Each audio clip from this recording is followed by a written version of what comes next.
What's up, Young Bucks, Old Goats? March Movie Madness Edition. What's going on, guys? How's everybody doing? Hey, what's happening? ¿Qué pasa? Well, I'll tell you what's happening. It's March Madness.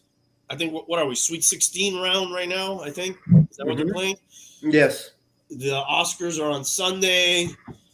We're going to go ahead and put the top 64 movies of all time into an NCAA bracket like this. We're going to vote on them. I have some brackets that have turned in. We have some from IG. We'll vote. If anybody's in the chat, we'll get them to vote, hopefully. And then we're gonna count down. We also have a write-in vote, each one of us. So we have a playing game. We'll do those. And dude, what is it about movies? I know, Hailey, I think you had seen the most out of all these movies. You're into entertainment a lot. What up? What would you say? What do you like so much about movies? Other than we like to be entertained, right? There's something about movies. Somebody told me once, it's what's really cool is you could almost insert yourself into any type of scenario without suffering any of the consequences, really, or you could suspend your belief, like when you watch wrestling and stuff, right? And you're in the, if it's a good movie, you're in the fucking bunker and Saving Private Ryan, or whatever. Yeah, to me, it's the closest thing to a time machine, right? Yeah. You transport yourself to some other reality, so to speak. What else do we have? Okay, how did I come up with these rankings? I'm sure people want to know. I took 5 lists. I took the IMDb list. I took the Rotten Tomatoes list. I took the box office numbers list. I took AFI's list. I took Rolling Stone's list. I merged all those lists together. I got an average score, and then the top 64 there, I seeded them one seed through 16 seed in the East, West, South, and Midwest is what I did. Very elaborate formula there. Yeah, I spent entirely too much time on it, but it's all right. And do you guys want to look at any of those lists before we get started? For shits and giggles, I found this one interesting. Maybe we should check this one out real quick. The box office. Do I have that up on the screen? Yes. It's the middle one. Mm-hmm. And it is adjusted for inflation. Now, when we look at the bracket, you're going to see that a lot of these movies that we don't necessarily consider to be the greatest of all time end up on the list on the strength of, being really high up on the brackets. Any of these jump out at you guys? One does automatically. Dr. Zhivago and number 8. I was going to say that one and The Exorcist. I didn't think The Exorcist was that high on the box office. I would have thought of a lot of other movies would have been in that top 10 than Dr. Zhivago and The Exorcist. Yeah, now, I remember hearing about The Exorcist long lines and people throwing up and passing out. But you got to think it didn't have the young kids watching it, right? It was all adults. Exactly. I would have thought that would have been a very specific age group, the teenager, the adult. Dr. Zhivago, I guess you got a love story in there. What's the deal with Dr. Zhivago? I'm not very familiar with that one. It's set during the Russian Revolution, I believe. How timely. Yeah. Okay, so was it controversial at all? Or just a controversial subject? I just always remember it being like a love story and people like referencing, granted, older people referencing, remember Omar Omar Sharif. Omar Sharif, yeah. Yeah, Omar Sharif, and how he talked to so and so and Dr. Shivago. I mean, I remember that. Me too. That's probably old man memory. A couple of these I get it. The Exorcist and the Ten Commandments, they're probably, they're kind of have to do with religion, in a way. Well, definitely, they both do, right? That gets, I guess, even more so in that era, more eyes on it, probably. Yeah, I'm gonna say that probably the first 14 years of my life, every Easter we watched the Ten Commandments. Yeah, every Easter, definitely. Every Easter we watched the Ten Commandments, and it was pretty good movie. It's still a good movie, yeah. Hey, real quick, this like the domestic gross, is that with like all time or just like when it's in the theaters? All time. Like everything, DVDs, it counts all that stuff? No, this is just box office. Box office. So only while it's in theaters? When it's but a lot of these movies have been re-released in theaters. It's not just the initial run. Right. Okay. Oh, and that counts towards it? Yes. I'm surprised with Jurassic World. I don't remember like anybody really talking about that movie and like going to theaters to watch that. Where is that one ranked? It's 30. 30, okay. The one that gets me too is, number 12, 101 Dalmatians. That was kind of a big deal, dude. 1961. Sorry. I was thinking of the other one. But yeah, I think that one goes back to, I think, what you said, Hialeah. The kid factor. That's right. And maybe the re-release factor on top of the kid factor, which is almost like, that's like infinity, right? Mm-hmm. Which is why you have E.T. on there, too. Because everybody enjoys that. What is The Sound of Music? I remember watching that in school, in elementary school. I did see it in school, too. And I just remember a lady dancing in the prairie. With the sound of music. I also saw Gone with the Wind in school. Yeah, I don't think they would show that in school, though. They did. Not anymore. Frankly, my dear, I don't give a damn. You saw it when it was released and they showed it in school that year? Yes, I did. 1965. It was fresh. They released it in Cuba. It was 39. Yeah, with subtitles. By the way, since you mentioned Jurassic World, and the only thing of note there for me is I saw that movie in Salisbury, England. Nice. Wow. Yeah. So you went to England and went to see a movie? He just went to England to go watch that movie. Specifically, that was the only theater that had the tickets available. Here's the story. We went to see Stonehenge that afternoon, spent the day at Stonehenge. In the afternoon, late afternoon, early evening, we had nothing to do. We went to see that movie. Wow. We've never talked about that conspiracy. God damn it. Cheers, guys. I don't know if we did it already or not. Cheers. And by the way, a shout out to my domino partner and the goat's father, Nilo. I saw him today, doing good. Cheers. Yes. Thank God. He's recovering from a little heart issue, but he's a strong old goat. He'll get through it. You know what? Did they tell you the whole story? You know what the craziest part about that story is? He goes to walk a lot. He eats a lot, so when he eats, he just walks more. He was feeling chest pain when he got home, which was a heart attack, and he decided, you know what? I am going to walk another mile to see if it goes away. Insane, dude. Hey, we got someone in the back. Okay. I have, yes, this is one of the people I reached out to from the podcast, movie-related podcast. Mark Esper from No Spoiler Reviews is here right on time, and we can get started with the voting soon. Mark, can you hear me? I can. How are you doing? Can you all hear me? How are you? Yes, we hear you great. I'm great. Good evening. How is everybody? Thanks for joining us, man. Oh, my pleasure. Thank you for inviting me. I'm looking forward to this. And I know you are, it's real late where you are. Where are you at again?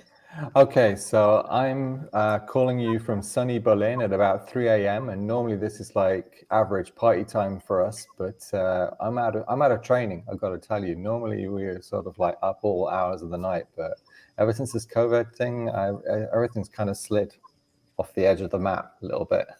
Well, I appreciate you staying up late to hang out with us. No, my pleasure, my pleasure. That's And awesome. Mark, he's from No Spoiler Reviews podcast. You do some interviews. You go and you watch movies, and you do like a live reaction right after the movie, and then like you follow it. You could tell us a little bit more. Then you follow it up later, to see if anything's changed. Sure. Our big thing is we do movie reviews where we take out the spoilers, but we keep the surprises in the reviews. I think one of the things that struggle or a challenge to people watching movies these days is that in the advertising and in the hype, so much of the movie is revealed before you actually get to see it. And what we try to do is we try to do reviews where we give you the essential information and yet still leave enough in the movie for there to be something that you can enjoy. So that's a bit of a neat trick, and we've been doing it for a while now. I think we're pretty good at it. How tough is it to not? I find it real hard to like talk about a movie and then like, oh, can't say that. I'll give it away. I think we have fun with it. We're kind of lighthearted about it. We're not, I mean, we try our best. We're not suggesting for any minute that we're kind of like perfect. But it kind of, for me, it makes it more interesting. It makes it more of a challenge. And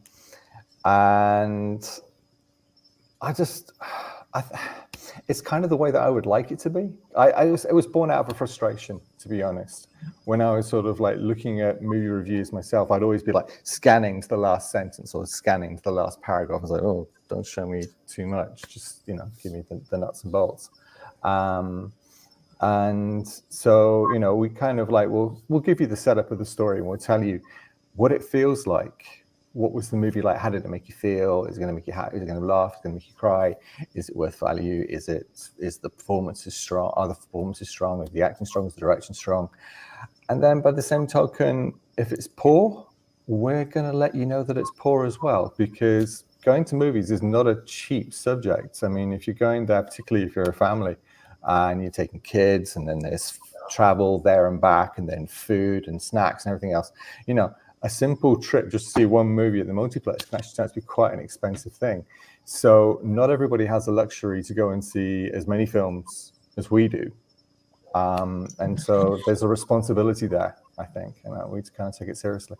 100%. What is gas over there? I got to ask you that, because we're pretty expensive over here. Gas is in like petrol. Yeah. I honestly don't know. We have cars here that you can kind of like rent on those short occasions when you need them, zip cars and stuff. I don't actually own a car myself. Okay, so you don't got to worry about that. No. We're all kind of using the good old public transport here because it is very, very, very good. And we're living in a metropolitan center, and it kind of, the public transport normally goes all through the night. So that's the tram, that's the metro, that's everything, taxis, you name it, the whole thing. Berlin's normally a 24-hour city. Walk around Berlin at like 4 a.m. in the morning feels like 10 p.m. at night. There are that many places open and there are that many people on the street. It's so awesome. Gotta go there one day. That's on the to-do list. Guys, shall we get started with the voting here? If we can do it.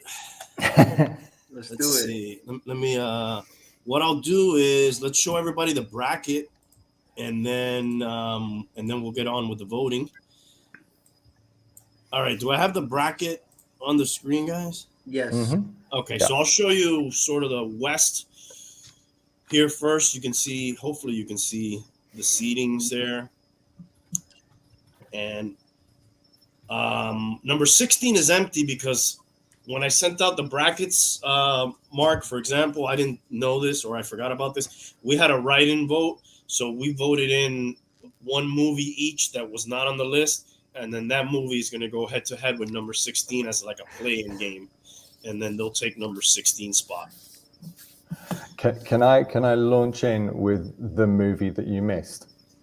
Oh, there's so many movies that we missed on here, but yeah, go ahead. Share. There's a real painful, obvious one that's just not on this list, and that's Blade Runner. It's got to be there, and not to spoil the outcome, but yeah, it should be there. Yeah. If I would have had extra write-in votes, I would have asked you for one.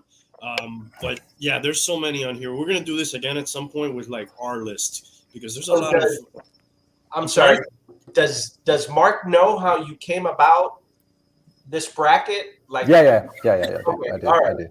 Yeah. I explained how I came up with the numbers and stuff. Blade Runner was definitely one that we all kind of pointed out missing, but there were many. Then again. Yeah. Cool, So that's cool. sort of the West right there. I'll show you. Let's go over this side. We'll show you the South over here. Whoop, went too far. Again, number 16 is missing because there's going to be a playing game for that spot that we'll do. I'll just show you the Midwest here. So we got Casablanca as a 1 seed there. Godfather 2's in there.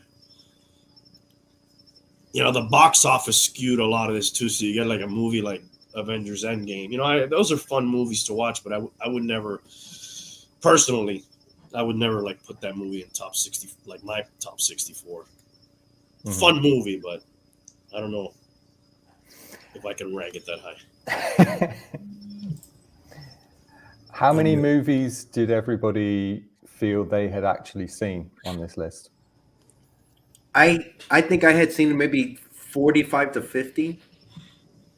Okay. Not recently. Some of them has been a while. Yeah, I was probably a little behind that. I think when we looked at the top 60 or so.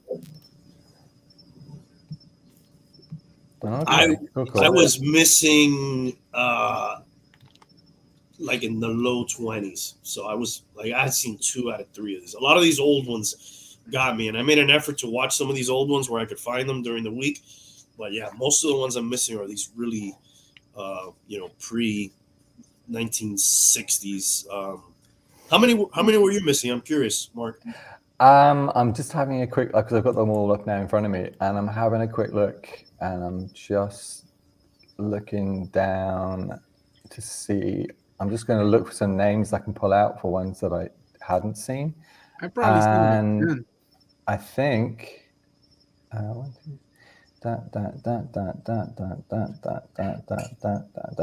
only one, and that was City Lights. That's the only movie you haven't seen? I'm an old guy. What can I say? Now you're just showing off now, dude. No, seriously, I'm looking. There isn't. No, that's. So we got the right guy for the show, for sure. All right. Well, here's a movie that you have seen, Tank, and this is your playing game for the West.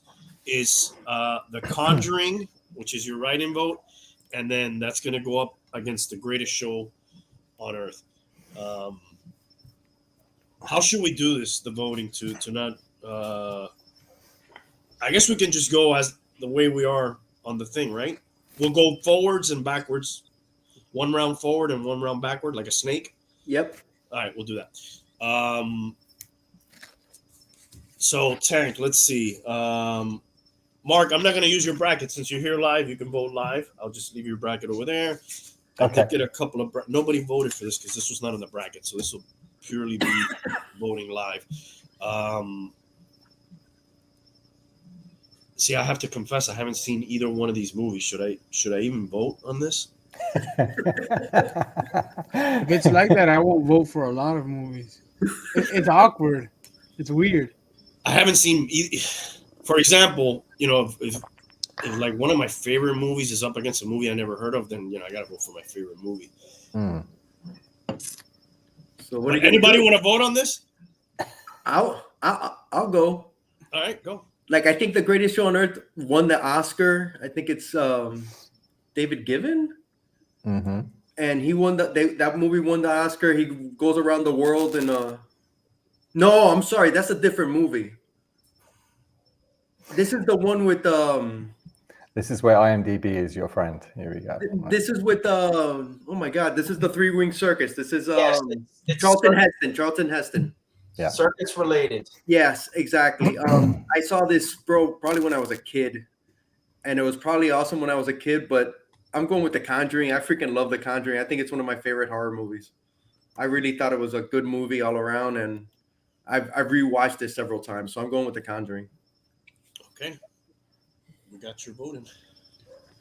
I'm gonna go with The Conjuring. Obviously. It's your pick. Bum, do you have an opinion? I do remember seeing the Greatest Show on Earth, and I was pretty young, and certainly The Conjuring is still in my memory, certainly more. That's the other thing. You know, are we voting like what we remember, what quality is? You know, there's no rhyme or reason. Just, rhyme or reason. yeah. No, nobody's gonna come question you. Don't worry. No one's knocking on your house. Okay, I'll be the oddball, and I'll vote for the Greatest Show on Earth. How many Heston movies are on the list? Anybody know? Oh, you've got Ben-Hur on there. And, Yeah. There's Ben-Hur. There's the Ten Commandments. Ah, yes. It'd be interesting to see what actor shows up the most on this list. That'd be interesting. Mastodon, are you going with Greatest Show?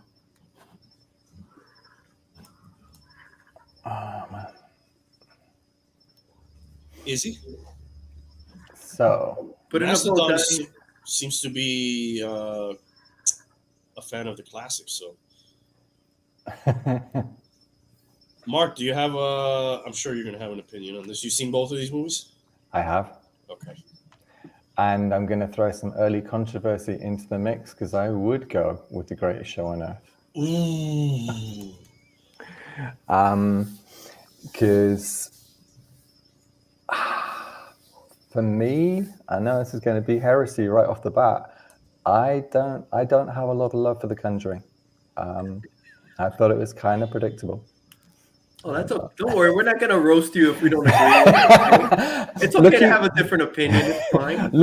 I mean, if you're looking for a great Charlton Heston movie, The Sweet Smell of Success would be my choice, and it's not an obvious one. It's a film by Alexander McKendrick, and it stars him and Tony Curtis. And I can't remember if Tony Curtis is also in this one as well, because I know they do one where they're trapeze artists, and that was like really mad. Yes, I think I'm confusing some of that too. Yeah, That happens. Yeah.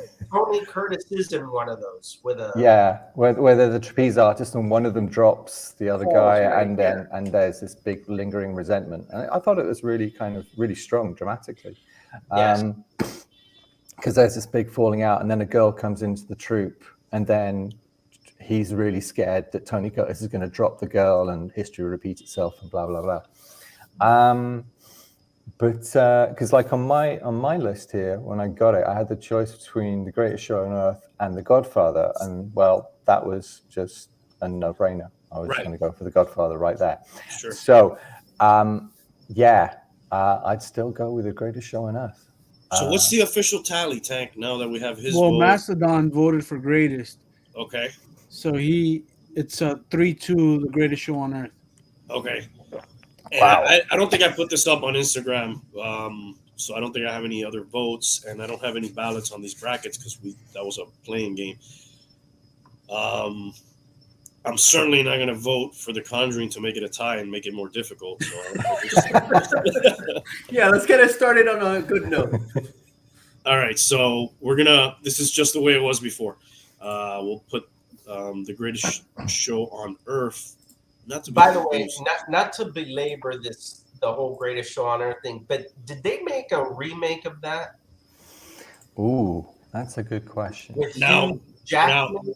maybe? Yes, I was about to say there was a musical with Hugh Jackman. Or was Yeah, it based on that?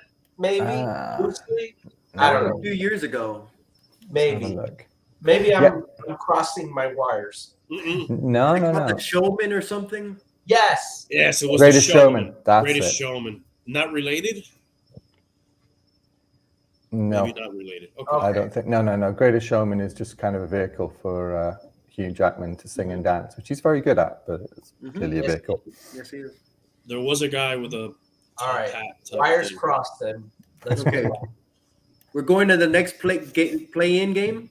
Oh, right. Let's do all the playing games and then we'll go back.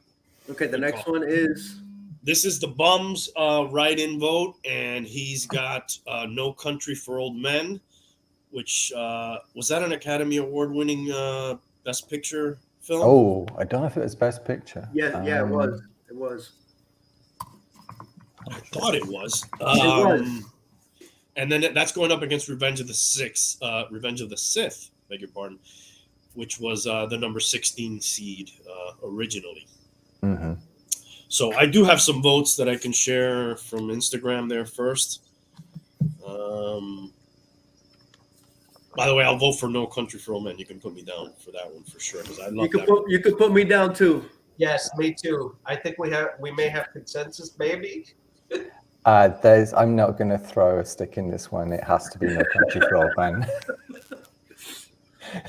Okay, and I think on Instagram, I'll double check just to be thorough, but I think it was 3-0. Everybody had voted for No Country for Old Men. So that's nice that we got a movie in there. Tank, Sorry, Hayden. You got an opinion on this? I would have to say Revenge of the Sith. I've never seen the other one, so. Oh, You should. I think that's going to come up a lot this evening. You should watch that, dude. That is. I was telling Tank yesterday, man, that I am so envious of him because there's so many good movies that he's never seen that he's gonna see for the first time, and I'm so happy for him if he ever comes around to do it. So you, Mark, are the epitome of a movie buff.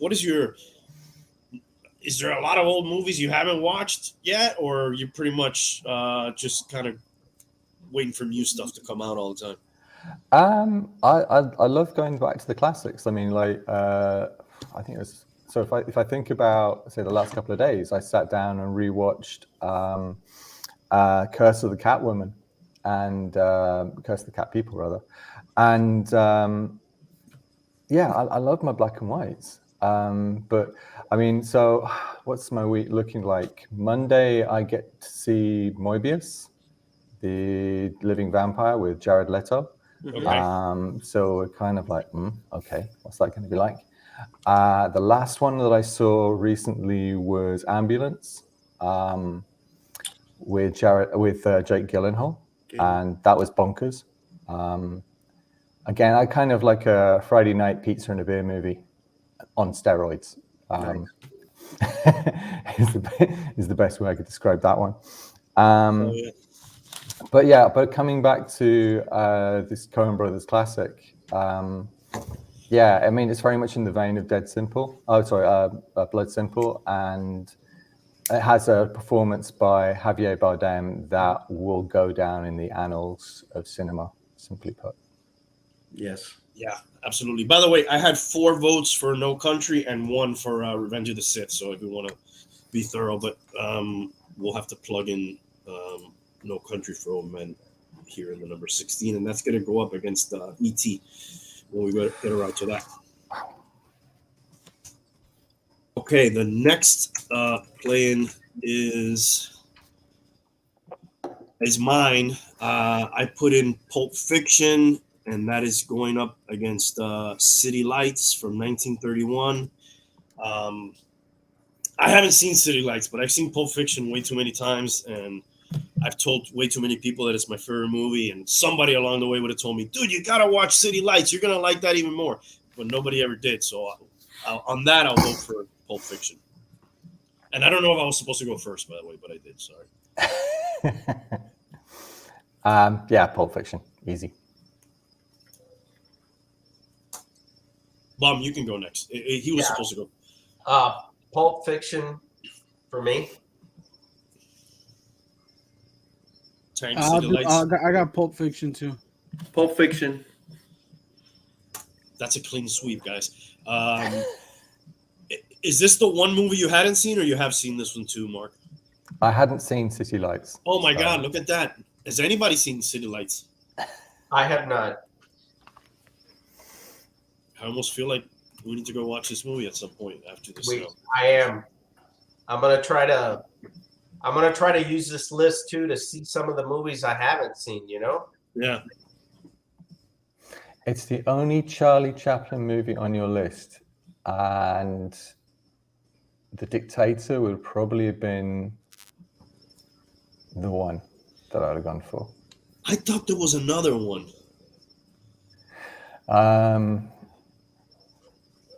Or am I? Let me see. I thought there was one other one. Something Machine.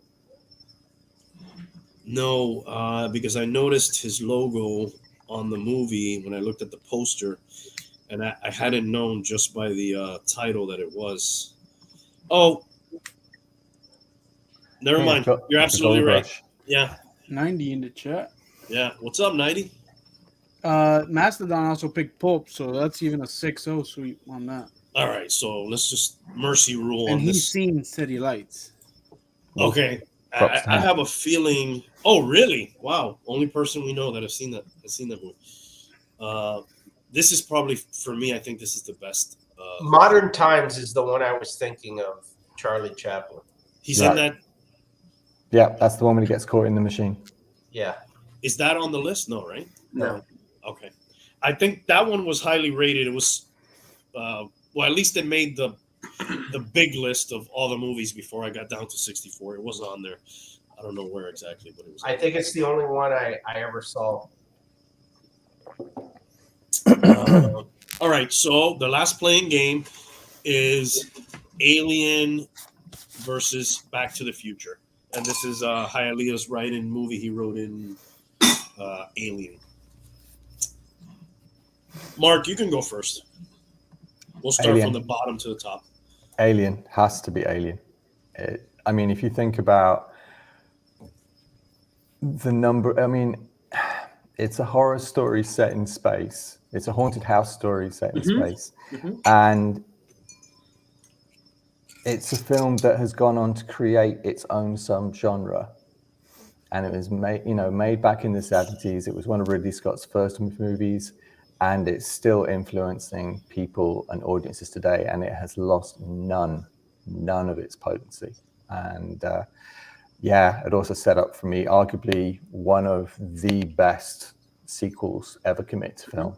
So I'm looking forward to seeing that appear on the list at some point. So it has to be Alien. Simple as that. We'll talk about sequels later. I want to ask you about some sequels later. You voted very quickly on that one. Are you a fan at all of the Back to the Future movie or franchise? I have some love for Back to the Future, but again, Alien just has it. It's an evergreen film, and I find that Back to the Future has kind of waned a little bit. I mean, this is one of the big dilemmas. It's like, do I go with how I felt about it at the time when I saw the movie, or do I go with what I feel about it now? Because this is one of the things that we're constantly running up against in our assessment of movies is, has the film stood the test of time, or has it suffered through time and the changing of values and the changing of appreciation since? And Alien definitely is evergreen. And it's very rare that you can actually say or pick a classic sci-fi movie that hasn't suffered with the fact that technology as we know it has changed.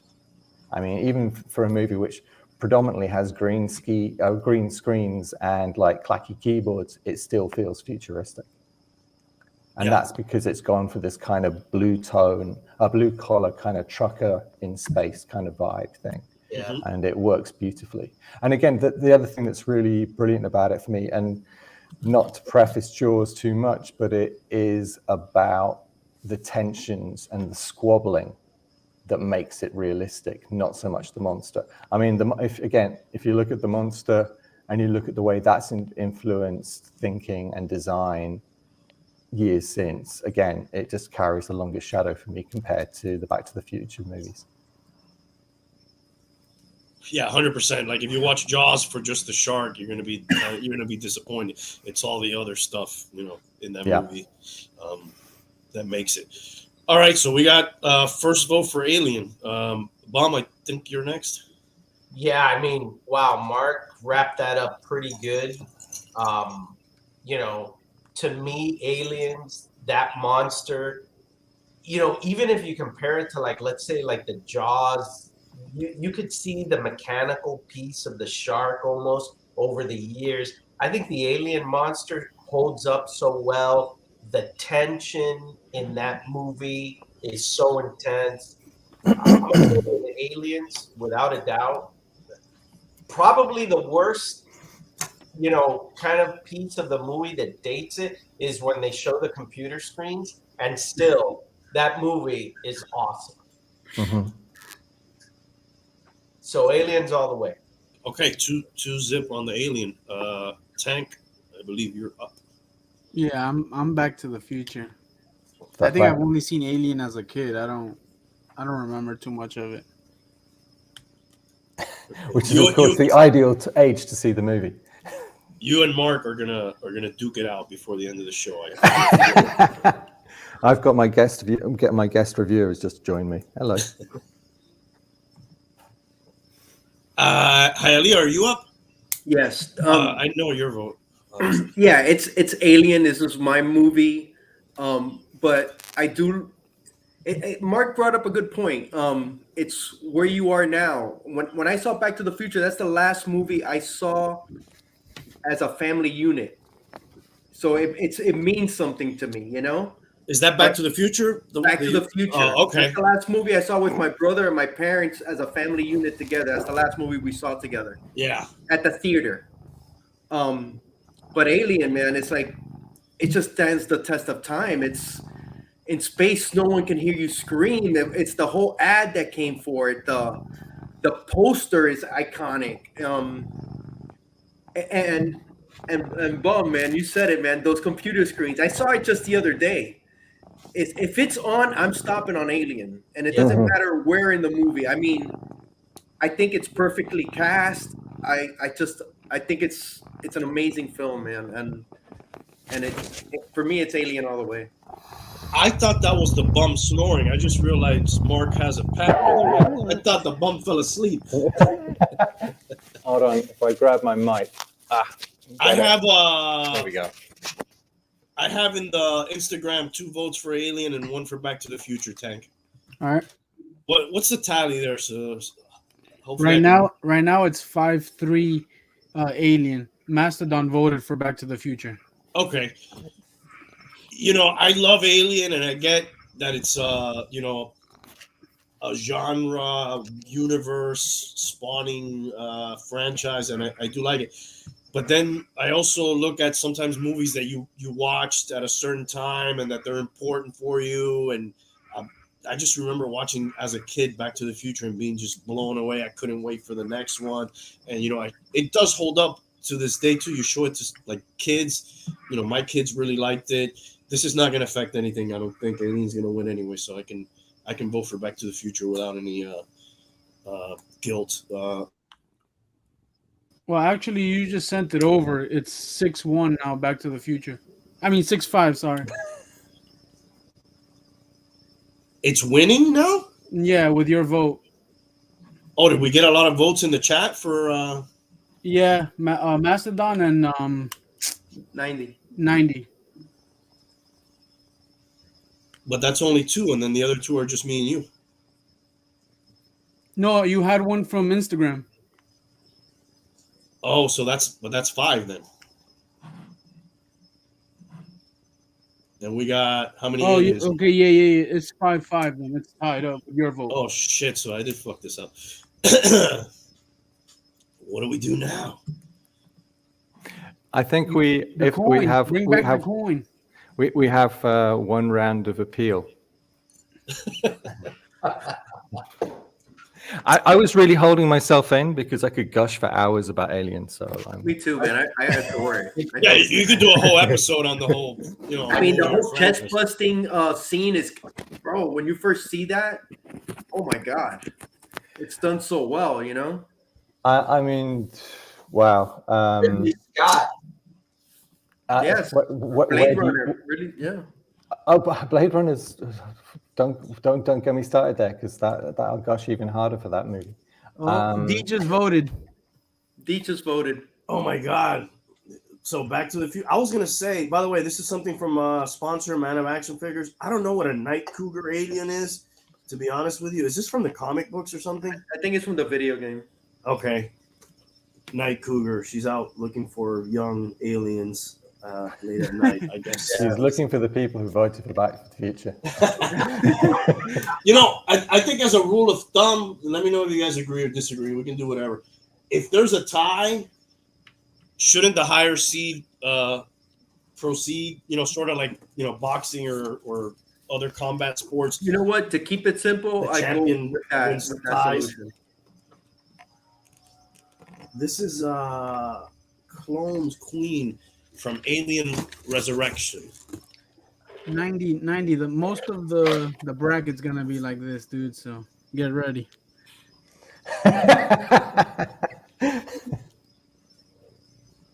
All right, so It's I weird. guess- It's weird to compare these movies. so It's we're gonna be like that going. with a lot of these. So the tiebreaker is the seeding. Should we agree on that now at this point? Just so. Yeah, just to keep it simple. Yeah. Yeah, I think that's fair. Okay, this was the last voting. Sorry, go ahead, Mark. I was going to say, would it be possible to create a purgatory pool of, say, I don't know, 10 movies? Because we are going to run into this again. And once we get round the first round, decide whether any of those films from the purgatory pool of the first round make it through. Because there has to be a second But chance. where would we seed them? You know, when the second chance hell, and we'll invite you. We'll invite you back. We will make our own lists, and then we Fair will enough. merge those Yes. lists, I like that. and then we will do that. If you have time to come on, we'll plan it, and we will Sure. make our own tournament with our movies, and then it'll look different than this, I'm sure. Cool. All right, so let's go to the first. We could probably start speeding it up a little bit here because some of these are probably going to be easy. I'll go Godfather on this. Godfather. Godfather. Well, I haven't seen it, so I'm not gonna vote either one. Hialeah, you remember the what? the banner? I'm trying to figure it out. It's not. Yeah, right there, right? Yeah. I'm trying to put the ticker, but I can't put the ticker for some reason. All right. Well, anybody? Let's do it this way. Anybody for the greatest show on earth? Just so we could speed it up a little bit. Nope. Okay, going once, going twice, and that is the Godfather. Okay, that was expected. That's a number 1 versus a number 16. Jurassic Park, number 8 versus a number 9. Vertigo. Mark, you want to go first on this one?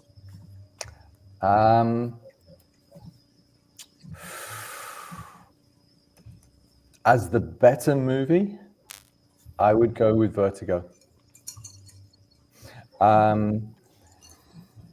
I know hopefully we're going to come across Psycho and some of other Hitchcock's classics, but it is probably one of the most cerebral ones that he did, and the cinematography is still light years ahead of anything else that was being produced at the time. And James Stewart does an amazing performance, and it's creepy as hell. And the story stands up. You can watch it as a period piece, and it will still have a power and a potency. Jurassic Park, I love because it had that oh my god moment when you first saw it and you saw the towering dinosaurs and you thought, my god, this is incredible. However, I think because it's so heavily dependent upon special effects, if we're looking at the first original Jurassic Park movie, it's always going to be a victim of the advances that people make in special effects going forward. I mean, it has some fantastic quotable lines, so it's a real tough one. But I think in terms of a movie that's influenced other movies, I'd go with Vertigo. If I asked you in 1993, you might say Jurassic Park because you're like, oh my god, it's so amazing, right? Like the special effects and all. But as you know, almost 3 decades have passed now, the special effects, you know, obviously they're going to get worse. But in my mind, I'm weighing up Bernard Herrmann's score versus the special effects of Jurassic Park, and Vertigo's winning. So we got 1 for Vertigo. 2 with Mastodon. Okay. Bum? Yeah, I think I remember Jurassic Park, and it was pretty, for me, it was pretty groundbreaking at the time. But it's very hard. I love Hitchcock movies, and it's pretty hard to beat them in my book. So, you know, I'd go Vertigo, even though Jurassic Park at the time, for me, was pretty groundbreaking. So we got 3-0 right now for Vertigo. I'll go Jurassic Park, and you guys already know why.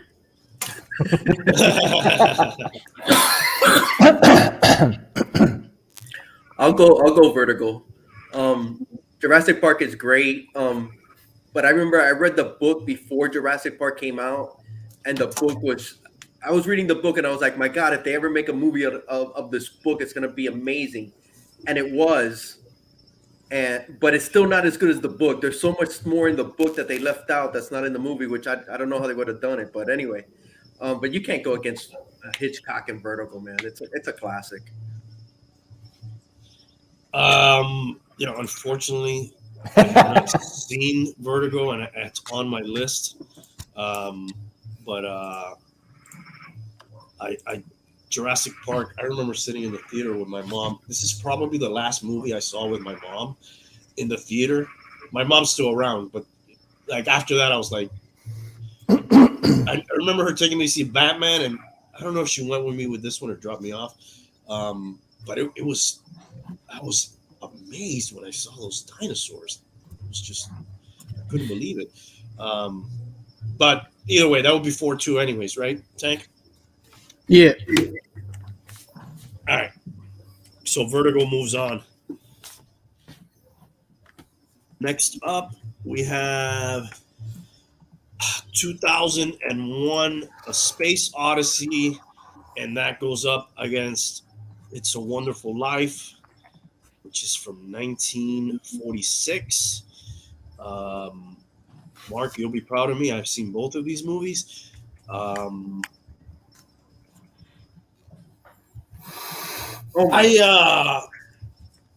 gonna go with It's a Wonderful Life. I don't know if it's because I saw it just recently. The movie Space Odyssey.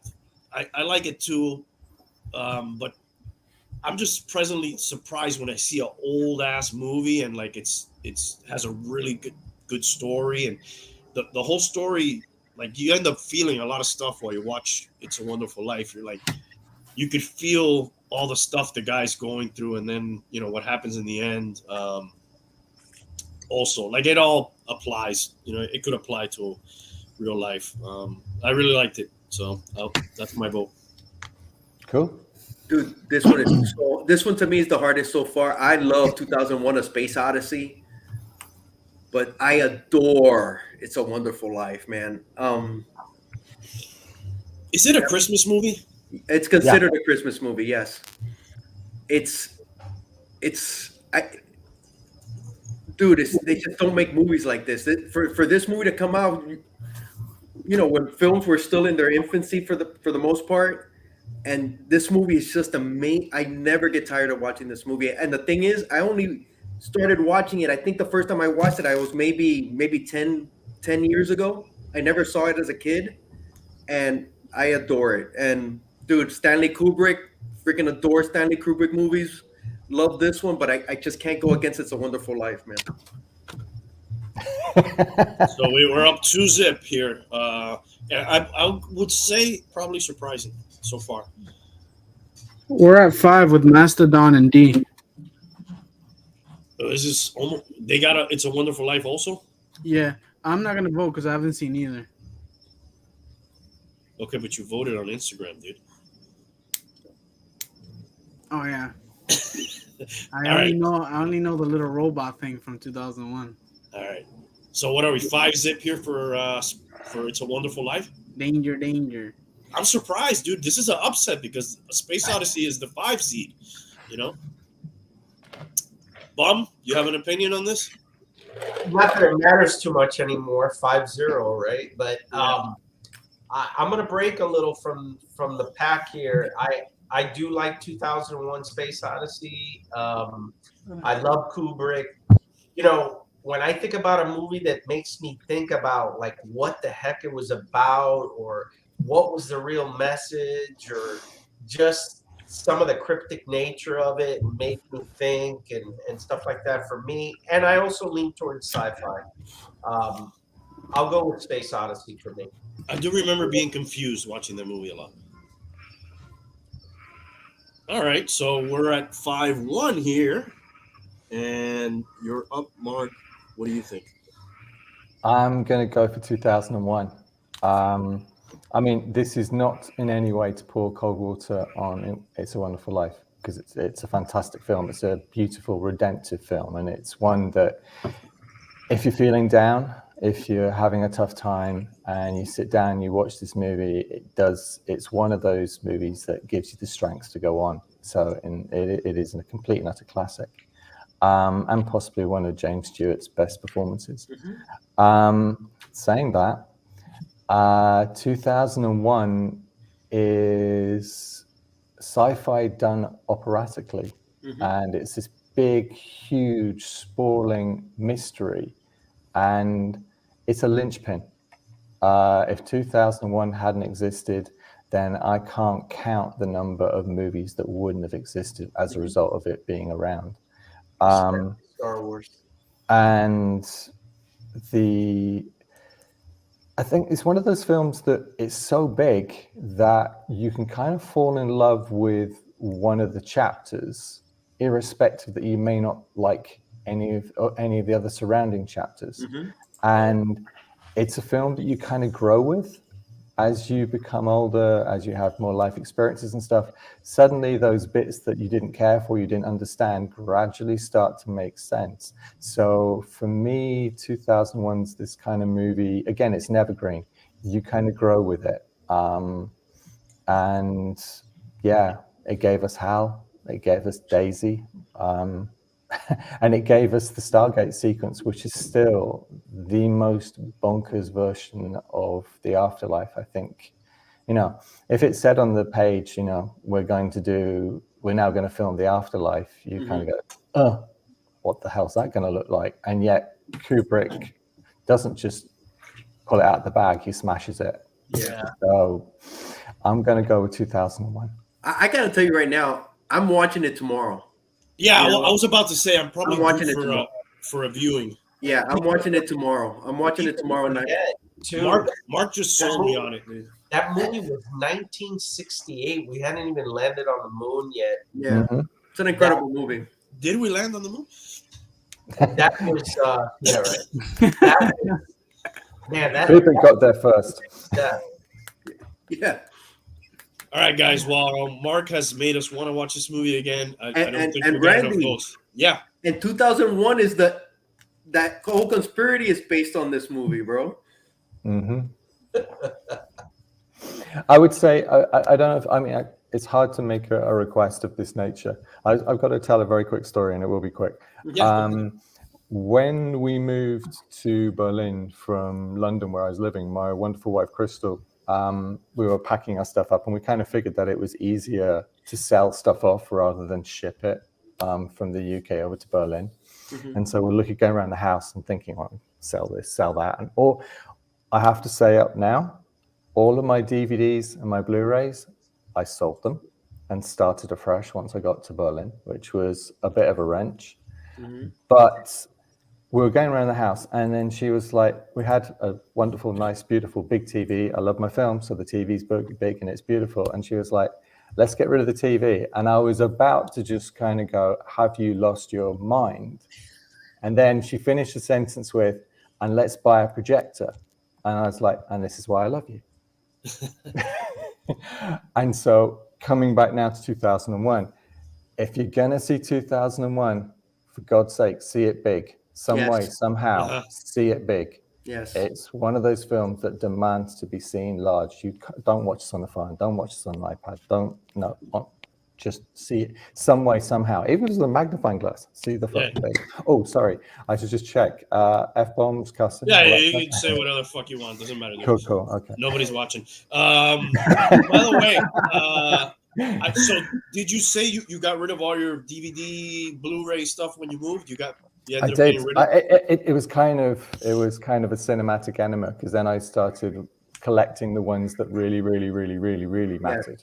So you kind of curated somehow the collection. Are you that kind of person that needs to have, you like to have the physical copy, or you don't really care about that too much? For some films, I do.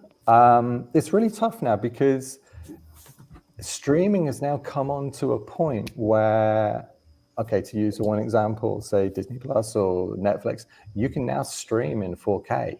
So streaming is really making a technological argument against ownership. But it depends on the title. I tend to buy a lot of metal jacket Blu-rays. So, if you're going to buy something physical, then you want something a bit more with it, whether it be extra features or making ofs and stuff. I went and counted. I think I have like 4 different versions of The Crow. And oh, wow. He's going to like that. Yeah, Dee's gonna like that. He's a big Crow fan. And the thing with that movie is that I saw it and I loved it. I felt it was instant love. And the thing is that it's had such poor service in terms of sell-through, and there's so many like iffy, dodgy transfers. And I keep seeing threads come up on the internet about, Crow remake. I'm like, leave it the hell alone. Give it a good grade, scrub the audio, give it a nice 4K transfer, and leave it the hell alone. There is a whole kind of pantheon of movies which, frankly, the whole remake ship can just sail on by without stopping, and that's one of those movies. Anyway. The reason I asked you, I'm kind of crazy. You don't know this. I always think of like apocalyptic scenarios, and they're like, "Oh my God, there's no internet, there's no, but I got the physical thing. We can still go and watch it. I have it right here. And I don't know. Some people are like that with comic books and stuff. They want to have the physical copy. It depends. I mean, again, if you've been fortunate enough to meet people in your life or meet the filmmakers. I mean, like I've got a script from Nightbreed where I met Clive Barker, and I met him the night before the premiere of Nightbreed, and he signed the script for me. And it was really weird because he was just doing a book signing and nobody was there. They literally opened the doors at 7 a.m. and I just happened to be walking past, and I got him to sign it for me. And at the end, I was like, "Hey, I'll see you tomorrow night." And it totally threw him. And it's like, "What?" And it's like, "You're doing, your premiere, your film tomorrow?" "Oh, yeah, sure." Totally threw him. So that's a keeper piece for sure. There you go. So, so there's some things now that one will go to the grave. That's not going anywhere, anybody at any time. eBay shall have no claim over it. All right, Tank, did we get any other votes, or is It's a Wonderful Life moving on here? Yeah, it's a 4-2. So It's a Wonderful Life moves on? Yeah. Next up, we got a number 4 seed, Schindler's List, and that's going up against 13, Some Like It Hot from 1959. Mark, you can go first, and then we'll go from bottom to top. Some Like It Hot. Amazing screwball comedy. Possibly, I mean, there are a lot of good Jack Lemmon movies. And it's one of those things where if somebody asked me to choose my favorite Jack Lemmon movie, it would be either this or Glengarry Glen Ross. And I'd actually go for this, because not only have you got Jack Lemmon being amazing and perfect and just doing an absolute masterclass in comic timing, but Tony Curtis is right there up with him. And it's, for my money, Marilyn Monroe's best film. And Billy Wilder's on fire. And it's also, it's actually progressive. To get away with this is the film that I would expect people to do today. And the fact that they did it back in 1959 is incredible. Good point. So, I would go with Some Like It Hot. I think it is, I can sit down and it will still make me laugh. Even though it's a period piece, it's still funny. And I'm sorry, I have to ask one thing, Tank. Was the Jurassic Park Vertigo one close? It was 4-2 Vertigo. Oh, okay. I had a vote for Jurassic Park, but it's inconsequential. Never mind. All right. So we got Some Like It Hot here from Mark, and Bum, you're up. Yeah, I thought Some Like It Hot is one of those super funny movies. Kind of reminds me of later down the road, obviously not the same quality, but that TV show, Bosom Buddies. I don't know why, it kind of reminds me of that. Obviously not as good. I love Jack Lemmon movies. This is probably the first one I saw. But Schindler's List kind of stuck with me more. I don't know. Maybe it was the depressing nature of it. I don't know what it was, but it kind of stuck with me more. So I would lean towards Schindler's List for me. All right. I haven't seen, so I'm not gonna vote. All right. Some Like It Hot is amazing, but dude, I think Schindler's List is just a movie that everybody at least has to see once. So many great performances. And the ending, man. He did. I don't want to ruin it, so I can't say what I want to say. But the ending is just heartbreaking and joyous at the same time. So I'm going Schindler's List all the way. It's a tough call. That is a tough one. It is a tough one. It is. Let me see if I have any votes. First tough one. From Instagram before I. This is super tough. Oh my God. Do we got any votes in the chat by any chance? Oh. No, not yet. Okay. Dude, there's one coming up that's brutal for me, but we'll see. Yeah, I guess we can leave it there and just advance Schindler's List, which I haven't seen Some Like It Hot, but I did enjoy Schindler's List. So I'm not going to affect the outcome there. Next up, Singing in the Rain and Saving Private Ryan. Highly, I'll let you go. I'll defer down because I have not seen Singing in the Rain. Dude, Singing in the Rain is a classic. Oh my God. You go to that one scene, man, but you got to go Saving Private Ryan, bro. Oh, by the way, I had a bracket vote for Schindler's List, so it would have won easily, even if I would have gone the other way. I'm not a fan. I'm not the biggest fan of musicals. I got to go Saving Private Ryan, dude. Just for the opening scene alone, probably. But there's more to it, though. It's an excellent film. It is. I haven't seen, so.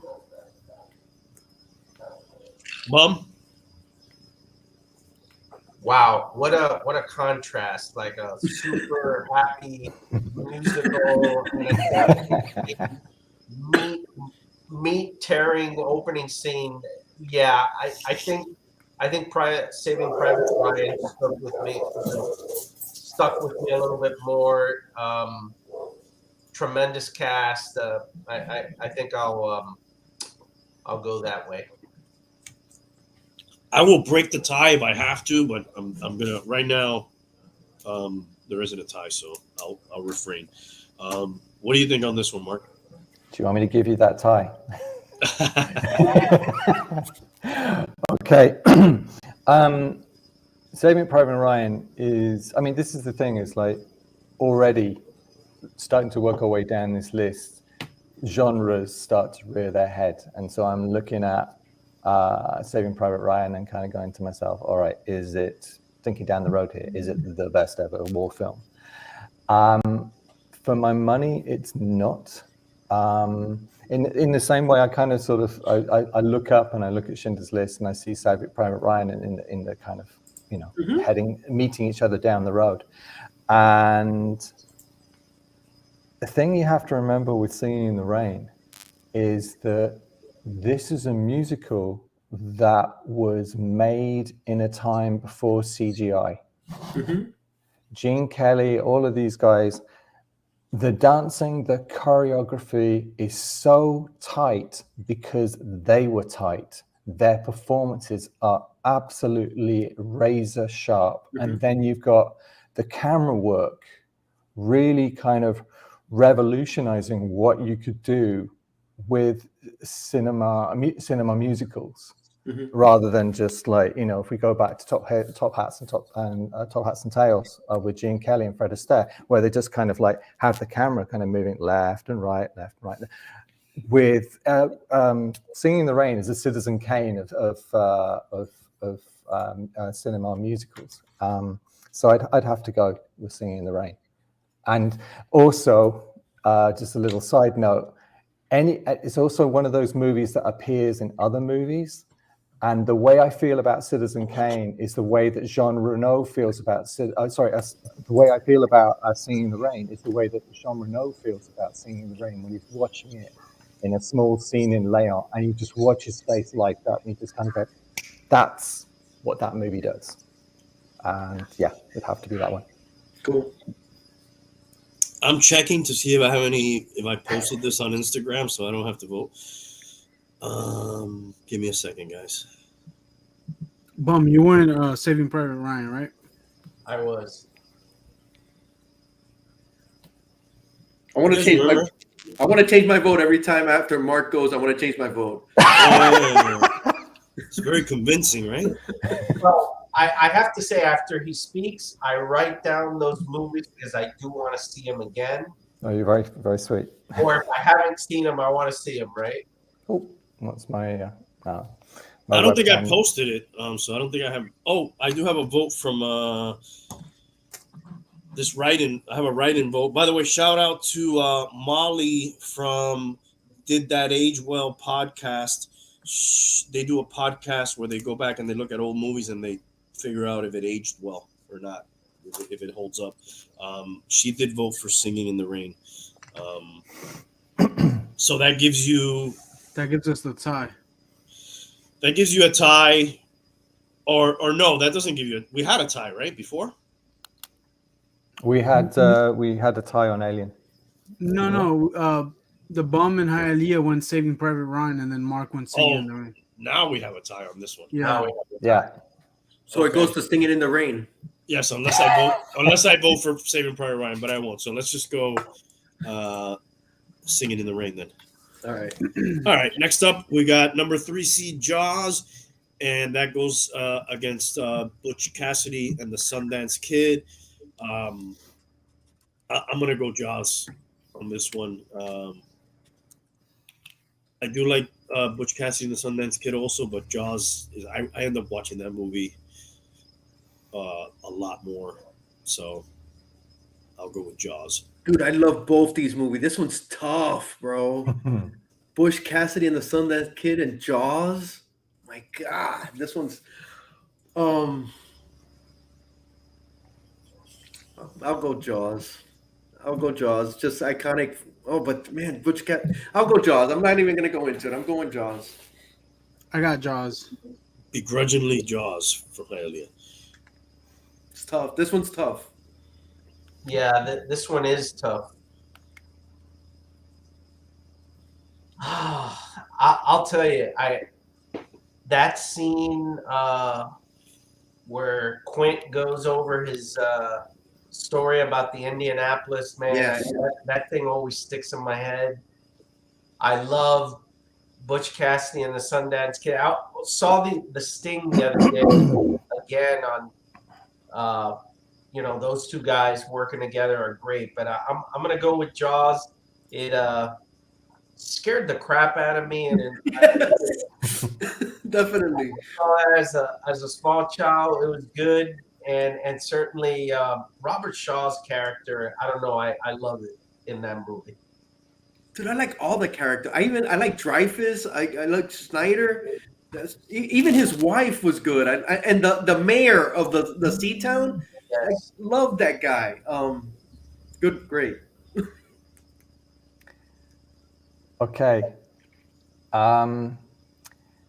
So, Butch Cassidy and the Sundance Kid is for me the first neo-Western that came out.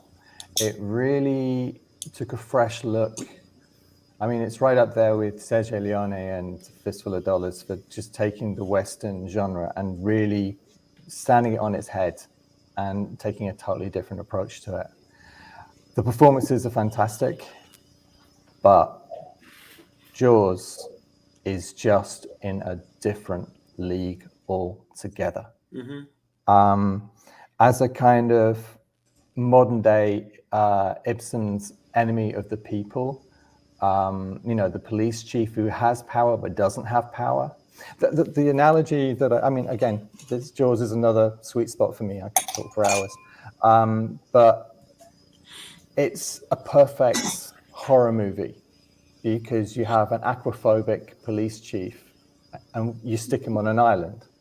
And then in the later part of the movie, you stick him on a smaller island, which happens to be the confines of the Orca, and you put in an amazing career best Richard Dreyfuss as Hooper, and then just Robert Shaw as Quint. I'm getting goosebumps already.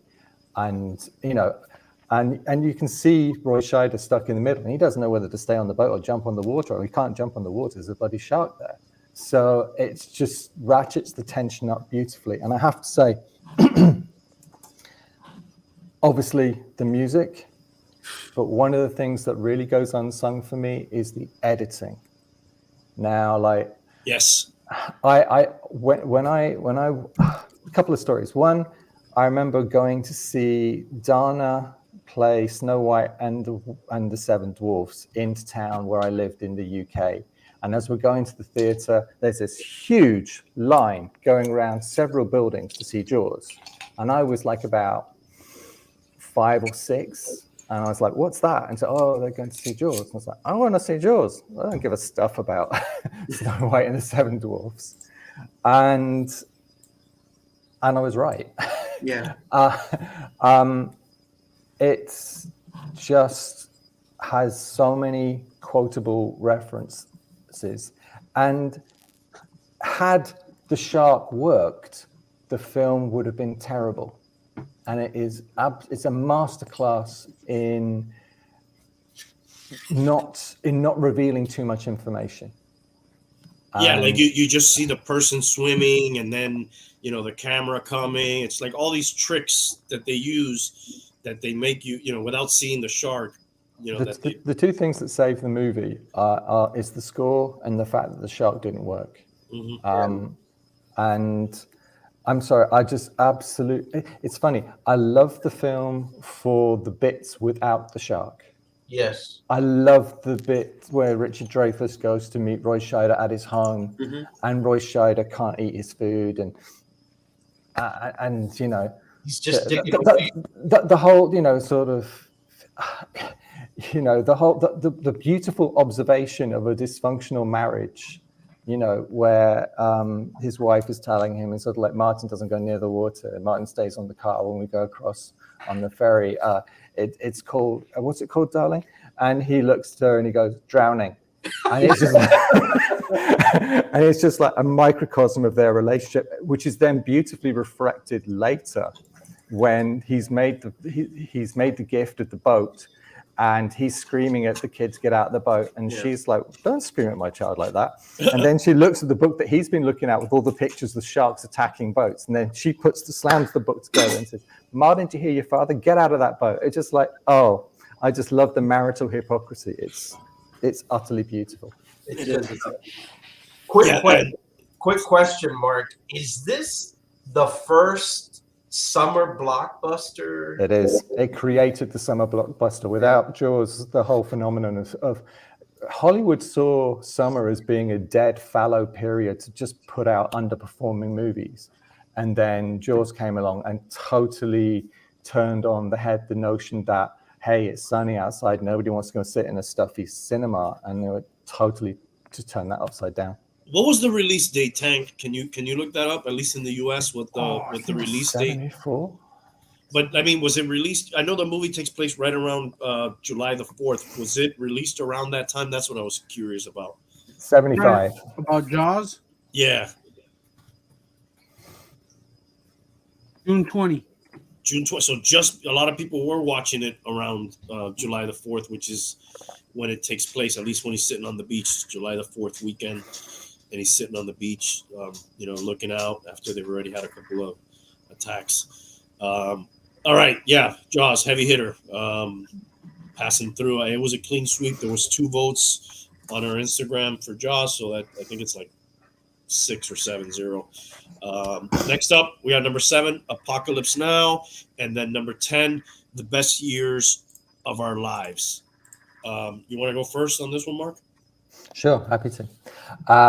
I'm not going to milk this at all. It's Apocalypse Now. It's as simple as that. Again, it's just a fantastic marriage of Joseph Conrad's novel apropos the Vietnam War. Mm-hmm. And if I remember correctly, Francis Ford Coppola said in French at the Cannes Film Festival that this isn't a film about war, it is war. And if you look at the documentary Hearts of Darkness and you see what it took to make that film, you can appreciate the level of agony that he went through trying to make that film.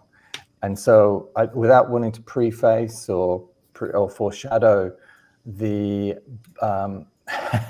the Apocalypse Now versus Godfather fight that'll be coming at some point, Apocalypse Now is the one. All right, we got one for Apocalypse. Bum? Yeah, I won't milk this too much either, but I have to say, this is one of those movies that when I watched it, the more that I watched it, I get little things, different things every time I watched it. The very first time I watched it, it actually scared me. Mm-hmm. It was kind of like, to me, it was kind of spooky, and it was very different than any of the war movies I had seen up to that point. But definitely, Apocalypse Now for the vote. Okay, so we're at 2-0. I won't. I haven't seen them. Hey, you got an opinion? Bro, I love Apocalypse Now. It's probably not even in my top. It's probably in my top 5 movies. And what Mark was saying about the documentary of the making of the movie, just watching the movie, you feel like you're going down the river. It's a journey for you to make it to finally, Kurtz, to make it to him. And dude, Flight of the Valkyries, it's just an amazing film, dude. I love it. I love it. I love Apocalypse Now. If I say this beach is safe to surf, it's safe to surf, dude. It's so great. The music when they're coming in, And I did watch The Best Years of Our Lives. I want to give a little shout out to that movie. I did see it this week, and they're both war movies in essence, really. And it was cool. It's old timey, and it has to do with these guys coming back from the war and how they adjust to life, and they're from like 3 different classes, and one's a guy, kind of lower class guy, works common job. The other guy's a banker, and then the other guy has a sort of handicap that his hands were blown off. And it's a good movie too. I did enjoy it, but yeah, Apocalypse Now is just it's an all time. So many lines, so many, and for me, it's uncanny how much like Martin Sheen looks like a young Emilio Estevez. Like they look exactly the same, dude. If you see them at that point in their lives, they're like twins, man. Mm-hmm. It's also the first on-screen appearance of Harrison Ford. Yes, it was. And oh my god, and the other guy. You have a young Fishburne, right? Yeah, Fishburne. So I don't think we got any votes for the best years of our lives. So Apocalypse Now, and then here we got a couple of Star Wars movies. I don't think this is going to take long, guys. The original Star Wars. Does anybody object to the original Star Wars? No. No. Anybody other than Tank object to the original Star Wars? I think we may have gotten a vote from Ashley. Which is Tank's better half. We can safely advance A New Hope here. Okay, we're moving to the South bracket. Finally out of this bracket, and then we're going to move on to the South. Let me just plug in Star Wars here. I won't forget, even if I don't plug it in, but it's funny that worked out that way, a couple of Star Wars movies. Well, look, do we have City Lights again? No. No, that's City Lights. Did it win? No, that should be Pulp Fiction won that, right? Yes. So Yeah, for sure. Yeah, So now that- here we got E.T. versus No Country for Old Men. Yeah, no, he just picked up on that was there when it shouldn't be. So I'll correct that, and then we'll move up to E.T. Oh man, this is actually kind of this is not an easy one, I don't think, for me at least. Anybody want to go first here? I'll go E.T. You've scrolled the thing. I can't see the choices. Oh, it's E.T. versus No Country for Old Men. On top. Yeah. Okay, now I see it. Okay, cool. You good there? Yep. Any takers, or shall I just launch? I could start being that that was my write-in, No Country. So, I'm going to stick with that. I mean, I think E.T. is great. Certainly, watch that with my kids and even before that. But I'll stick with No Country for me. It sucks when it's 2 movies you really like. Yeah, sure. That's the thing, right? Mm-hmm. You know what? What the heck? I'll go, guys. I feel that my favorite genre is underrepresented in this list. I would have put in probably Good, Bad, and the Ugly if I could. Tombstone, one of my all-time favorites. Maybe a couple others. Even though No Country's that's like a neo-Western, I guess you would call that. I'm going to go with that one. I'll go with No Country for Old Men. I'm gonna go with No Country for Old Men as well. E.T.'s. I've never been the biggest fan of E.T. Is that the correct genre for No Country for Old Men? Is like a neo-Western, would you say? Ooh. Or what would you put that under? I would say that's kind of like a neo-Western meets serial killer kind of movie. It's really weird because it it has a power all of its own, because the way that Javier Bardem just kind of moves like this kind of murderous iceberg through the entire film, and like absolutely nothing is going to get in his way, and you believe that. Wikipedia has it as a neo-Western / thriller. Okay, yeah. So Well done, Wikipedia. So it's got to be E.T. Oh man, I thought you were going the other way. It's got to be E.T. I'm not going to argue with you. It's as a sci-fi film that goes against the perceived trend that somehow aliens are always murderous, always here to attack, always here to conquer. I think it's probably one of it. Now I'm going to really stick my neck on the block. I think it's one of the last great Steven Spielberg movies. Wow. Ooh. Because for me, there was this kind of halcyon period with Close Encounters, where it really, he really had something. And he's become a much more serious filmmaker as time has gone on.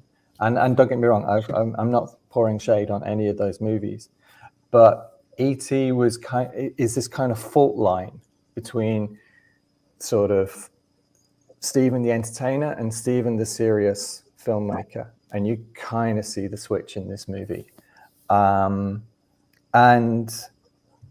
it's one of those films that still makes me tears up.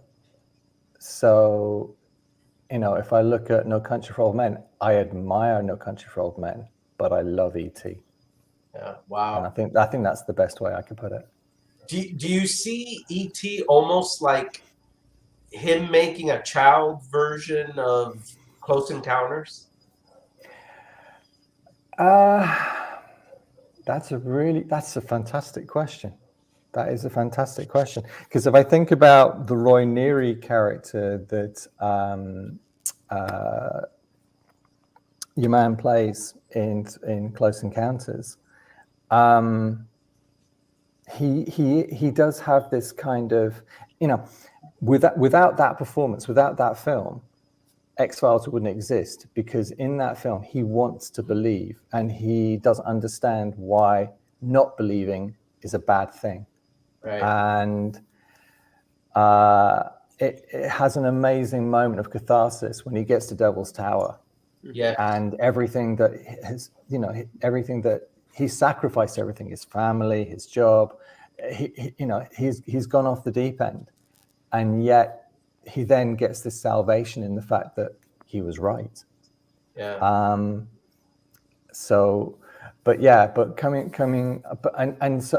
you kind of see that also. You see that chime also within E.T. Yeah. But I think I'm trying to. Who is it? I'm trying to remember the director of another film. I think, again, I'll go with E.T. It's as simple as that. What's the count at, Tank, on this? 3-2 Country. I was trying to change your mind. I think it's a great movie, too. So Old Country's got 3 right now? Yeah. And 2 for E.T. Wow, this is a major upset. It happens. Okay, the write-in vote moves on. And next up, we got Raging Bull, and that's going up against It Happened One Night. Mark, do you want to go first? Raging Bull. Has to be Raging Bull. It's the high watermark of Robert De Niro and Martin Scorsese's relationship. I remember I read a biography of Robert De Niro, and this was really a passion project for him that he brought to Martin Scorsese and really wanted to do this piece. And if I go to my closet, I still have sort of like, you remember back in the day before computers and iPads and stuff, I had a scrapbook, and I would paste stuff into your scrapbook and stuff, like bits from newspapers. And if you go through this really old scrapbook, I've kind of got like my movement from childlike cinema into serious cinema in the space of 4 pages. Because like on 2 pages, I've got this interview with Dave Prowse, who was playing Darth Vader, and that was all about The Empire Strikes Back. And then you turn the page, and then I've got the same interviewing lady, and she's interviewing Bob De Niro about his transformation to become Jake LaMotta in Raging Bull. And that's on the very next page. Wow. And I was obsessed. It was one of those movies, you know, I'm sure you probably had this, where growing up, there are movies that you become obsessed about that you can't see. The certification won't let you. And it's not just because of the blood and the gore, but the amount of transformation that Bob De Niro did to get this role. I wanted to see this film for the transformation. I wanted to understand why he went to all these efforts, why Jake LaMotta went to all these efforts to train him, to make him believable. And it's not an easy watch. It's not a comfortable watch, but then it's not meant to be. It's a very it's one of those films where it's very unapologetic. Mm-hmm. And you don't see that so much these days in filmmaking. They're kind of measured. They're kind of having test cards and really worrying about what the audience thinks. Raging Bull didn't give a damn what people thought. It was honest. It was honest about its subject matter, and it showed, you know, the uglier, seamier side. Mm-hmm. And again, I think, you know, it's one of Bob De Niro's all-time best performances. I haven't seen it. I'm going to vote on it. I'm going to just vote for it just after that, Raging Bull. But side note, real quick, best boxing movies of all time, real quick. Raging Bull, what else are you putting up there? Ooh. Well, there's another one coming up right now soon. There's this small film I remember about this Italian boxer. I think it's called Rocky. That's coming up soon. I like $1 Million Baby. I really like that one. Yes. That's Clint Eastwood and Morgan Freeman and Hilary Swank. Hilary Swank. Yeah. Hilary Swank. That's a heartbreaker. Yeah. Yes, it is. No, I think, I mean, again, I think both of these films, Raging Bull and Rocky, just cast such a huge shadow, and they opened the door for a whole plethora of other movies to come through. So yeah, it's very hard to think of a boxing movie before then. The Champ. Ricky Schroeder lives on. Yeah. Wow, yes. Bum, what do you got? Yeah, I think Raging Bull, and I think what Mark said of it being uncomfortable is very, very accurate as I felt watching it. It was, you know, just bumpy, but you realized what De Niro did to become that part and do that movie right up to the end. And it you know, it's really amazing when you look at it from there, but it was uncomfortable, and that says something for it. But yeah, I'd say Raging Bull. All right. I got one vote here, write-in vote on the bracket from Did That Age Well podcast. They got It Happened One Night. Hialeah, what do you got? I got Raging Bull. Why you skip me, dude? Oh, sorry, dude. What do you got, bro? Nah, I haven't seen him. All right, that's why I skipped it. Okay, that's one to see. Where'd you go with Hialeah? Raging? Yeah. Next up is The Graduate, which I tried to watch this week and I didn't have enough time. Should I watch that movie, guys? Do I need to watch it? Not with what it's up against. Do you want me to go? Yeah, sure. It's going up against Shrek 2, which I have seen, but in no universe and no alternate timeline would I ever put Shrek anything in the top 64 of all time. I like the movie. It's cool to watch with my kids, but, you know, I wouldn't This is a no contest. It's Mike Nichols, The Graduate, all the way. And you don't need to seduce me to do it, because it is just, again, hauntingly depraved. And yeah, Shrek is cute, it's fun, it's a kick back and have a pizza kind of movie, but The Graduate just, it's weird. It's that weird blurring line between comedy and drama, and it's funny. It plays out as a comedy, and then you start feeling more and more uncomfortable the longer it goes on. And the performances are top notch. Guys, is anybody voting for Shrek 2 here? Yes, there's one person Mark that I know of. Mark said that it's Mike Nichols all the way, but I think it's Mike Myers all the way.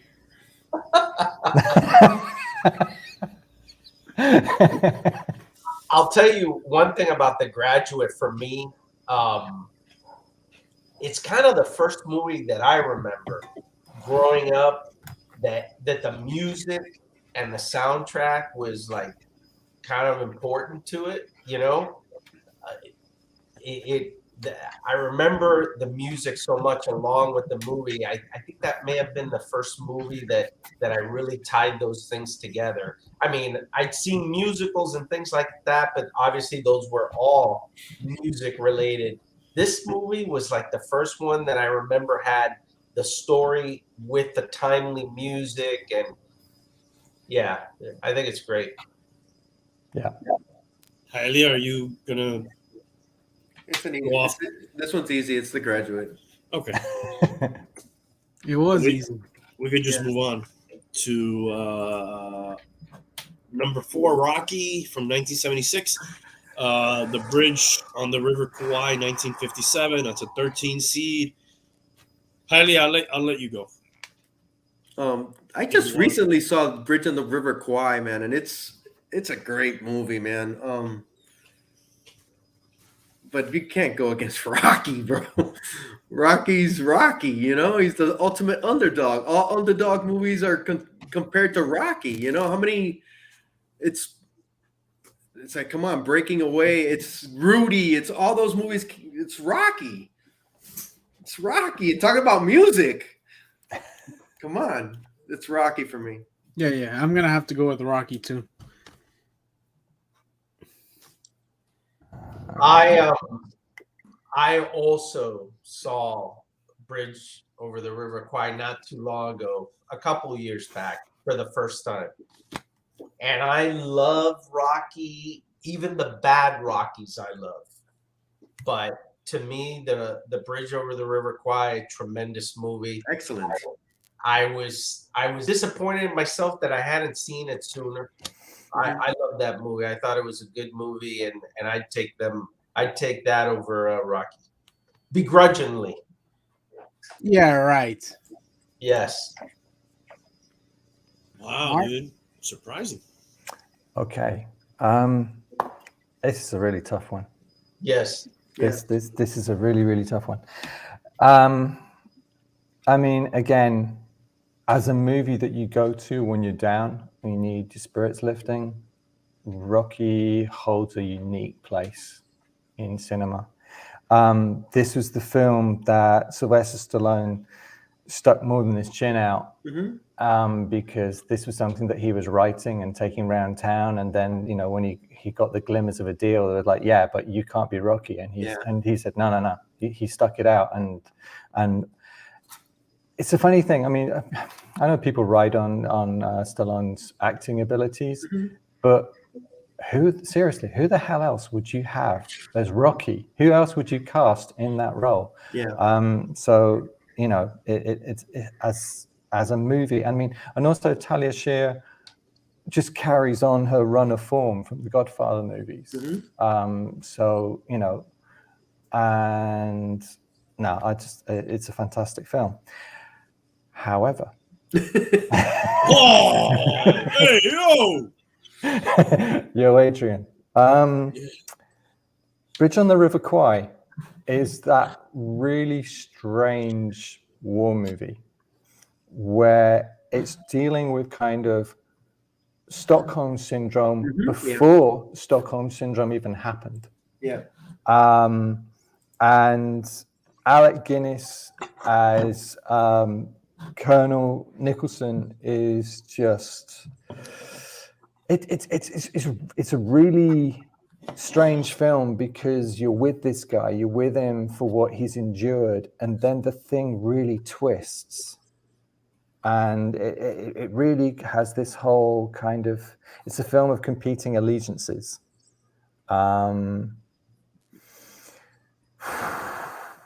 They both have very memorable soundtracks. Yes, they do. Yes.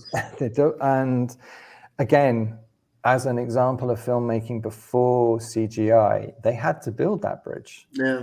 And you know, and so there is this ingrained realism to it. But I'm going to go for Rocky.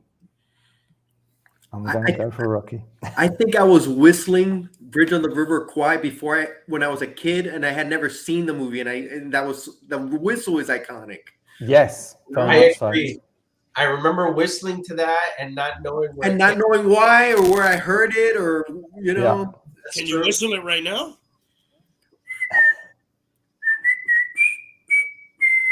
Yeah.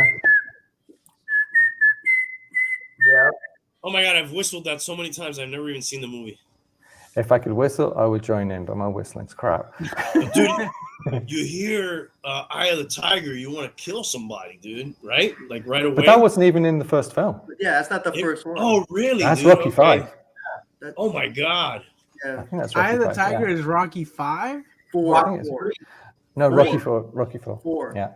Against No. Drago. Yeah. Rocky V is it Rocky V the one that has James Brown in it, and he totally smashes the film because it's that weird thing where James Brown is on stage and suddenly the film doesn't matter anymore because it's That's James Brown. three. No, that's four. That's four. Yeah, that's with Drago. Yeah. Dude, isn't Rocky like just one big movie, dude, that you could just Yeah. you watch all the parts? It's Rocky 3. Rocky 3 is Eye of the Tiger, definitely. Yeah. Rocky 3 is Eye of the Tiger? Yes. Yeah. It's Okay. Mr. T. Mr. T with Clubber Lang. Clever Lang, indeed.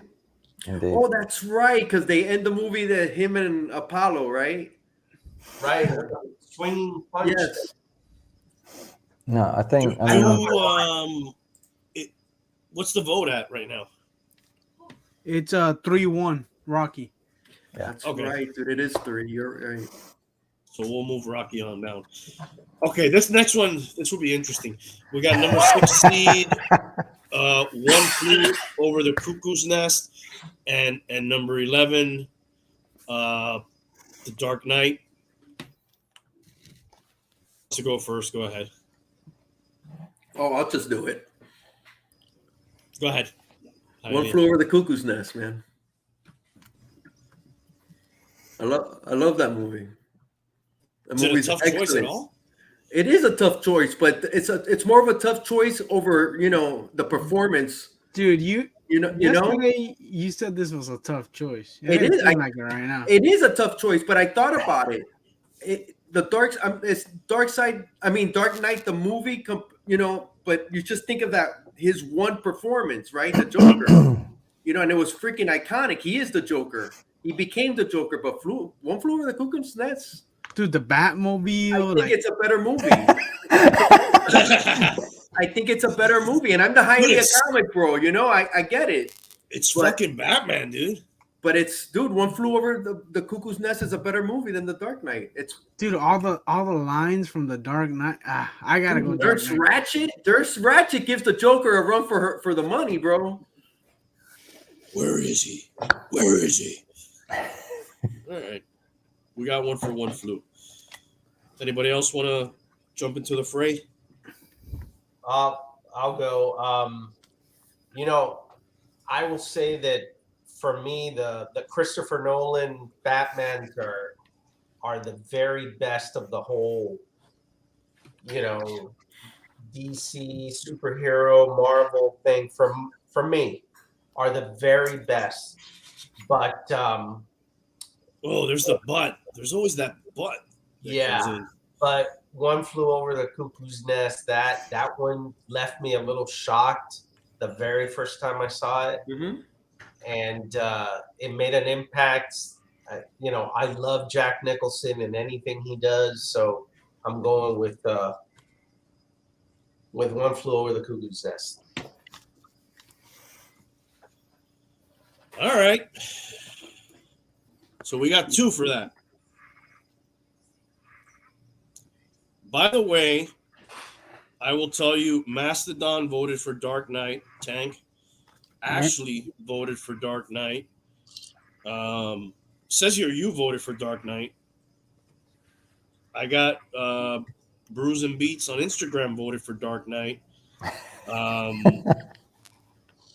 So I don't know where that puts us. It puts us at 4-2 Cuckoo. Okay, and I mean 4-2 Dark Knight. Sorry.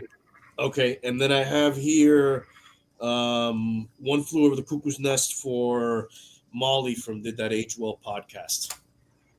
So 4-3. So we're at 4-3, and you want to? I have a feeling. Okay. Tank, I'm coming to your rescue because I love The Dark Knight. I love the performances. Oh man, you surprised! There might be a butt coming. Let me just hold my applause. I love the Dark Knight, and I love Heath Ledger's performance is just on a different scale. And what Nolan did sort of really changed the way that comic book movies were approached. You know, he took a very realistic slant on it and made it very sober. But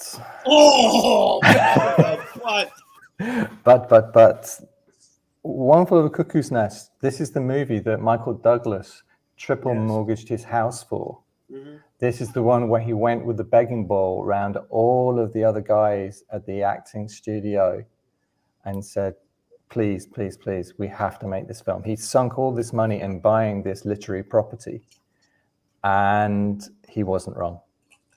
I mean, he got, again, as Tank said, the Nurse Ratched character is as brutally, as chillingly menacing as The Dark Knight, and then some. Definitely.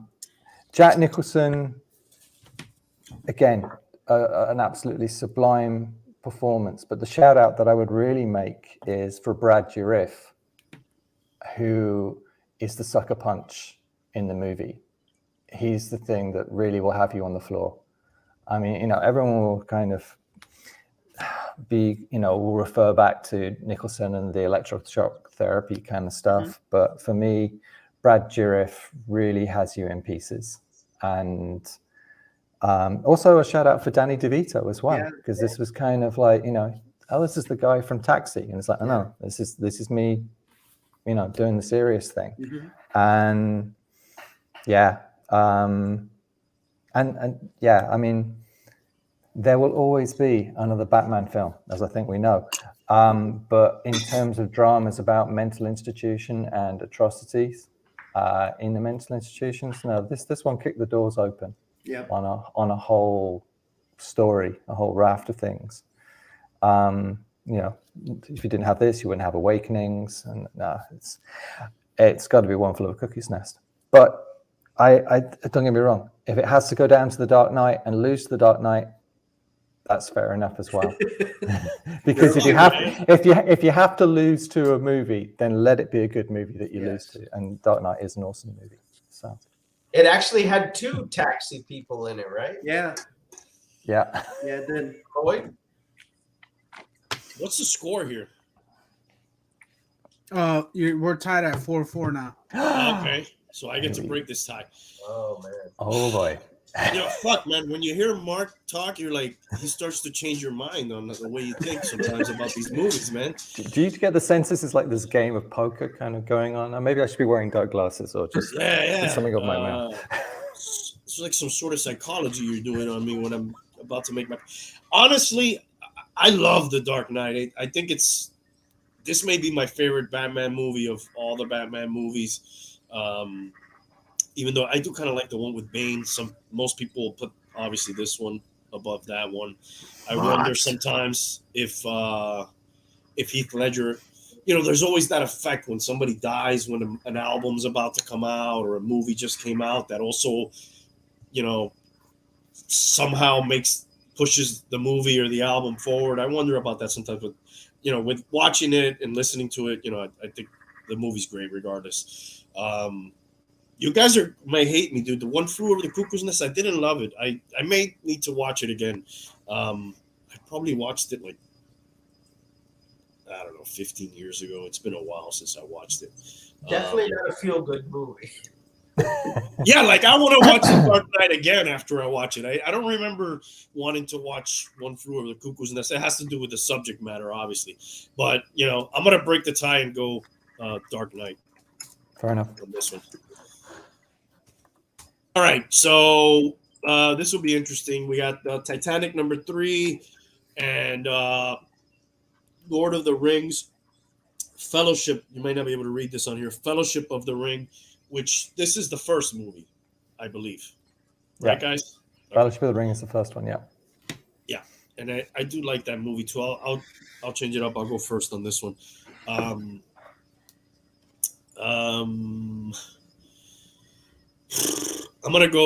I'll go Titanic here, even though I do like Lord of the Rings a lot too.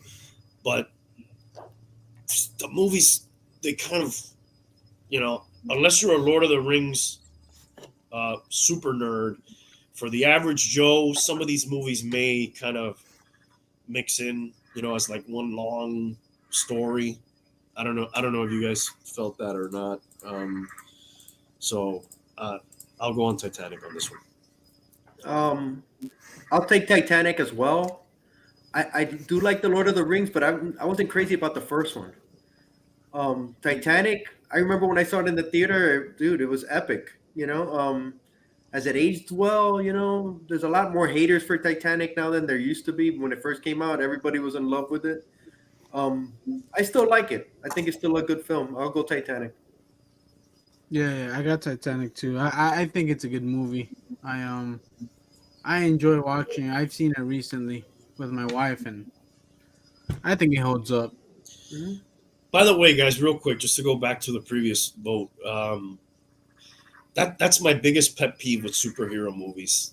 Mark alluded to it with, like, you know there'll be another Batman movie, he said, and that's the thing, dude. Like, how many Spider-Man movies are there? How many Batman movies are there? Like, it kind of turns me off a little bit to that whole genre, where it's like it's kind of saturated sometimes with that genre. And this is what I do for a living. I sell action figures and all that too. So maybe that has something to do with it. But some are harder than others, right? Like you can never replace Robert Downey Jr. Mm-hmm. Like I don't think they could make another person be Iron Man. I don't know. That's just how I feel about that. I think it's a wonderful question and a wonderful debate. And I'm going to, since we're talking about The Dark Knight, or talking about it, when I found out that they were going to do another Joker movie, mm-hmm. and I thought, okay, you're going up against Nicholson, but you're going up against Heath Ledger, and you're looking to bring something new, and you want to pull in, and you got to, talk about odds stacked against you.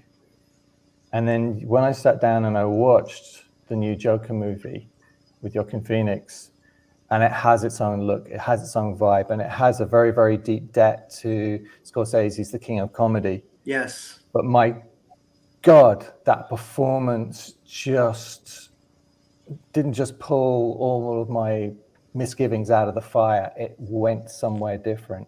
So I think, provided that the films get better, then I have no issue with them revisiting these stories. I mean, how many Shakespeare stories have we revisited?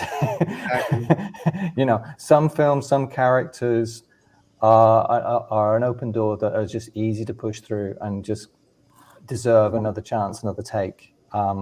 I have a feeling at some point we'll get onto the subject of Robert Pattinson and the latest Batman movie, but we'll leave that for a sec. But I love, you get wedded to the idea that somebody is irreplaceable, and then somebody just comes along, a filmmaker, creates a relationship with an artist or performer, and then just floors you. Yeah, if you had said to me, oh, the guy who did The Hangover is going to create this amazingly dark, cerebral, I mean, Ang Lee went for a cerebral take on a comic book with the Hulk and died a dozen deaths. And so, like, if you told me that the guy who did The Hangover is going to do that and do a serious Joker, I would have just gone, mate, here's all the money, here's my house, bet the farm. It's not going to happen. And if it does happen, it's going to be a disaster. And I would have been so wrong. And yet I would have been happy to be wrong. Yeah. You know what? Yeah. I think you guys are both absolutely right. You said the saturation of the whole comic book stuff. You're absolutely right. But Mark, the fact that I felt the same way, like super saturated, there's not going to be a good one. And then the Joker came out and it was a completely different take. And you're right. At the end of the day, as long as the movie that they make is good, then, you could keep going. But you're absolutely right. It is saturated, but also as long as that movie's good, right? There's a chance, right? Yeah. There's room for nuance in there. Like for every, in 1989, we thought, wow, Keaton killed it, dude. He's the best Batman. Some people still probably love him, but then you get other Batmans. You're like, wow, this is more modern. This is more realistic. But the Spider-Man one got me, where it's like, oh my god, how many Spider-Man movies has there been just in the last? How old is your son? 20, 19, bum? He'll be 20 next week. Okay, so he's 19, 20 years old. There's been, 7 Spider-Man movies in his lifetime, or 6 Spider-Man movies in his lifetime? At least. That's kind of crazy, dude. That's every 3 years they're pumping out a new Spider-Man movie, and they're not even, now they've melded them, But yes, I get what you're saying too, Mark. There's room for, there's always going to be something better. It's just there's both sides to it, I guess. Let's not forget that there was a Jared Leto Joker before Joaquin Phoenix. Yes. Some people. There was a Cesar Romero Joker. I don't think anybody was particularly panicking about Jared Leto's performance as the Joker. I think they're more worried about Heath Ledger. That was the huge right. Jared Leto element. was kind of a letdown. It's a tough one because was it the performance or was it the script? It's very hard. That guy's an amazing actor, though. Yeah, I'd say it was more the script. I mean, Jared Leto, he comes in for taking a lot of flack, but if you look at things like Dallas Buyers Club and stuff, the guy can definitely act. There's no issue there. And sometimes there are certain actors or actresses where you give them the right material and they can absolutely go there. I mean, the obvious one would be Matthew McConaughey after I've forgotten the television series that he did with Woody Harrelson. And again, you wouldn't a True Detective, you wouldn't have expected that performance, and then he just sent it. And you're kind of going, oh, another TV series about a serial killer. And then, Jared, I'm sorry, go ahead. But then, you just get this fantastic reward of an amazing performance that just really goes somewhere different from people that you wouldn't expect. And I have to say, I'll just quickly nail my colours to the mast here. As a reviewer, I love having my expectations confounded. I love going to the cinema and totally having my expectations turned upside down. Yeah. Because that is, it's the hardest thing is to kind of set my expectations at neutral every time I go to a film. So I'm not carrying any kind of baggage or undue requests from a film. And hey, by the way, man, shout out to Mark. Cheers, man. You've been an amazing guest. Thank you. I know it's super late out there, man, but I'm having a blast. I'm loving this. Yeah, thank you. Jared Leto may be a vampire too, because that guy, like every time I look at him, he's like he may be young. He is a vampire on Monday or on next Friday. We will find out this week. We'll find out on Monday. Monday morning, Jesus I'll find Christ, out. Dude. That guy's like the Ant-Man guy, dude. Like you look at them and they don't age, dude. Yeah, they're definitely like drinking baby's blood or something, dude. Where are we at on this vote, by the way? Titanic. Titanic is up 3-0. And who's yet to vote? I think the Bum and Mark, maybe. Okay. I mean, I'll go. I'll say this about Titanic. I went into that movie thinking, okay, I know how this ends. The boat sinks, right? I mean, come on. You know, what more could there be? And I was quite shocked that they took that movie in a direction that I didn't expect and kind of made it entertaining, right?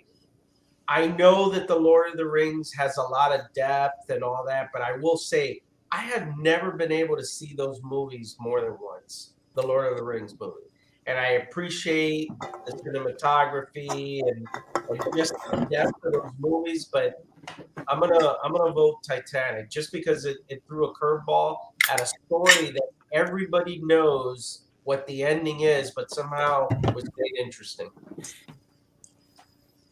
So we're at 4-zip. Are Yep. you gonna zig when we're all zagging, Mark? He might. Okay. Okay. I'm not going to milk this. Titanic is a story where it sank with everybody on board, and yeah, I'm sorry, the film's not any different. I still think there was room on that door for both of them, dude. Yeah, that was a mistake right there. I mean, they didn't need to sort of be faithful to any kind of stories at that point. I mean, what do you say? He doesn't even know where to start. The thing is, I will kind of put Lord of the Rings in the same bracket as Denis Villeneuve's Dune that's just come out, because when they were taking it on, there was this great apprehension of, all right, you're going to do LOTR. It's this huge mammoth text with lots and lots of detail and layers and everything. And Peter Jackson made an amazingly approachable film, which you could invest and go with. And, you know, I was like going into the cinema going, please don't fuck this up. And he didn't. And I had that same feeling when I was going into watch Dune. I'd already seen David Lynch's version, so the writing was already clearly on the wall. And he didn't. And there are, Andy Serkis, Gollum, Mm-hmm. there's no competition here. I mean, you know, the guy in a single performance changed the way people felt about motion capture. And he acts through every pore, every pixel of that movie. So no, it's got to be LOTR. There's no competition. And Leo goes on to have a better career in much better films. So I feel I'm not throwing him a life raft on this one. All right, fair enough. Let's move on to 7, Raiders of the Lost Ark, and that's going up against 10, Parasite. Haley, are you eligible to vote here? Yeah. All right. Dude, Parasite won the Oscar a few years back, and everybody, I saw it. I didn't fall in love with it. I get what they were trying to say, but I wasn't a fan. I wasn't the biggest fan of it. Raiders of the Lost Ark. I gotta go Raiders of the Lost Ark, man. For me, it's pretty easy.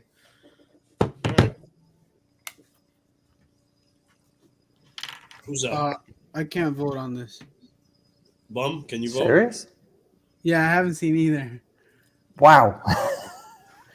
Raiders of the Lost Ark is It's not so much Parasite, but you must have seen Raiders, surely. Yeah, that's what I was thinking. No. Wow. Well, you have a good one to watch there. Indeed. A great, yeah.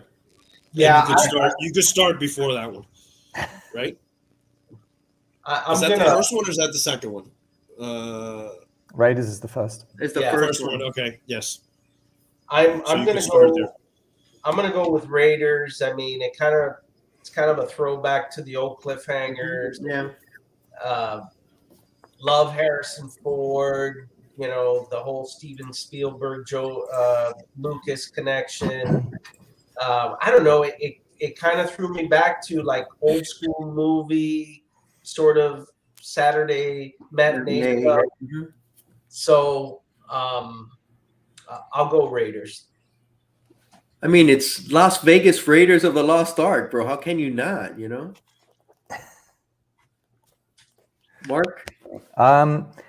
Okay, so Parasite's a really smart, really intelligent film. Amazing performances. It will have you on the edge of your seat throughout, and not for the whole kind of live or die kind of thing that normally has people on the edge of their seat. But I'm going to go with Raiders, because this was George Lucas and Steven Spielberg sat on a beach after Star Wars thinking about, George certainly thinking about what his next move was. And the whole thing about Raiders was these guys grew up watching those old black and white Republic serials, Buster Crabbe, Buck Rogers in the 25th Century, Flash Gordon, all this kind of stuff.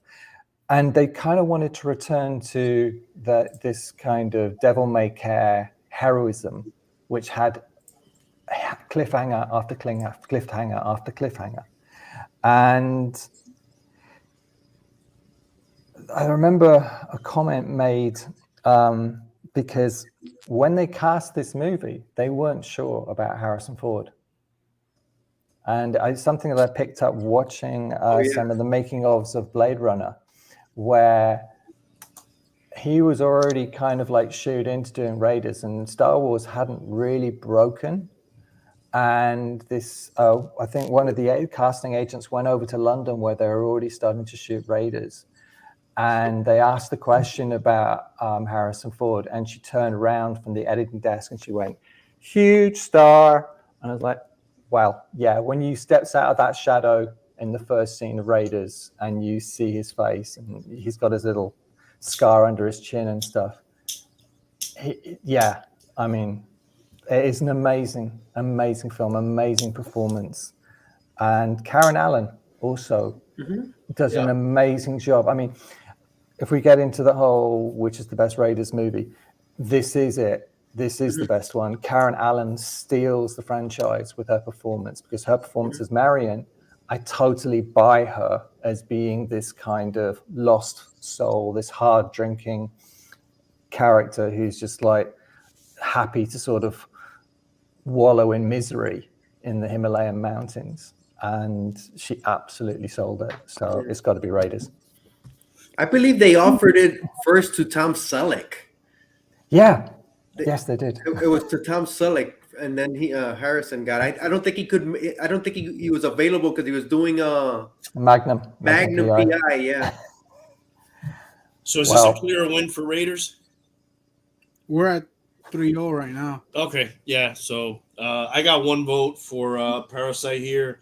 So we'll move on Raiders. Is anybody disappointed that there isn't any Mad Max movies in this list anywhere? Guilty.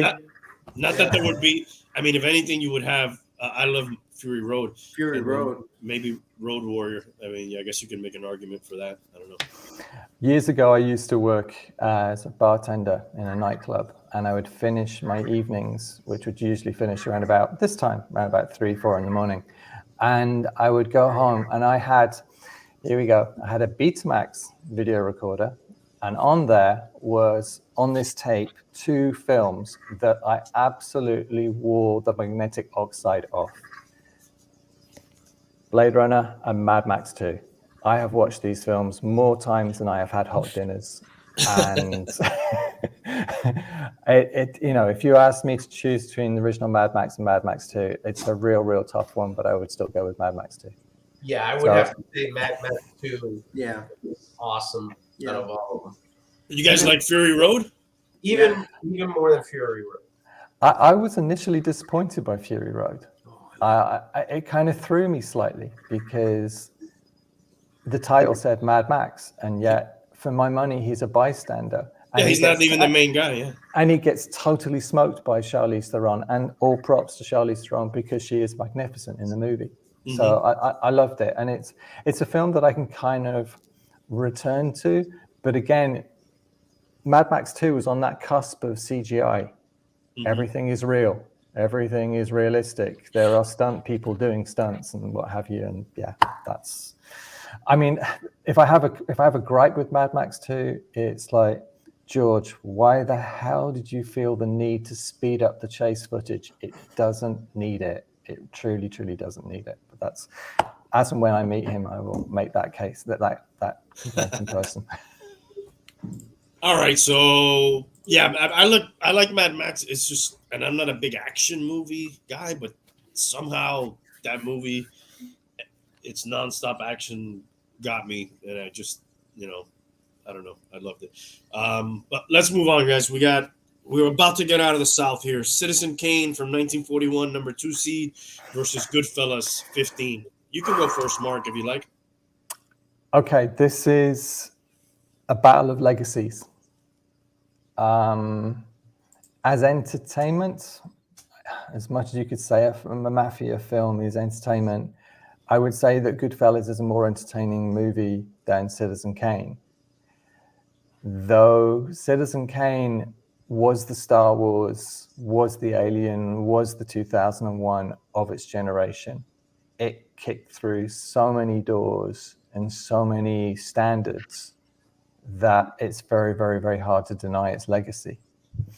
So if we're talking about putting films into posterity for future generations, then I would beseech people to sit down and watch Citizen Kane. However, if people wanted to be entertained, he did a double. However, which way are we then, going here? Then I'm throwing them in. I'm not throwing some code. You haven't said but yet, so we don't know yet. But here you go. Don't disappoint. Joe Pesci in Goodfellas. If there's a performance that just kind of steals the show and steals my appreciation of the film, the whole Joe Pesci, do you think I'm funny? Do you think I amuse you? Funny how? Funny how, exactly. Like a clown? It's you see, if I look ahead, to be honest, and I'm going to preface this already because I think this is a done deal, neither of these films are going to win against Raiders, so I'm happy to let Goodfellas go through. I love Goodfellas, and I read the book too. It's based kind of on a true story of Henry Hill, and that guy moved like up and down, from like low level mafia guys to like high level guys. He had like one of the rare guys that had access to everybody. But unfortunately, I've never seen Citizen Kane, so I'll let some of you other guys vote on this one. But I do love Goodfellas. Tank, if you haven't seen it, there's a lot of movies here, but that's a good one. I really like that one. Yeah, I haven't, so I'm not voting. But watch it. Or don't. I think if there are two Orson Welles films you ever see in your life, it's Citizen Kane and A Touch of Evil. And see the remastered version of Touch of Evil. That's quite something. Highly, Bum, I know you've seen both of these. Yeah, I mean, to be honest, I watched Citizen Kane because in so many different lists for so many years, I would see it was always the top movie of all time, the greatest motion picture ever made. I watched it. I liked it. But, going back to what Mark said, from an entertainment perspective compared to Goodfellas, certainly Goodfellas was more entertaining. I could see why Citizen Kane was so revered. It's a great story over a period of time and very solid. But this entertainment, I think I'd go Goodfellas. Yeah. I'm going Goodfellas as well. Everybody says, like what Bump just said, Citizen Kane's number 1 or number 2 in pretty much every list. But dude, Goodfellas is great, bro. It's entertaining. It's also, dude, that shot through the kitchen, out through the nightclub, and you're just meeting everybody that you're gonna spend time with for the next 2 hours, dude, or maybe not the whole 2 hours because most of them don't last. But dude, Goodfellas and rewatchability. Oh my god. It's one of those things, like I was saying, you could put yourself in any scenario without any of the consequences. You feel like you're hanging out with them, and you're doing the stuff that they're doing without the consequences of it. I have one vote here for Goodfellas. I think that pretty much wraps it up. I think everybody, and that's a big upset. That's a 2. Yeah, 90 just voted Goodfellas also. So He is a good fella, that guy. What's up, 90? Oof, fella. What am I writing? Good fellas. Yeah, that's Right. fair. And we are out of the South, and we're going to move on to Where are we the going? East. We're going to the Okay, East. yeah. We're going Gone with the Wind versus Pulp Fiction. I'll go first. Pulp Fiction's probably my favorite movie. So I will vote for Pulp Fiction. I was about to type it in. I can't type it in yet. But I'll vote for Pulp Fiction. Dude, How about you, Hialeah? I'm gonna make it quick. I'm going Pulp Fiction too. Rewatchability, the same thing. Gone with the Wind. I'm on Pulp also. It's Pulp. Pump. Bum? Wow, Gone with the Wind, such an iconic movie. I fear it's almost a travesty to put it against Pulp Fiction because I really love Pulp Fiction. I know there's probably not it doesn't check all the boxes from a professional critique side of it, but I got to go with Pulp Fiction. It's Pulp Fiction. It's just really easy. It's Pulp Fiction. Yeah. This is a big upset. This is the biggest upset so far. 6-0 with Chad. I think, Gone with the Wind is this historical film, but time has not been kind to that movie. You took the words out of my mouth there. It's a film that was very much a generational thing. I remember my grandparents speaking very lovingly about that film because that was a big film for them in that period in their lives. It was one that, it was like one of the first big movie sensations that just totally swept people up, and it was one of those you have to see this movie kind of things. But Pulp Fiction is a film that has got that rewatchability, the absolute to die for dialogue, and amazing performances. I'll go for Pulp Fiction. I could talk for days, but we don't have days about Pulp Fiction, so we'll move on to Philadelphia Story, and that's going up against The Empire Strikes Back. And Mark, you can field this one first if you'd like. This is a tough one.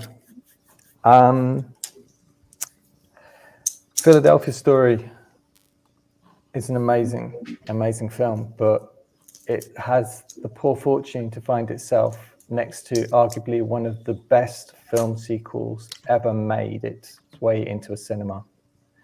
So I'll just make it quick and clean. Empire Strikes Back smokes it. You know what? I got to stop you for a second there. That's interesting because we have had this discussion on the show about the best sequels, and we're going to talk about The Godfather soon, and Aliens. We talked about Aliens previously. Help me out, guys. What are some other greats? I mean, Godfather's the only one to win Best Picture, right, on both. Mm-hmm. There's another one that was nominated. I'm not a fan so much of it, but The Lord of the Rings did pretty well as sequels too, right? That's a great shout. The Twin Towers, I love. The second There is one other one that we're missing, guys. I think either both of them were nominated or one of them won and the other one didn't or something. But what's interesting is that this one doesn't come up. The Godfather and The Return of the King is the two sequels that have won Oscars alongside the. Okay. But this one doesn't come up in that argument enough when we have it, and he's absolutely right.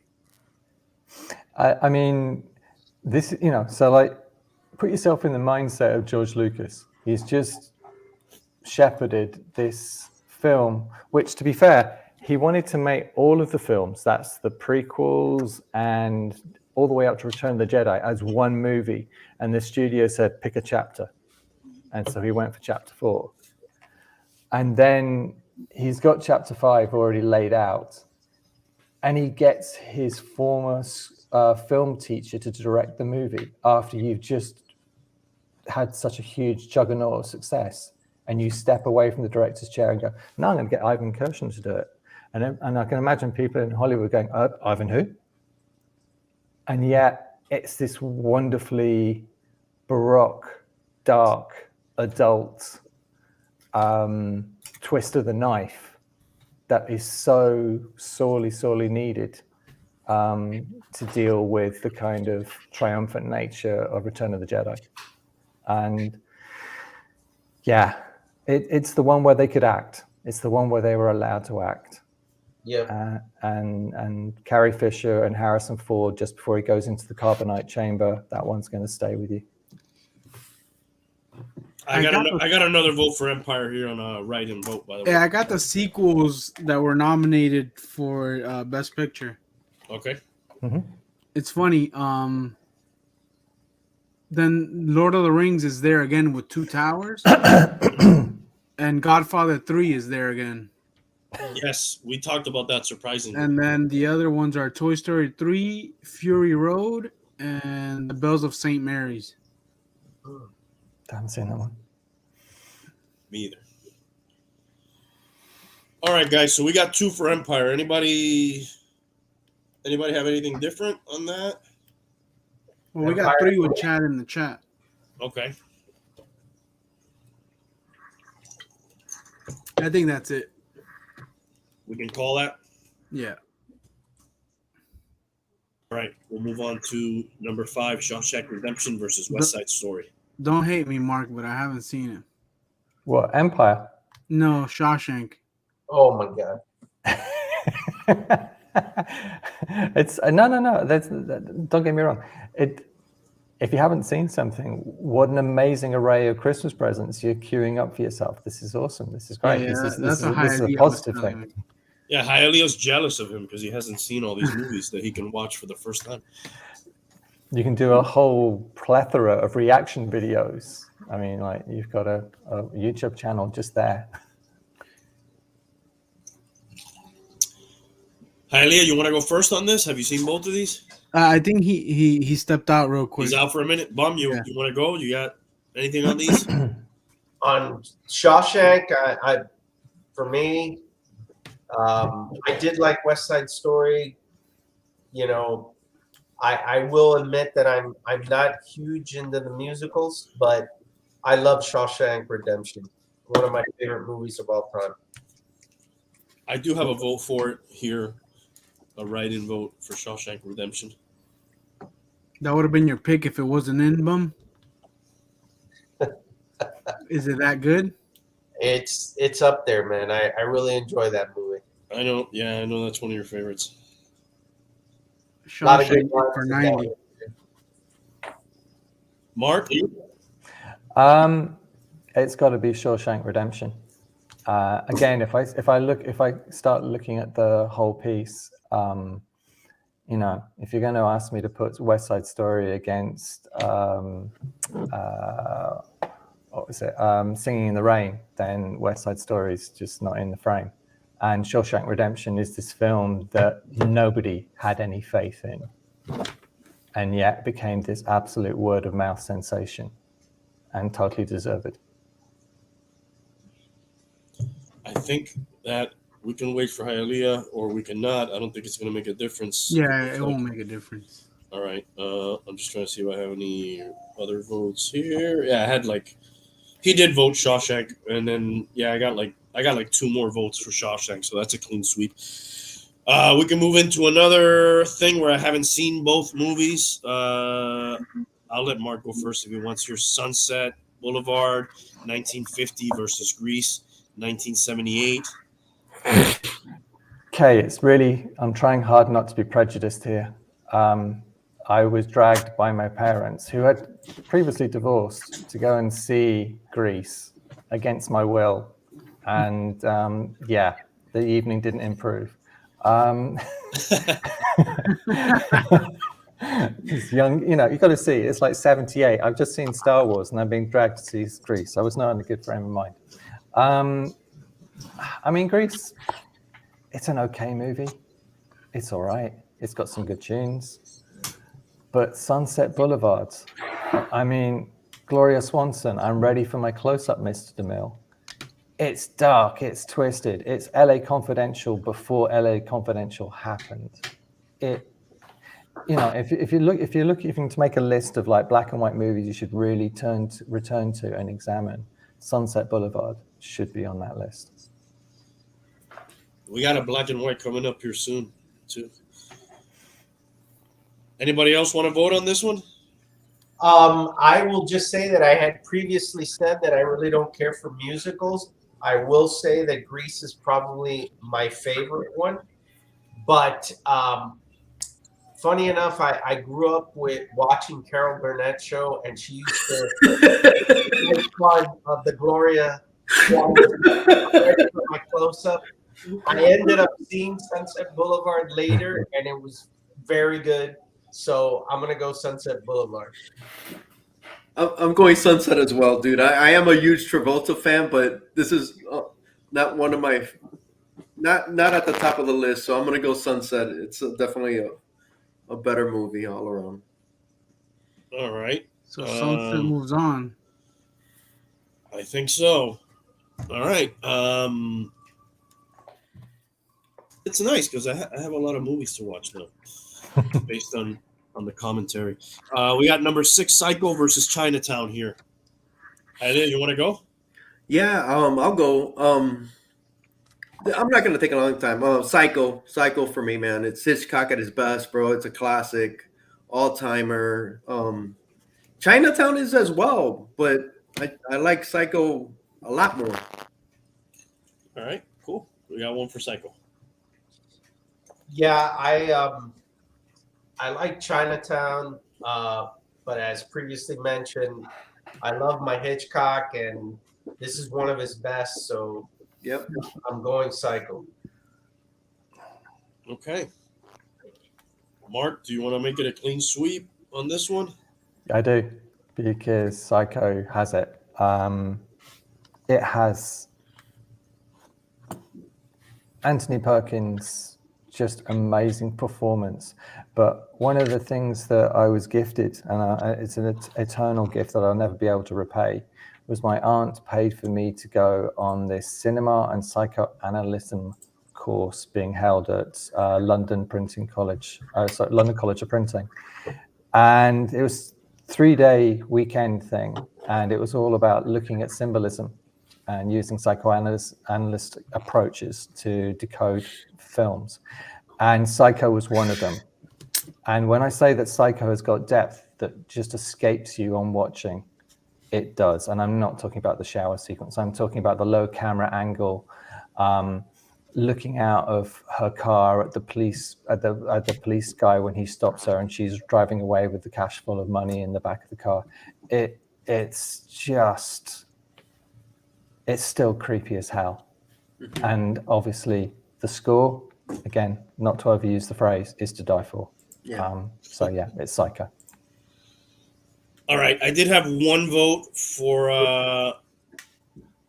no, they had Psycho as well, so let's move Psycho on. Okay, next up we've got number 3, Forrest Gump, and then number 14, Dr. Strangelove. And I just saw Dr. Strangelove. Excuse me. Yes. Hey, Prince. Which has made it a tough choice for me. Because I do like Forrest Gump. I remember watching it when it came out, and excuse me. You know what? I'll let you guys go first while I get. I loved Forrest Gump when it came out, but dude, I can't go against Kubrick on this one, dude. Dr. Strangelove for me, bro. What a satire. It's oh my god, Peter Sellers. Oh. I gotta say, most of you know Forrest Gump is my number 1 movie of all time.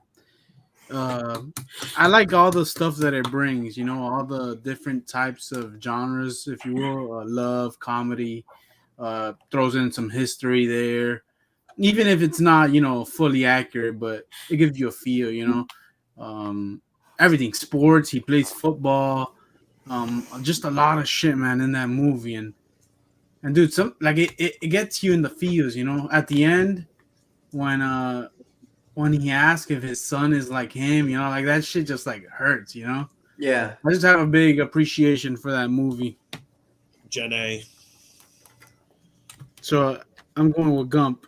Hey, but dude, is Doctor Stranger really satire? Like, it's almost like probably, It's an anti-war, right? but it's probably pretty like accurate. Accurate now. Now it's I accurate don't- now. Yeah, I wasn't sure if I was watching a documentary dude, when I was watching it last. it's couple actually nights. now. Yes. I don't know, dude. I can't vote right now. Bum, you're up. Well, I think I do love my Forrest Gump, and it was a very different movie when it came out. I appreciate it, but I'm gonna go Stanley Kubrick and Doctor Strangelove. You want to go ahead, Mark? Yep, happy to. So, if Forrest Gump is like, what is it? The life is like a box of chocolates. I'm sorry, Doctor Strangelove is Jewel in the Crown. It is brutally. I mean, if you set out to write a black comedy, then this is the yardstick that you're going to have to compete against. And obviously now, given the current circumstances, to say that this is a film that could be made tomorrow, it's beyond that. And then you look at, as I say, the multi-characters that Peter Sellers plays, and you've got all the iconic images of Slim Pickens riding that atomic bomb down. I mean, things like that are just going to stay with you. It's a film that you could make today, but I don't think anybody would have the cojones to make today. So, yeah, I'd go with Doctor Strangelove. I think, let's see, what do I have on write-in votes so we can get a full count? I got to vote for Forrest Gump here. And let me see if I have any others. Give me 1 second here, guys. I don't know if I put this one up. I thought I did. What's the score out right now? 3-2 Strangelove. Okay. Man, this list is hurting my feelings, dude.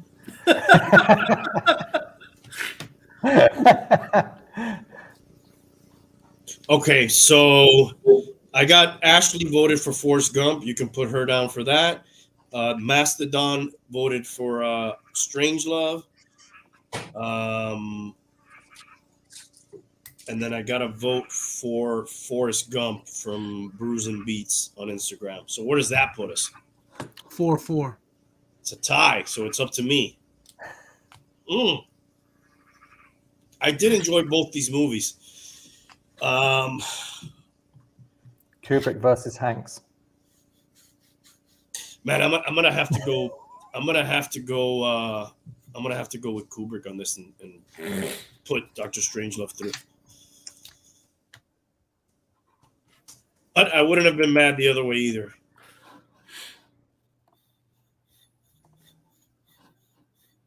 I always tend to go with whatever movie I saw more recently when it's close for whatever reason. I don't know why. We got Ben-Hur, number 7, versus Black Panther here. Hialeah, you want to go? Yeah, this is pretty easy for me, man. I'm going Ben-Hur. It's pretty easy.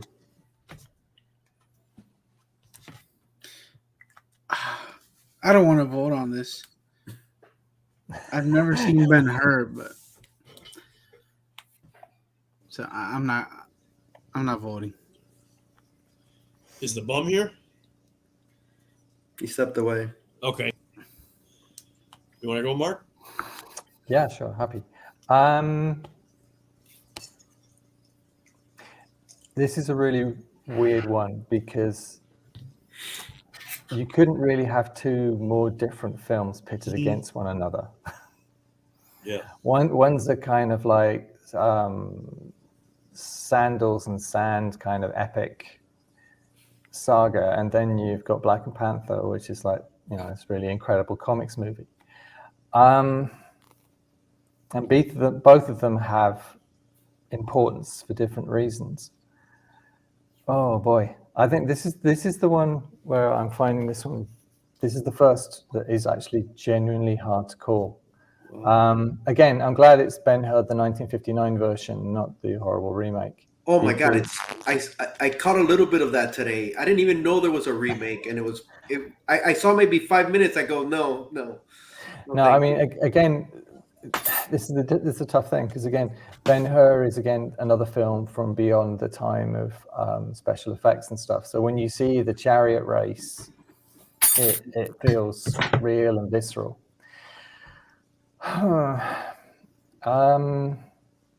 See, if I look further down the line, and I notice that there's this guy called Gladiator coming up,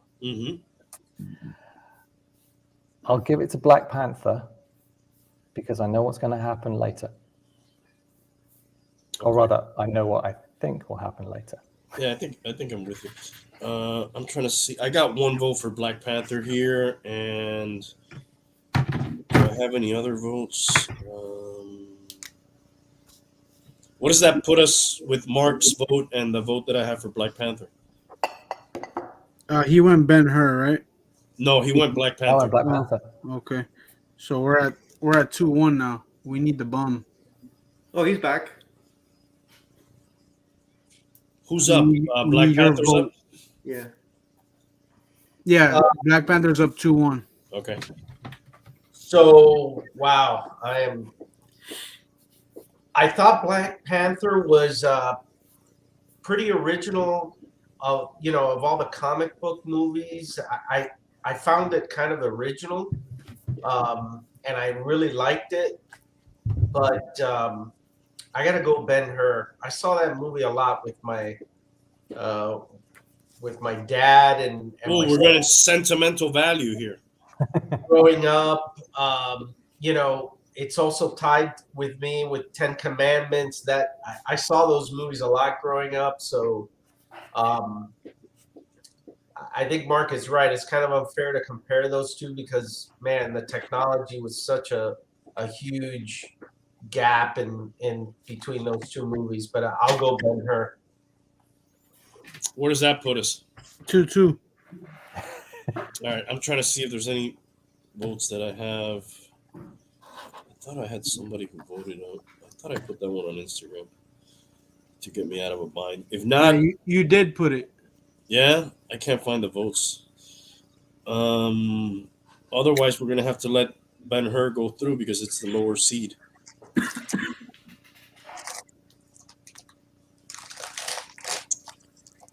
Yeah, I think that's gonna just put Ben-Hur through because it has a lower seed. I cannot find any votes other than the ones I gave you.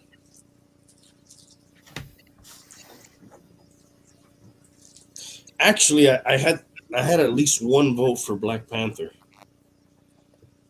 Yeah, you said it already. No, another one on Instagram. That would put it through. Yeah. I kind of think it's not going to matter in the long run, but yeah, we'll just put Black Panther through then based on that. Wizard of Oz is going up against Gladiator. I'll go first if you guys don't mind. I do like the Wizard of Oz. I watch it with the kids, but at one point we used to go to football games, me and the bum, to watch the Dolphins, and what was going on the field was so terrible.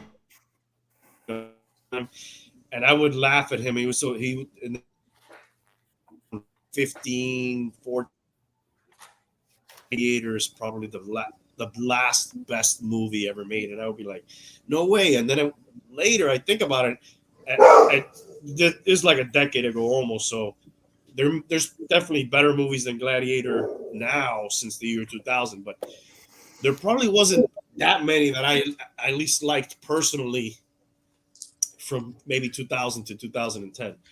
So I'll go Gladiator on this one. I really enjoy that one, and I can watch it a bunch of times. Joaquin Phoenix is awesome, dude. When you hate the villain so much in a movie or show, you know that they're really good. And so that's my vote, Gladiator, on that one. Joaquin Phoenix is excellent in that, and Joaquin Phoenix is the king. Yeah, he's the son of the king, and then he becomes the emperor. Right, the guy who fucking Yeah. Wow, I didn't know that. But dude, Wizard of Oz has a great villain too, bro. That Wicked Witch. When we were 12. I'm going Wizard of Oz, man. I think I like it better than Gladiator. Although Gladiator is great, man. Wizard of Oz is timeless. It's kind of like what you were saying about watching the Ten Commandments. It's the same thing with the Wizard of Oz. Every year they played it on a certain night, and it was an event when we were kids. The Wizard of Oz on CBS Sunday night, 8:00. It was like, oh, Wizard of Oz for me, man. Plus Dark Side of the Moon, Pink Floyd. Yeah, baby. Give me some Wizard of Oz. All right. I'll go Gladiator, dude. I've actually seen both of these guys. Yay! Hey, Hey, we got one. We got one. Cheers. Take a shot. Take a shot. Everybody take a drink. Everybody take a drink. But yeah, man, I gotta go Gladiator, dude. I think I saw it as a kid, and it's one of the movies that I actually remember. Like, it was so, I don't know if it was the gruesomeness of the movie that makes me remember, but it's so iconic. The whole, like, you know, thumb thing, and I like that movie a lot. All right, Bum, what do you got? Man, Wizard of Oz, super iconic. I remember that, you know, to Hialeah's point, I do remember watching that along with the Ten Commandments every year at a certain time of the year. But there's something about Gladiator that just kind of sticks with me. I think it may have been the last performance for Richard Harris and Oliver Reed, maybe too. Maybe Oliver Reed, definitely. yeah. I think they Definitely. had to do like something to finish his scenes. So I'll go Gladiator, especially that I used to say it was the greatest movie ever made for a period of time there when there wasn't a lot happening. So that was more just kind of after a while, just a joke after a while. But yeah, I'll go Gladiator. I did give you my write-in vote for Wizard of Oz, right? No. Okay, so let me give you those real quick before Mark goes. I got one for Wizard of Oz on the bracket, and then Ashley voted for Gladiator. Mastodon voted for the Wizard of Oz. Brews and Beats voted for the Wizard of Oz. I don't know where that puts us before Mark goes. That puts us at 4-4. Okay, so you will break the tie, Mark. Wow. Okay. What can you say about Wizard of Oz? It is the Citizen Kane of cinema musicals. It just brought in so many different things beyond the use of color and the whole black and white color switch, and yeah, it has the best performance by Judy Garland, and I mean, you know, the performances, the lines, the dialogue, it is just passed into cinematic legend. But yeah, there's that but again. I knew it was coming. We knew it was coming. I'm getting by this round. I'm getting your style. Whichever one you give first, a butt comes later. Well, I might mix it up a bit later. Unless there's a double butt or although. See, this is it. To quote Wizard of Oz, I'll get you my pretty, but I'm going to quote instead Tank from Matrix because Kansas is going bye-bye. Which is why we call him Tank, by the way. That's why. There you go. Gladiator has to be Gladiator. It's. By the way, I'm upset the Matrix is not on here. Yeah. It's a film that, again, you can return to years hence, and it still has that amazing relevancy, and the performances still hold up. It's a revenge movie set in a historical context, and I always think back to the opening scene in the fight against in the German woods, and they have that kind of like Mars bringer of war kind of riff with the music and stuff. And as it correctly, Joaquin Phoenix is giving us the first taste of what's to come because he is absolutely brilliant as the Emperor. And it is, and yeah, Ridley Scott. Oliver Reed just absolutely smashes it. And it was such a, again, going back to that thing about being surprised when you go into a film and you're thinking, oh, Oliver Reed, this might not be so good. And then he elevates it. He takes it into a spiritual dimension, even with just the small amount of screen time that he has. And yeah, it's probably one of my best Russell Crowe movies. And then, yeah, I have a soft spot for Ridley Scott, so it's got to be Gladiator. All right, you put through Gladiator, and now you will get to vote on number 1 seed Casablanca against 16 Back to the Future. I'm interested to see what you do. Oh boy, it's not really a poison chalice at all, is it? No, not at all. Back to the Future versus Casablanca. Mm-hmm. Sounds wrong. Yeah. Yeah. I think that's a good. Because this should be an easy thing. A 16 against a 1, it should be easy. Number 1 seed, this is one of the top 4 movies according to my list. The way I made it. Yeah. I'm just gonna kill it. It's Casablanca. Casablanca is, again, it was a lot movie. It was a movie of the week. It was like just a studio movie. They were just cranking these things out every week. Nobody expected anything from this, and yet it has this amazing ongoing appeal. And it just, when you're watching the bar scene and the Germans come into the bar and they start playing the Marseillaise on the piano, if that doesn't get your heart pumping, then frankly, I don't know what doesn't. And again, it's that film that you go back to and you can watch over and over and over and get new stuff from.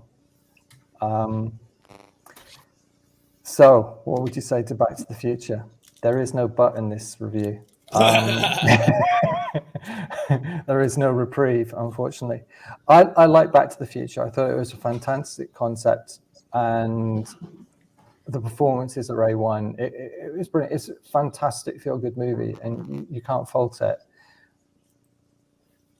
But if we're packing Blu-rays into the spaceship, then Casablanca's coming along for the ride, and Back to the Future will have to stay Back to the Future. I hear you. Bum, what do you think? Yeah, it's not even a horse race for me. It's Casablanca. Oh, wow. You do like Back to the Future, though, right? I do. Mark struggled with it at least a little bit. You just went right in.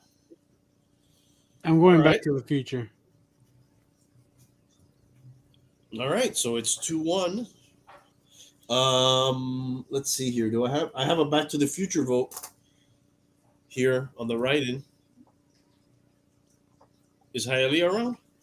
I'm going Casablanca. Thank you, bro, For what? for that vote. You're welcome.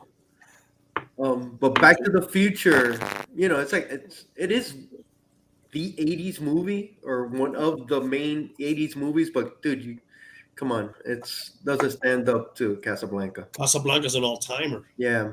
Mm-hmm. I absolutely adore Casablanca. It's one of my. I like Bogart. I remember the first time I watched it. I wasn't that much like I didn't want to watch black and white movies, when I was young. But I just watched it, and I don't know. There's something about it, dude. I don't know what it is. The old timey, and then the love story and the war. And there's so much going on. My favorite character in the movie is actually the cop or the police. What is his name in the movie? Help me out, guys. Oh, Claude Rains. Yes. So it's so many great lines from the movie. Gambling. I am shocked that there's gambling going on. Oh, sir, you're winning. Oh, thank you. And, it's just so many little things that are just funny. And so I don't think I have any write-in votes because there was Back to the Future had a play-in game. So that puts Casablanca through, right? Yeah. As it should. All right, so now we got Lord of the Rings: Return of the King, 2003, versus To Kill a Mockingbird. Do you want to go, Hialeah? Yeah, dude. To Kill a Mockingbird. I fucking love that movie. I love the book. Peck, Atticus Finch. Oh my God. Scout. Boo Radley. Man, I still remember all these characters. I think it's excellent, dude. It's a great, phenomenal movie. Do you find it interesting when you love a movie that's like even before you were born? I assume it was. Yeah. Before you were born. Yeah. Um, Well, but think about it. When this movie, when I was, let's say, 7, 8, this movie had only been out like 10, 15 years. It was, right, which is nothing. it's You think nothing about at that time when I first Yeah. saw it, and I fell in love with it. It's great. All right. Anybody else have an opinion on this one? For me, it's To Kill a Mockingbird. I didn't read the book, but I definitely saw Peck and the movie, and it was awesome. I later saw it with my son, and he loved it. So, yeah. It holds up. It holds up. All right. Uh-oh. Oh, I'm sorry. I said I'll refrain from voting. I'll let Mark go ahead. oh, okay.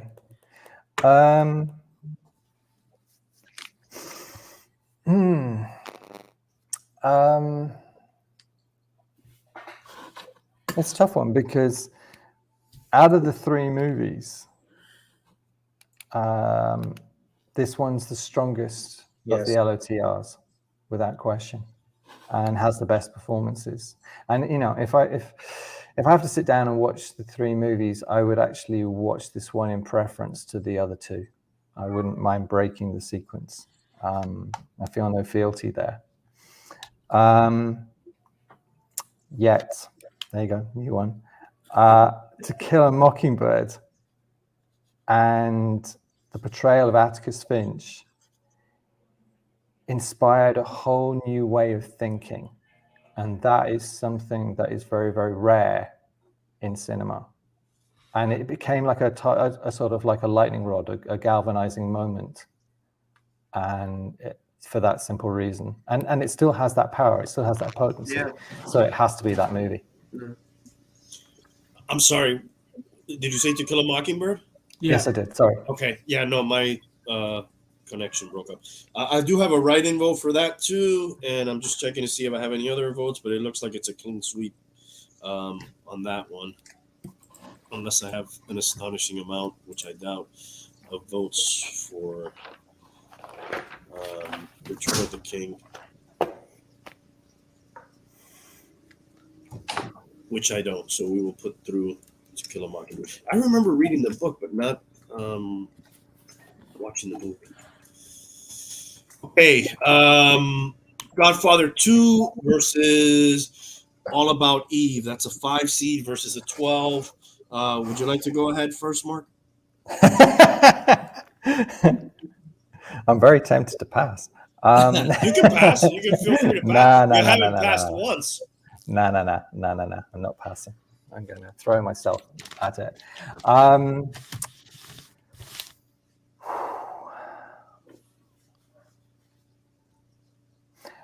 All About Eve. And now you're going to want to know why. If I look at Godfather 1 if I'm looking at Godfather 1 and Godfather 2, Godfather 1 takes it. So since I know that Godfather 1 is in the frame, Godfather 2, unfortunately, has to bow before All About Eve. Because, again, it's just another one of these really potent black and white movies that has the ability to transport you. And yeah, that would be...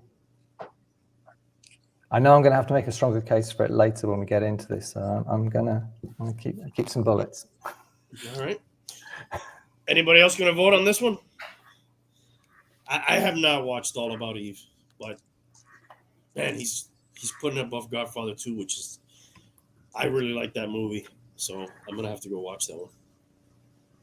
I mean, if just as a coder, and I know we're talking about films that aren't necessarily on that list. I know. I mean, Betty Davis is a hugely underappreciated actress, and if you, funnily enough, All About Eve isn't the film I would send you to go and see. I'd send you to go and see Now Voyager, because that for me is the Betty Davis performance before she becomes the kind of stereotypical vengeful, spiteful queen. Okay, cool. Noted. Who's gonna jump into the fray here? I mean, I haven't seen All About Eve. I put it on the list now after Mark's, review there. Certainly inspiring. So I'll go with Godfather 2. I have a vote for Godfather 2 on a write-in vote here on the bracket. I'm going Godfather 2 as well. I saw All About Eve, man, when I was young. So it's probably, I need to definitely watch it again, but I know she was like only 40 and she was considered a has-been in the movie and all this, and she was so worried about it. I'm going Godfather 2. What's that put us at, Tank? De Niro, man, in the flashbacks. Oh, That puts us at 3-1. For Godfather? Yeah. Okay. We'll put through the Godfather, but we should go watch All About Eve, those who have it. The Black Hand, dude, he just wants to wet his beak, man. I remember that. All right, we got Lawrence of Arabia versus Searchers.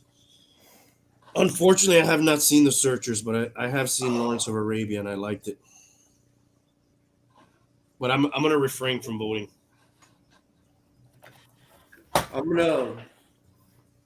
Dude, Lawrence of Arabia is epic, dude, but I'm going Searchers with Wayne. I haven't seen either, so I can't. I'm going to go Lawrence of Arabia. So it's going to boil down to Mark here. Oh, wait a second. I have The Searchers. Somebody has a vote for The Searchers here. Cool. Out of all the films that John Wayne did, I think Searchers shades True Grit for all the films and the westerns he acted in, and also it's epic. It is a truly, truly epic movie. Searchers? Yeah, they both kind of are, then, right? Oh, they're very, very epic. Yeah. Yet, Lawrence of Arabia is just something else. Lawrence of Arabia is a haunting, frightening film with the most magnetic performances. It's a film that, again, as a British person, I love and I struggle with, because when I watch the movie, it's one of those films that I'm always kind of in a state of denial about, because I want it to end a different way. And yet I always know that it's going to end a certain way. And it also shows my country at its worst. And it's always a tough watch, but just the sheer bravado, the cinema making, David Lean and Pressburger at their very, very, very, very best. And Peter O'Toole is just cinematically magnetic. I mean, the lighter thing, it's got to be that film. It's also a film that stunningly or strangely appears in a lot of making of featurettes and director's commentaries. And you hear people like Scorsese going back and talking lovingly about doing repeat watchings of Lawrence of Arabia. And so it's one of those films that inspired not just one generation, but multiple generations of filmmakers. So it is one of those, if it hadn't have been, then would we have got The Godfather? Mhm. Would we have got Taxi Driver? Would we have got Mean Streets? Would we have got... But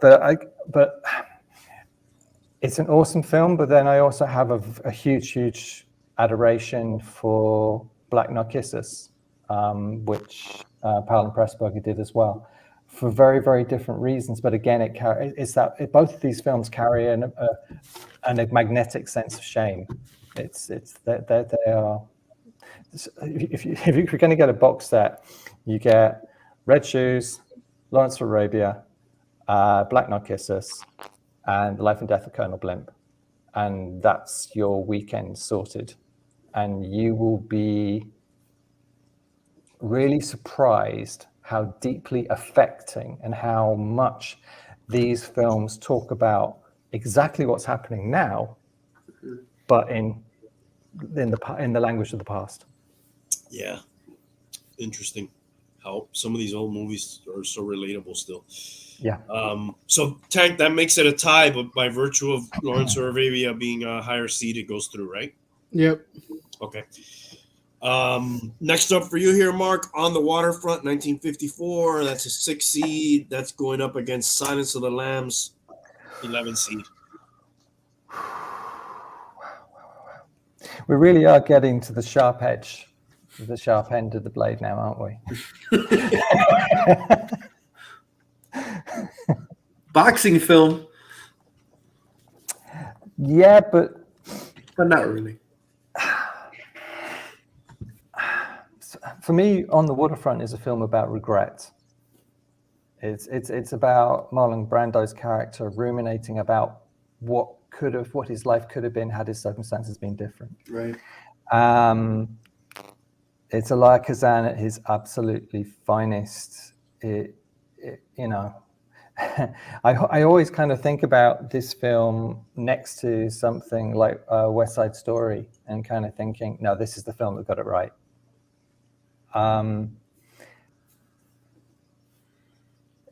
But I'm going to put Silence of the Lambs through because Brando, for me, is better, has better movies and better performances. And can I interject real quick? I'm sorry. How many movies is he in on this list that we know of? Brando? Yeah. At least 4, right? He's in Apocalypse Now. He's in The Two Godfathers. Is he in both? No, he's in the first one. Oh, yeah. Sorry, he's in the second as well. Yes. Fleetingly, yes. Yeah. Yes. And then, so at least 4. Sorry, I just want to throw that in because we mentioned that earlier. Go ahead. No, but Silence of the Lambs is still a film that you go back to now, and it still has depth. It still has something more to give you. And the performances of Jodie Foster and Anthony Hopkins, and it's equal merits. It isn't just about Anthony Hopkins playing this horrific yet charming, seductive character. Silence of the Lambs. Silence of the Lambs. All right. Bum, it's your turn to put the lotion in the basket. Where are you going? Yeah, I'm going to put the lotion in the basket. I'm going to go with Silence of the Lambs also. All right. I haven't seen them, so I can't. Buffalo Bill for the win, dude. Silence of the Lambs. Yep. All right. I think that puts it through. I'll go first on this one. I've seen both these movies, Avengers Endgame and The Exorcist. There's too many Avengers movies for me. There's only one Exorcist movie, and I shit myself watching this movie as a kid in my back room of my house, which was like one room full of windows at the time, and the moonlight was coming through, and there was a tree, and it was a windy night, and I shouldn't be watching the movie, and I was watching it. It stuck with me. I know Tank will make fun of me. The movie doesn't hold up. It's not even scary and all that, but still the whole, I was Catholic, and I, did the communion and all that, and just all those things. That movie has stuck with me more. So I will go with The Exorcist.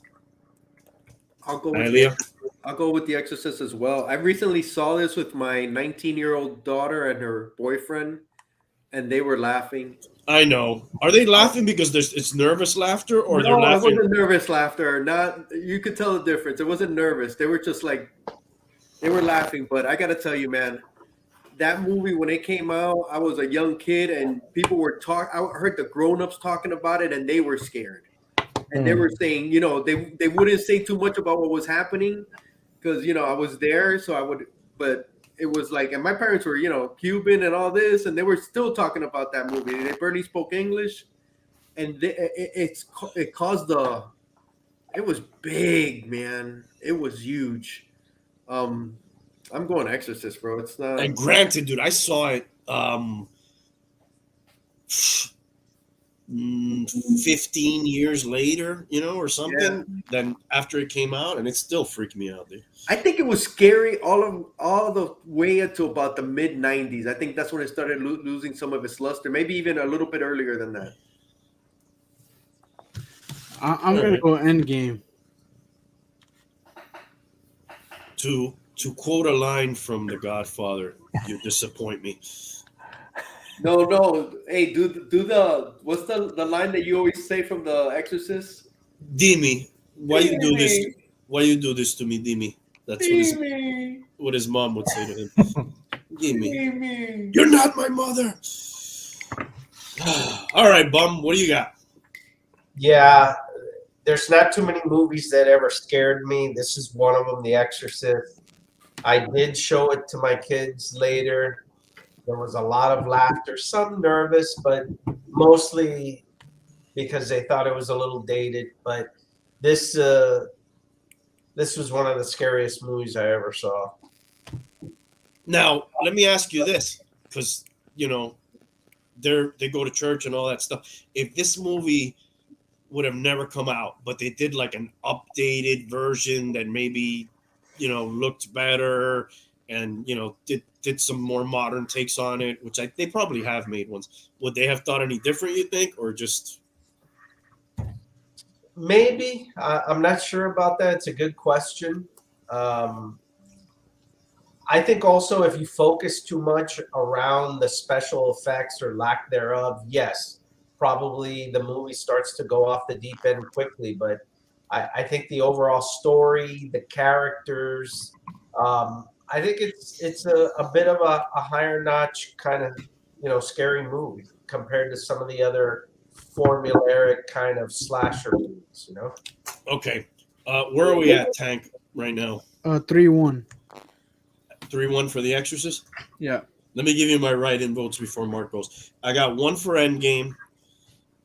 I got Ashley for Endgame.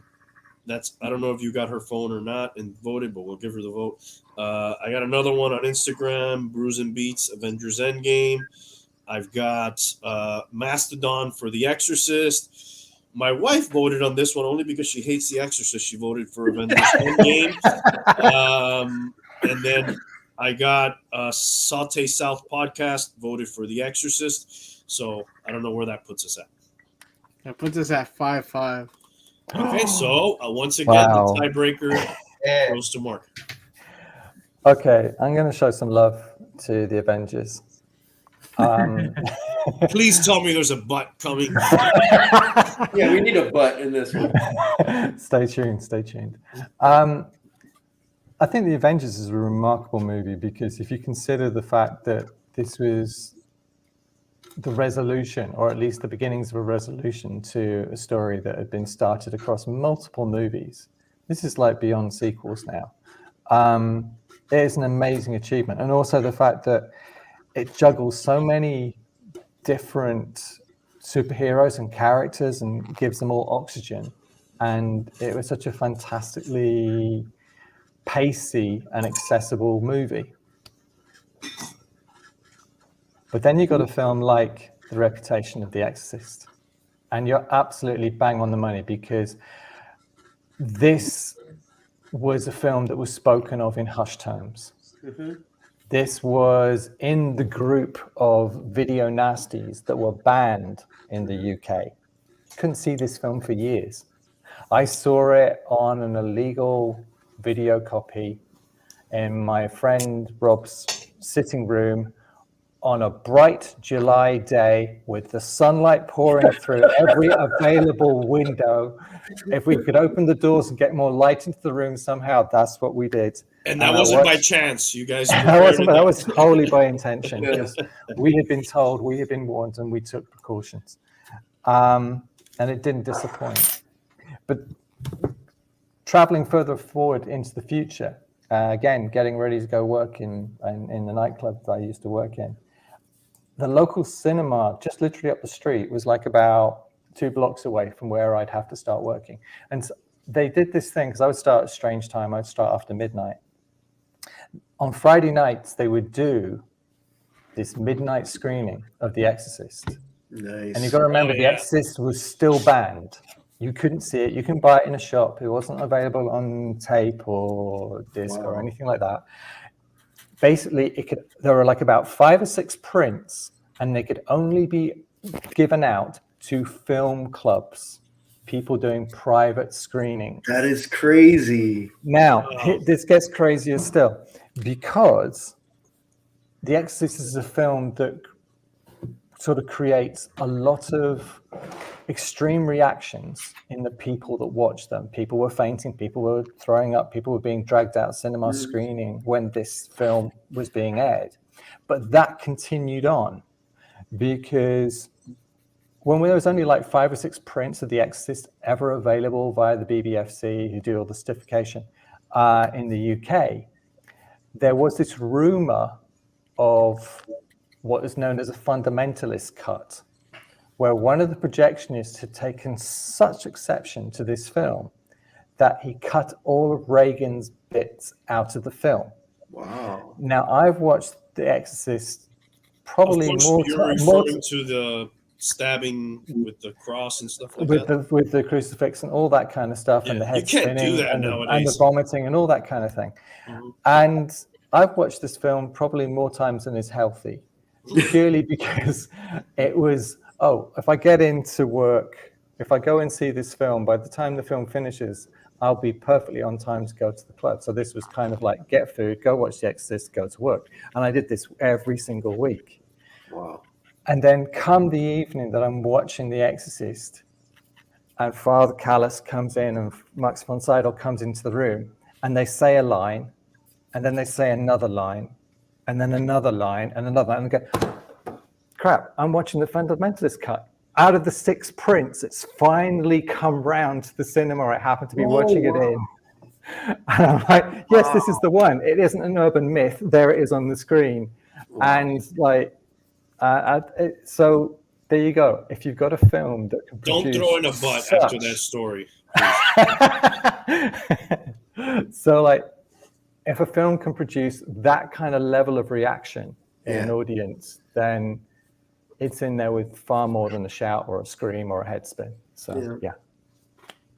And there is no but. All right, we're putting it through, right? Yep. Yep, that puts it through. All right. Snow White and the Seven Dwarfs, Avatar. I can speed it up here. I really like Avatar. I'm waiting to see when they've been talking about the sequel forever. So I'm going Avatar here. Hi, Elia. I liked Avatar the first time I saw it, and then I started comparing it to Dances with Wolves, and I just couldn't see it the same way.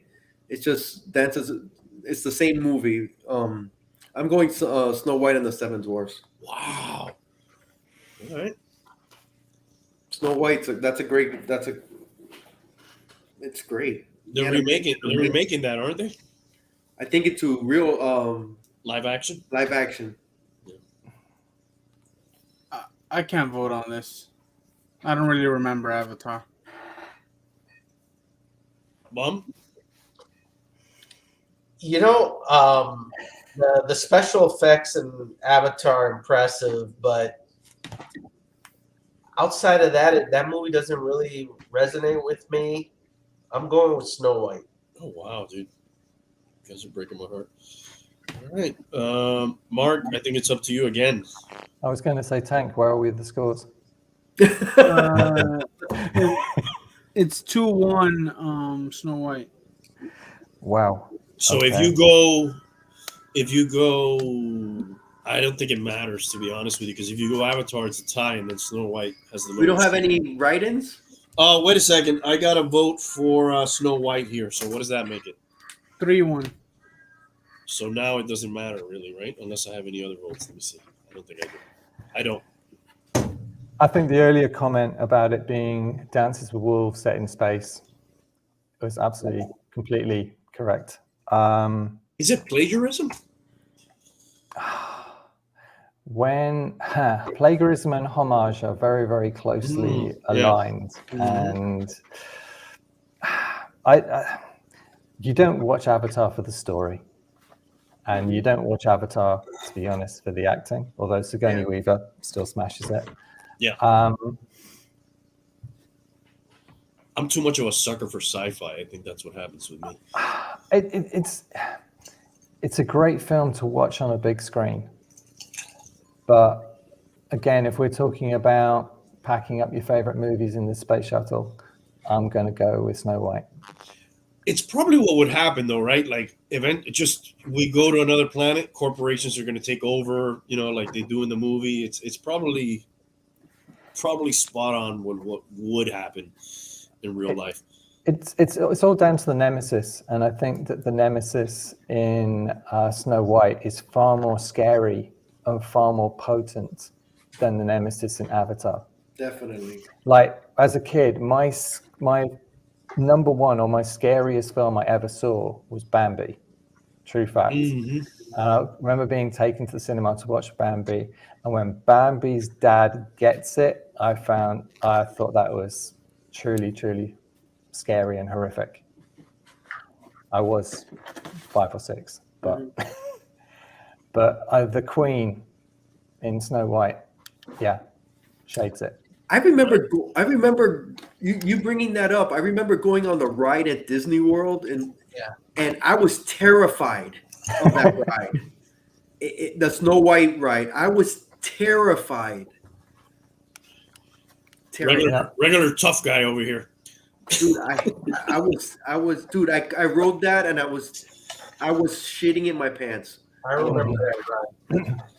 All right, Mark, we'll snake back around with you again here, and you could do The Sound of Music versus Double Indemnity. If I can spell that after my fourth glass of, if I could pronounce that after my fourth glass of bourbon here. Sorry, so it's Sound of Music and Double Indemnity. Yes.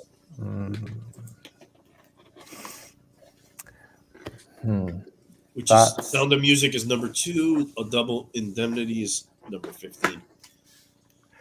Now, if I'm correct, or if my memory serves me correct, Double Indemnity was kind of like the first movie to really kind of launch the idea of a femme fatale in American cinema. So, and Barbara Stanwyck is genuinely creepy and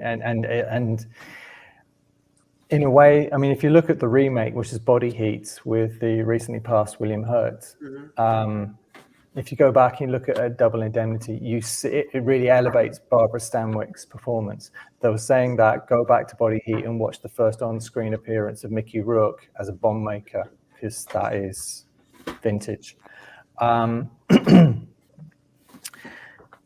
And then you got The Sound of Music on the other side.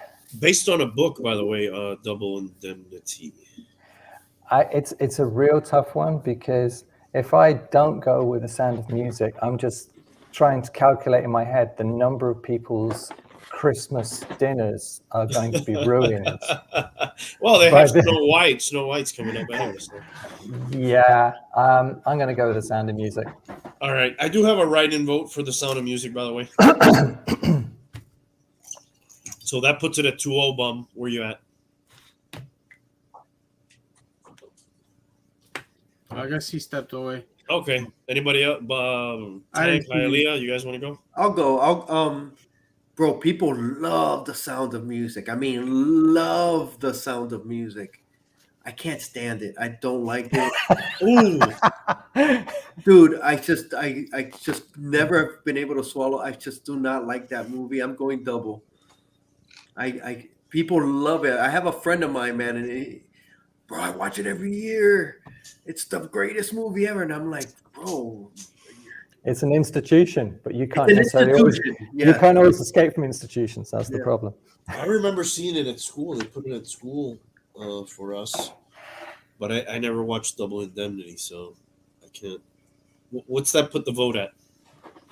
2-1 4? for sound. Okay, so even if the bum were to vote for Double Indemnity, Sound of Music will take the tie. Is he back? yeah. Yeah. Do you have a vote on this?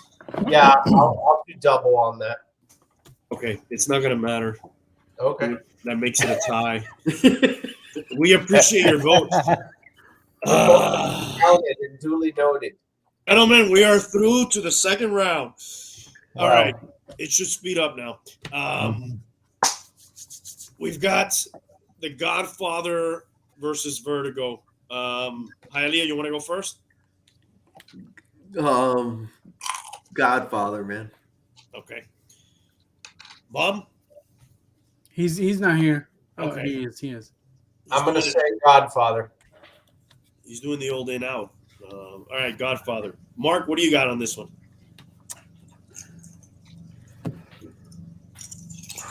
I sense conflict in you. You do. You sense a lot of conflict. Well, I have a low-flying helicopter coming through. Oh, it's a tough one. It's truly a tough one. I think I'll go with Godfather, but it doesn't go easily. Begrudgingly, Godfather. Mm. It's a masterpiece, you know. Nobody's gonna.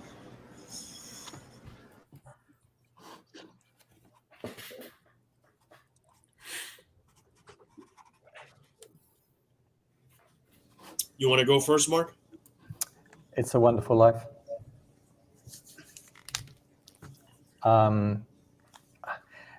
So you've got the feel-good movie versus the feel-sad movie. And I totally agree with you. I think, like, if you're ever feeling like, oh man, you know, what I'm doing kind of sucks. It doesn't matter. You know, I don't make it. You watch that movie, you're like, wait a second. There's so much other stuff going on that I affect without even knowing it. You know, that it's. I think you should watch it like as a medicine or as a treatment every once in a while. You know, you watch that movie, you're like, all right, you know, not so bad. There's a caveat that I want to just add or just flag next to Schindler's List. There are lots of films that deal with this patch in history and deal with atrocity in war. If you want a film that really gets under your skin and really affects you, then Come and See is the film that I would put above Schindler's List. And that's kind of why I didn't kind of go for it first time around. Okay, Come and See. Bum, which way are you going here? I'm going to take a positive turn and a hopeful turn in It's a Wonderful Life. All right. Hialeah? It's a Wonderful Life. Let's just make it a clean sweep here. I'll go with It's a Wonderful Life. Is that surprising to anybody that that's through to the Sweet 16 round? No. No. Okay. Sorry for suggesting that. Your question was surprising. I mean, Schindler's List, you know, that's a number 4 seed, you know. It's kind of an upset if you think about it. Singing in the Rain is going up against Jaws here, and I'm not sure who goes first, but whoever wants to go ahead, go. I'll go Jaws. I'm going Jaws as well. Me too. Mark, is there... I'm the chief of police. I can do anything. It's got to be Jaws. Right. Jaws is through. So we got We got a 1 seed through. We got a 12 seed and a 3 seed. And now we go to. Did I just fuck that up? No, I didn't. Now it's Apocalypse Now versus Star Wars: A New Hope. Oh wow! Wow, what a matchup, dude. Yeah. I'm going Apocalypse Now, dude. I love Apocalypse Now. I just think it's a better film, but it's a. I'm gonna borrow some words from my new friend Mark here. Star Wars launches maybe not a genre, but definitely a franchise, and it's just Apocalypse Now is a great film. Don't get me wrong, but just there's so much stuff that goes forward and back from the way these things were released from Star Wars that I gotta go Star Wars on this. Plus, I've seen it 5 million times, so I have to go Star Wars. Mom? Wow, so difficult. I think the better movie is Apocalypse, but I think about what Mark says. If you're loading the DVDs into the spaceship, I think you gotta have Star Wars in there. So I'll go Star Wars. That's a great analogy, right? Loading the DVDs into the Ark or spaceship. You gotta pick one. Okay. Oh, you could pick The Force Awakens, and just leave Star Wars. Damn, you saw ahead. My plan is thwarted. Okay. So this is interesting because the child that I was absolutely adored Star Wars. The teenager in me absolutely adored Apocalypse Now. And so now I'm thinking, those things, right? and I'm thinking, if these two get into a fight, who's going to win? And if they're going to scrap about these two movies, so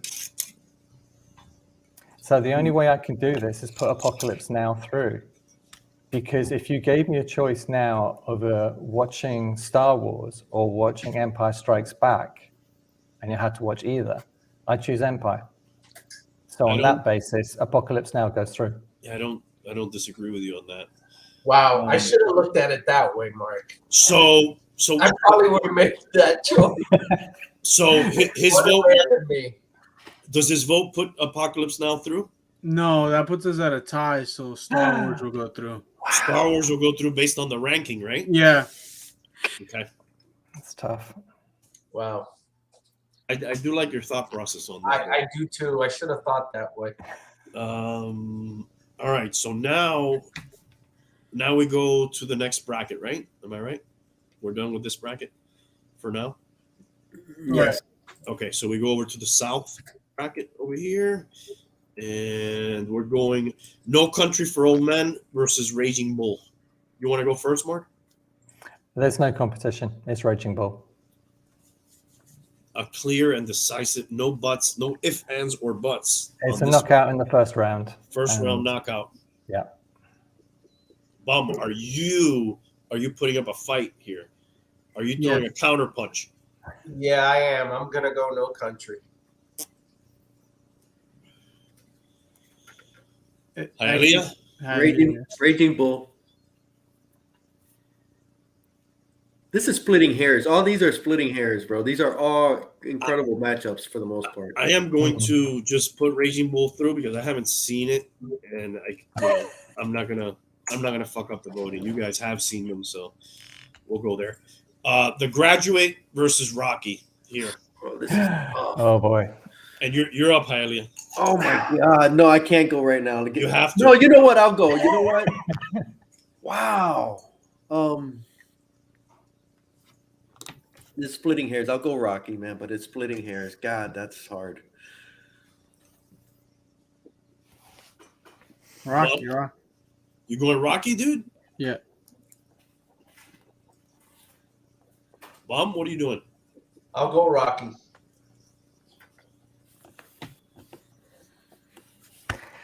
I have on this person's bracket, they also put The Graduate through. They also put Rocky through, and then they picked Rocky. So we can get a vote for Rocky on that. Well, I'm kind of seeing it as a slam down between two female performances. Anne Bancroft in The Graduate being menacing and creepy versus Talia Shire just being so kind of present and in the moment.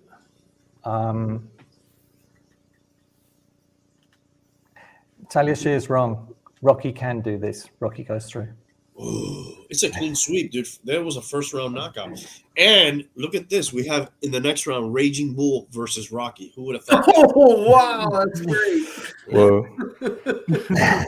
So moving through to the lower bracket in the South, we got The Dark Knight versus Titanic. And you can start first if you like, Mark, in the bottom there.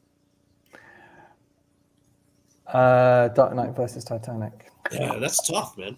Yeah. It's not tough. It's The Dark Knight. It's Oh, straightforward. wow. It's straightforward.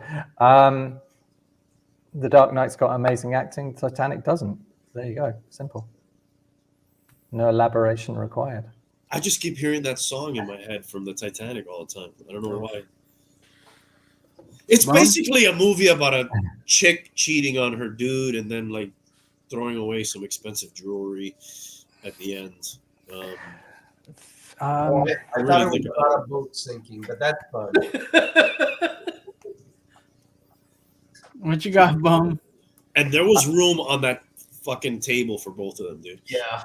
Right. I'll say it If you guys like Titanic, it's a black and white.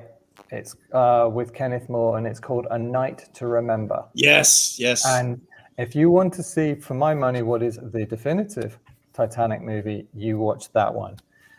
This is just drowning in saccharin way before it ever hit an iceberg. So no. Now, I have to ask you this. You're a guest on the show. We appreciate you coming on. A lot of times, we end up getting into conspiracy theories. Are you into that type of thing at all? I'm always happy to have the conversation. Do you know there was a sister ship to the Titanic, and there was a whole insurance scenario around one of the other ships? You heard about this story? No.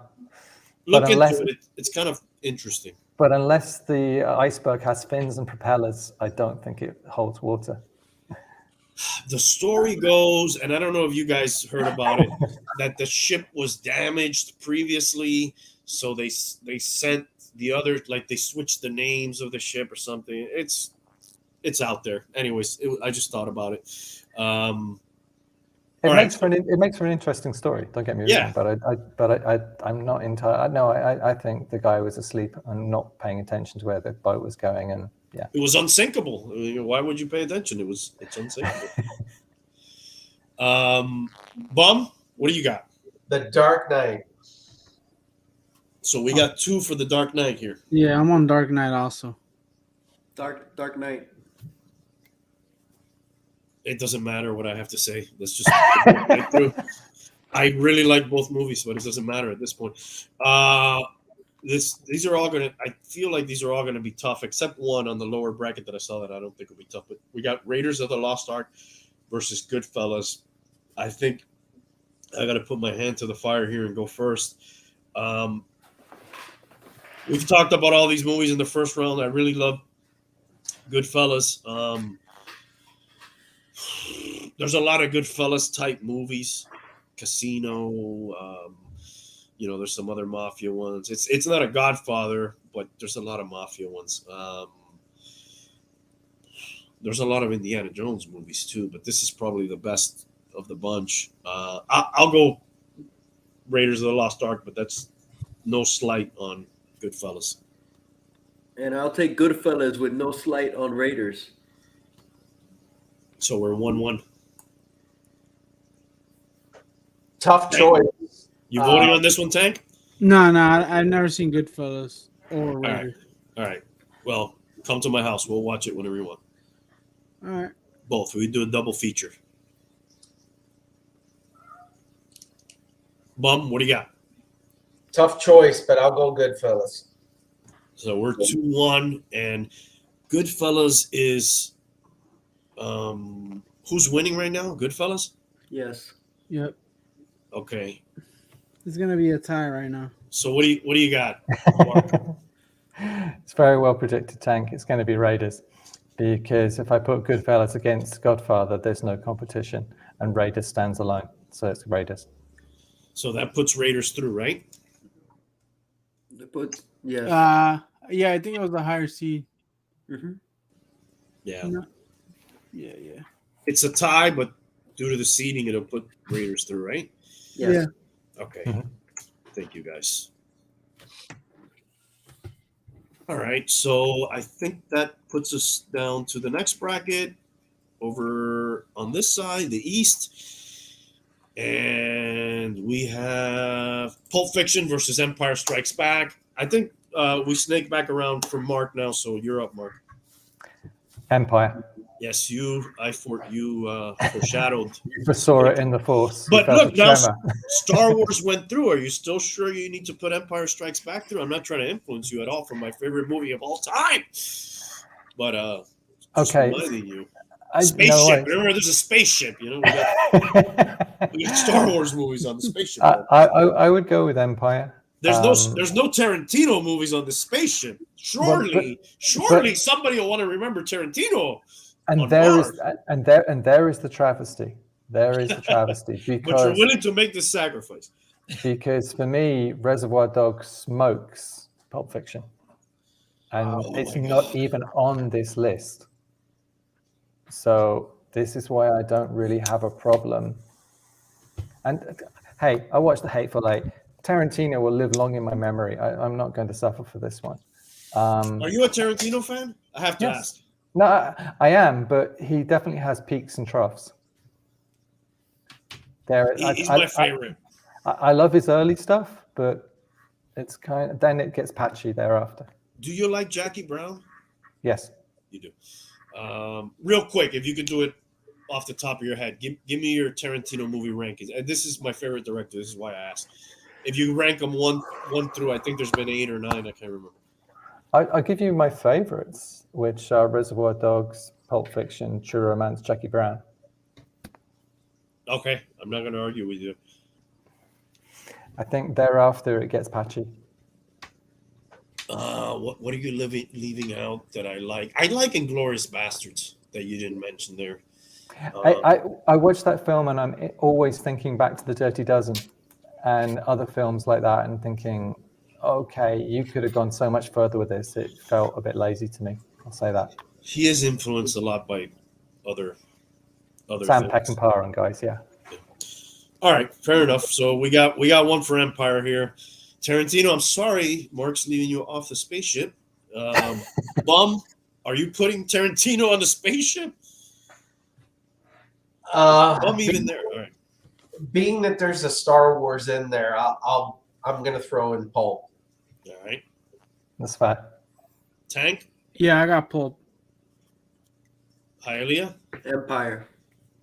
am I the tiebreaker? Yeah. Yeah.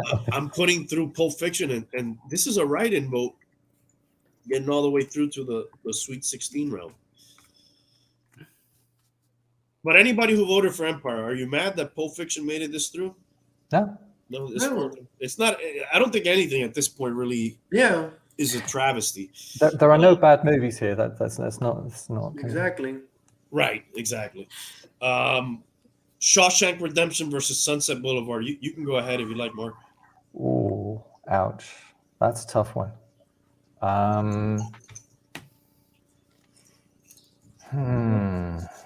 We're getting down to the nitty gritty here.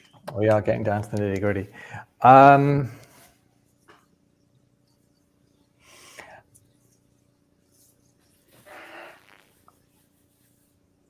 The thing that I'm doing is I'm looking at both these films, and in my head I'm playing them very quickly, and I'm thinking, what are the key scenes? What are the scenes that stands out? And immediately I look at Shawshank, and I'm thinking about the bit when he breaks into the governor, the head guy's office and puts the record on. So it has to be Shawshank. It's funny how like a couple of scenes can make a movie for you, right? Like just Yeah. Not that the rest of the movie is not good, but there's just it's a couple of scenes sometimes that just takes it over the top. It's a particularly euphoric moment in such a very, very, very bleak film. Yes. And such amazing power. And Sunset Boulevard, as good as it is, I can't remember that kind of scene being present. So that's why I'm going with Shawshank. All right, we got one for Shawshank. What do you got, Bum? Shawshank. All right. Tank, you voting on this one? No. Hialeah, what do you got? Shawshank. Shawshank it is. Putting it through. Right, it's going to get interesting. Look at this. Psycho versus Dr. Strangelove. Two masters here, right? Oh, yeah. Would you say, I don't know, would you guys put these two directors top 10? Or at least in your top 10? Easy, yeah. Easily, right? Top Maybe five, top maybe. five. Yeah, top 5, maybe. All right. Whose turn is it to go first? I don't want to go first. I'll go first. I'll go Psycho. You're going Psycho. All right.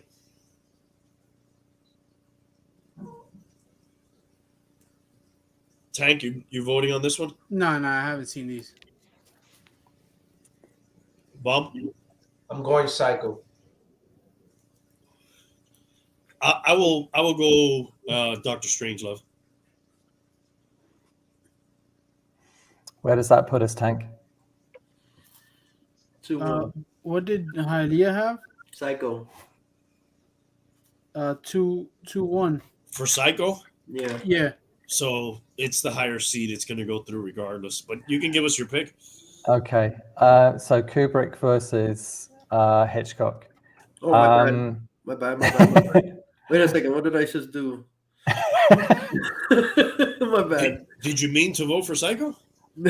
Sorry.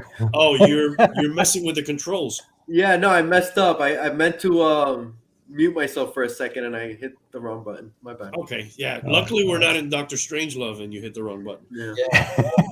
Could have been catastrophic. Okay, so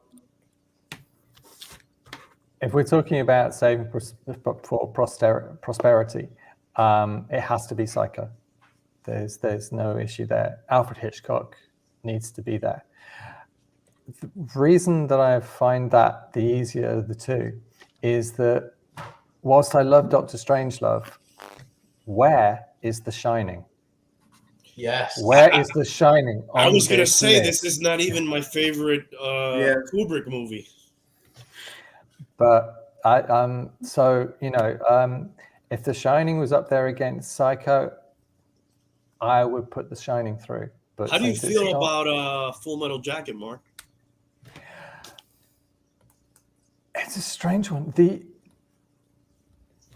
I think it's like two movies, right? It's this very strange film where we've seen films that kind of deal with kind of recruits being broken in and turned into soldiers and stuff before, but Vincent's performance as Private Pyle and the whole kind of disintegration of his character is something really, really, really unique. And he goes to a very, very, very, very, very dark place in that film.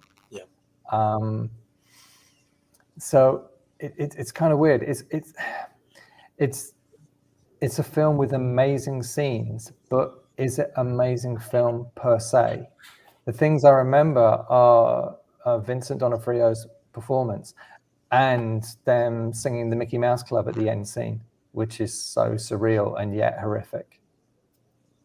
But then the bits in between kind of fall into a fairly normal kind of boot camp kind of movie. So yeah, that's kind of how I feel about it. I'm with you.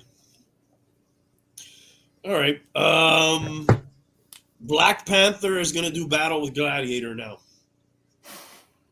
Would you like to go first, Mark, on this one? I'd happily. Gladiator. Black Panther is. You've got two films that are both epic in nature.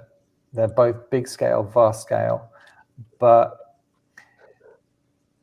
maybe it's because I'm a Brit, but Gladiator always is kind of reaching back into this kind. It never goes full Shakespeare, but it's kind of leaning back in that direction with the dialogue and with some of the performances. And Richard Harris is fantastic. He's really, really great as the dying emperor. And Connie Nielsen's great. Everything's fantastic about it. And if we're talking about historical epics that Ridley Scott has gone on to make since, this is the film that he's still trying to best, because he got it right with this one.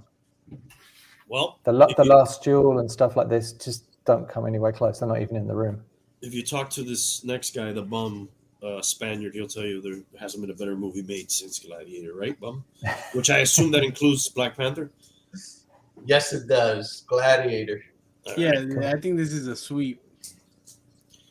Is Hialeah even here? Yeah, man, I'm right here. What are you doing on this one? Gladiator. It's Gladiator all the way. It's a clean sweep here. All right, we're through to the final bracket over here, the Midwest, and we're going to start off with Casablanca is going up against To Kill a Mockingbird. You want to go first, Hialeah? Yeah, man, I'm going To Kill a Mockingbird. You're killing me, Smalls. All right. I love that movie, dude. I love Gregory Peck in that. I feel bad voting for Casablanca, and I haven't seen To Kill a Mockingbird, but I that's one of my favorite movies. So I'm gonna put my vote in regardless. Is I'm that not allowed? voting on this. You could always vote for Casablanca if you. Some late polling there. Casablanca. It's iconic. I mean, don't get me wrong, To Kill a Mockingbird is also an iconic movie, but Casablanca just had it's just such an incredibly deep film, and it's, again, for me, the one that rewards most on reviewing. Bum, I think you're gonna get to settle a score here. It may not matter because Casablanca's a 1 seed, so Exactly. But I'll just say it just to make it interesting. But To Kill a Mockingbird. okay. Well, we appreciate that, but Once again, my vote was duly noted. Thank you. yes. Now I'm making a mistake here. This is Godfather 2, and that's going up against Lawrence of Arabia. Mark, you can. I don't know if you went. Who went first? Who's up first? I can't remember here. It's Mark. Hialeah went first. Okay. Lawrence of Arabia, simple, easy, straightforward. There's no contest here at all. Are you being influenced by the fact that we have another Godfather on the other bracket over there still? Not at all. No. All right. No, you want me to pluck a scene? Omar Sharif's appearance out of the desert is cinematic lore. No, sorry, Godfather doesn't have that scene. I was Bye-bye, gonna. Godfather. It has Godfather the black sleeps with the hand. fishes. Did you guys ever watch The Adventures of, or I can't remember what it was, The Adventures of a Young Indiana Jones or Young Indiana Jones or something like that? It was a TV series. That was Spielberg. Spielberg did that. I was River Phoenix. Yes. Yeah, River Phoenix. Well, wait a second. River Phoenix played a young Indiana Jones in the movies. I'm not sure if he was young Indiana Jones in the TV series. Was He was. he was? I Okay. thought so. I don't I remember. know he was in the movie for sure. He played a young Indiana Jones. Anyways, the reason I bring it up is there's one of those. I got around to watching it with the kids at one time because it was a less scary version of Indiana Jones than the movies when they were really small, and they went around to a lot of historical places and stuff. And in one of the episodes, he meets Lawrence of Arabia, and that's why I thought about Oh, that. that's cool. Yeah. With all that said, I'm gonna vote for Godfather 2. I'm going Godfather 2 as well. Bum, have you voted? I have not. All right. I will go Lawrence of Arabia. Good man. So where does that? What does Lawrence that put us? is the higher seed by 1. Wow. And you're not voting, right? No. All right. So that puts through. Wow, dude. Now, even though you're telling me Lawrence of Arabia is a higher seed, I kind of consider that an upset somehow. Sit down and watch the scrubbed 70mm print. You'll not regret it. I'm due for another viewing, anyways. It's been a while. All right. So now we have these. This is probably only two of the only movies here that are kind of you could consider scary, right? Horror. Silence of the Lambs is it considered a horror movie? It's kind of freaky, you know. It's kind of this list is lacking in that type of movie, right? Mm-hmm. Well, we got Silence of the Lambs versus The Exorcist. Who's up first here, Tank? You or Hialeah? Okay, I can. Jesus Christ, this is a tough choice here, man. If anybody wants to relieve me of my duties here, that has a clear winner here. I'm Please. going Silence of the Lambs. Oh wow. Dimmy. I'm Why going you do this Silence to of the me, Dimmy? Lambs. I'll go Silence of the Lambs. Oh my God, dude. You're surprising me too. Okay. Out of these two films, only one of them was actively campaigned by the church to have it banned. Mm-hmm.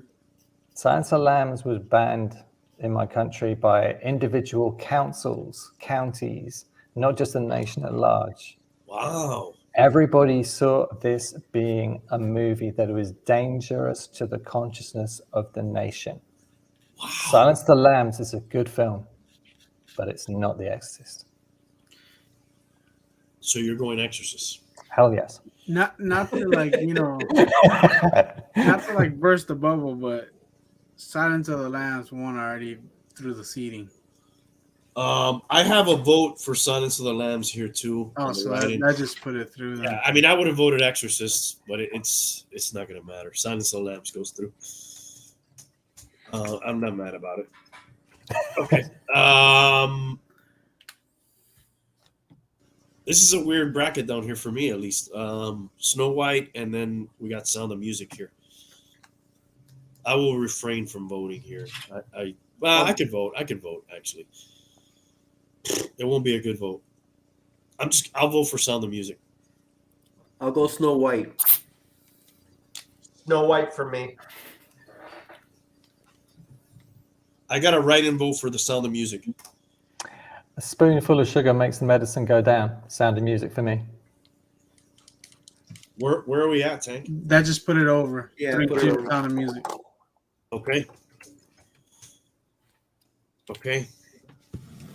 We're getting there, guys. Mark, I appreciate you hanging in there with us. Oh, no, I'm enjoying it. It's good fun. Awesome. All right, so we go back to the West. Godfather versus It's a Wonderful Life. Now it's getting good. Now it's going to get harder to keep saying, yeah, it's a wonderful life, you know, right? It's going to get harder to keep saying that, right? We've been saying that 3 rounds. I'll go first. All right? Wonderful Life. It's a Wonderful Life. Oh, Yeah. my God, dude. You're being controversial. No, I'm not, dude. I love Godfather. Come on, it's the Godfather. But dude, It's a Wonderful Life holds a special place for me, man. I think that movie is phenomenal. Because you've seen it, is there a sentimental value? I just think it's great start to finish, and Godfather as well, man. I've seen Godfather more times than I've seen It's a Wonderful Life, but Wonderful Life is just a special movie, man. I always try to change his mind. So, like, if you're going on a spaceship, dude, all right, dude, are you taking It's a Wonderful Life? I'm taking them both. They're gonna be in my top 5. No, you can only take one. He's taking Only take Wonderful one. Life. I'm taking a Wonderful Life. All right, fine. I don't expect it to win, but I'm taking It's a Wonderful He Life. said you can only take one. All right. This person's bracket had it going up against Jurassic Park, so I'm not gonna count their vote. Dude, I liked it. I saw it recently. I liked it, but The Godfather to me is like a seminal movie. It's like there's so many lessons about, you know,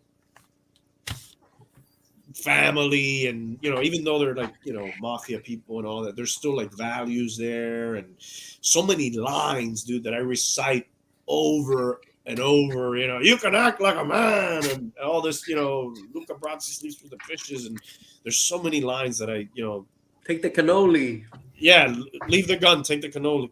So you're voting for A Wonderful Life, right? What? No, there's no. I'm definitely voting for Godfather. It's one of my favorite movies, Yeah, mine and too. it's a one man. seed. Mine too. Okay. They're both Okay. favorite movies. You know, every time you vote for a movie, an angel gets its wings. Yeah. Yes. Yes. Well, that's why It's a Wonderful Life Oh my God. is more important than The Godfather. But Because you still, if I say goodbye to The Godfather, I still have James Cagney and White Heat. There is a plethora of gangster movies. There is only one It's a Wonderful It's a Life. Wonderful Life. The bum's yeah, I gonna come in mean, and I save it remind right you now. that And Lost- also look at the journey that The Godfather took to get to where it is in our scheme. It had an easy ride. It's a Wonderful Life beat off 2001. Credit where credit's due. Yeah, no, this is like Rudy Giuliani's in the chat because all the mafia movies are going down. Godfather's going down. Godfather 2 went down. Goodfellas went down. Is it going to matter what the bum says here? It's like what Bob De It Niro could, says yeah. in Heat. You're going down, brother. So that's what happens to the If- gangster movies. I'm going Godfather. Yeah, so that's it. Godfather's through. Yeah. Due to the ranking, right? Yeah. Hey, Cinderella story for It's a Wonderful Life, but it ends there. Godfather's through to some sort of semifinal, at least in the This West. is a great battle right here. My goodness. Yeah, this one's tough, dude. Um, I'll go for. I'll go Jaws. yeah, I need to go to the bathroom a second. I'll let you guys start, and I'll be right back. I'll go Jaws. I'm gonna go Star Wars. I'll go Star Wars. So just to make it interesting when he comes back from the bathroom, there's no competition here. It has to be Jaws. Jaws, man. Has to be Jaws. Yeah. I'm sorry. It's got more quotable dialogue. It's got a better story. It's got better acting, better performances. It's actually scary. The music. I mean, John Williams' score for Star Wars is very good, but Jaws is just something else. It's minimalist and it's frightening as hell. It is. It's. I don't know. This is a really tough one, man. And it 'Cause gets it's- you right from the beginning, man. Well, they And both it's- do actually. And it's funny because, like, growing up, I always thought to myself, God, you got to really sort out that plastic shark at the end of the film. But to be honest, I don't care about it now because the characters and the actors in the film buy it so much. Yeah. You buy it. Yeah. So, yeah. You brought up the music. We've got you an interesting choice. You brought up the music, but dude, both of them have great music. It's by the same guy, but Yes. Yes. Mhm. But also the incidental music in Jaws when all the fishermen are getting ready to go out and hunt the shark, and Yes, also yes. the incidental music when all the tourists are coming off the ferry onto the light. I have got the Jaws album on vinyl over there, and for a reason, because it's a complete score. It's just not that one signature piece of tune. It is holistic. Hey, Mark, it's crazy though if you think of sequels. Definitely Star Wars is winning the sequels, right? Like there's been progressively worse Jaws sequels, right? Oh, no question. I always go back to what Michael Caine said about Jaws 6. He said, I've never seen the film. Apparently it's terrible, but I knew it built a really nice house. So, so I don't, I take the film on its individual merits, irrespective of whether it be sequel, reboot, or whatever. Yes, absolutely. I was just throwing that in there. But it's it's got to be Jaws. It's all on you, Go. It's on you, Randy. No pressure. You know what? I'm not gonna ask. Does it matter my vote? Let me just ask that. Yeah.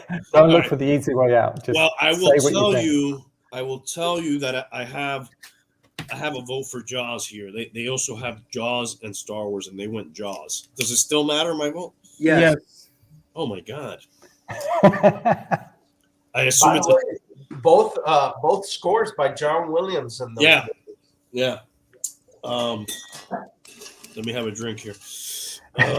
Jaws is up 3-2, but Star Wars beats it by 1 seed.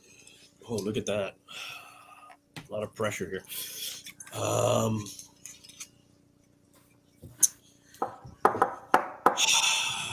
Do we have any Star Wars movies on the spaceship? No. No. There's It's just a tough choice. You also gotta think, I guess, who it's going up against next. No, man. Pick. I don't. Star Wars. That's Yeah, it. yeah. Don't look ahead. Look ahead, dude. Look ahead. Always look ahead. No. I gotta go with Star Wars here. It just launched a whole. It was a phenomenon. It launched the whole thing. I'm sorry. I'm killing you, Mark. That's a cool. That's cool. Yeah, I'm the shark in the water here. Yeah, I gotta go with Star Wars here. I'm sorry. Okay. It's an all-time favorite for me, and it's so as is Jaws. It's just these are all tough choices at this point. All right, we're going over to the other side, and this is the boxing round. Hialeah, Bomb, and Mark, you guys have seen both these movies, so you guys can determine the outcome of this. I'm going Raging Bull. I believe it's a better film. Okay. Bomb? Raging Bull is a better movie, but I enjoyed Rocky more. So who you're voting for? Rocky. Ooh. Okay. Hey, Malu, what do you think? Which do you prefer? Do you prefer Rocky or do you prefer Raging Bull?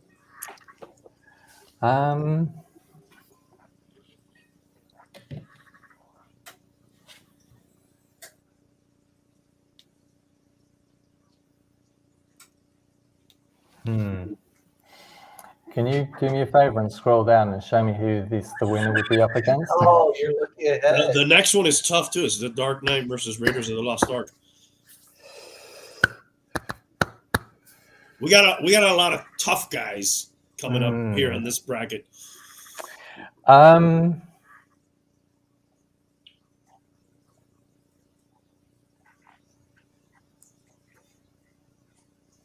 Drum roll, please. Where is Taxi Driver when you need one? Raging Bull. Raging Bull goes through. Because I think, again, if we're talking about posterity, this is a film that after repeated viewings, you'll get more from. Yeah. Rocky, after a while, because of its, you know how it's going to end. There is no grayness about its storyline. I think I'd give it to Raging Bull. And also it's Scorsese's best film. Mm-hmm. Oh, really? Wow. See, I haven't seen it. So you consider that? I got to go watch it then. It's really good, man. Oh, yeah. It's quite something. Yeah. All right. Dark Knight versus Raiders of the Lost Ark. That's tough. I'll go first. I could go first. Sure. I'm going Raiders of the Lost Ark. I got Dark Knight.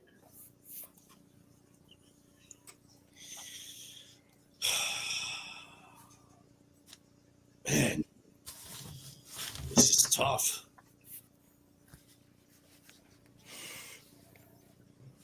Do you guys know for sure what you're doing, or? Yeah, reasonably. Go ahead, Mark.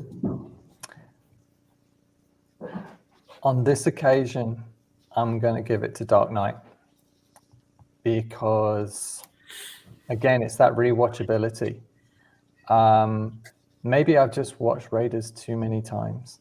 And Dark Knight, just, again, the level of acting just is that little bit higher. I mean, don't get me wrong, Raiders is the more entertaining of the two movies. Yeah, when you hear that music. It's definitely the most entertaining of the bunch. But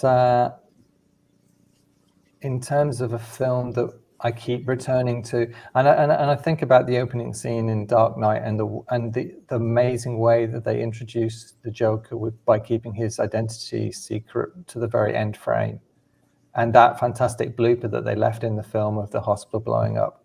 Yeah, it's Dark Knight. And also, Michael Caine steals the entire show because Yes, he's great. if you go back and you look at the trailers for this film, they did this thing where they had the Bat logo just disintegrating. But Yes. the only thing they used was Michael Caine's dialogue about some men just want to see the world burn. Right. And, you know, that is the pathos of the movie right there. The whole story about the terrorists in the jungle and stuff is just like, yeah, it just gives it so much. So, sorry, Harrison. It's all right. Mom, where you at on this? Dark Knight. All right. Where are we at here, Tank? With 3-1. That's 3-1 right now. Yeah. for the Dark Knight. Yeah. So it doesn't matter. Dark Knight goes through. Man, I'm glad I don't have to pick. I like both those movies. I squirmed my way out of picking. I have no problem with either one. Okay, this one I can pick easily. I like the Shawshank Redemption, but I will go Pulp Fiction. I'll go Shawshank. All right. I'll do Pulp.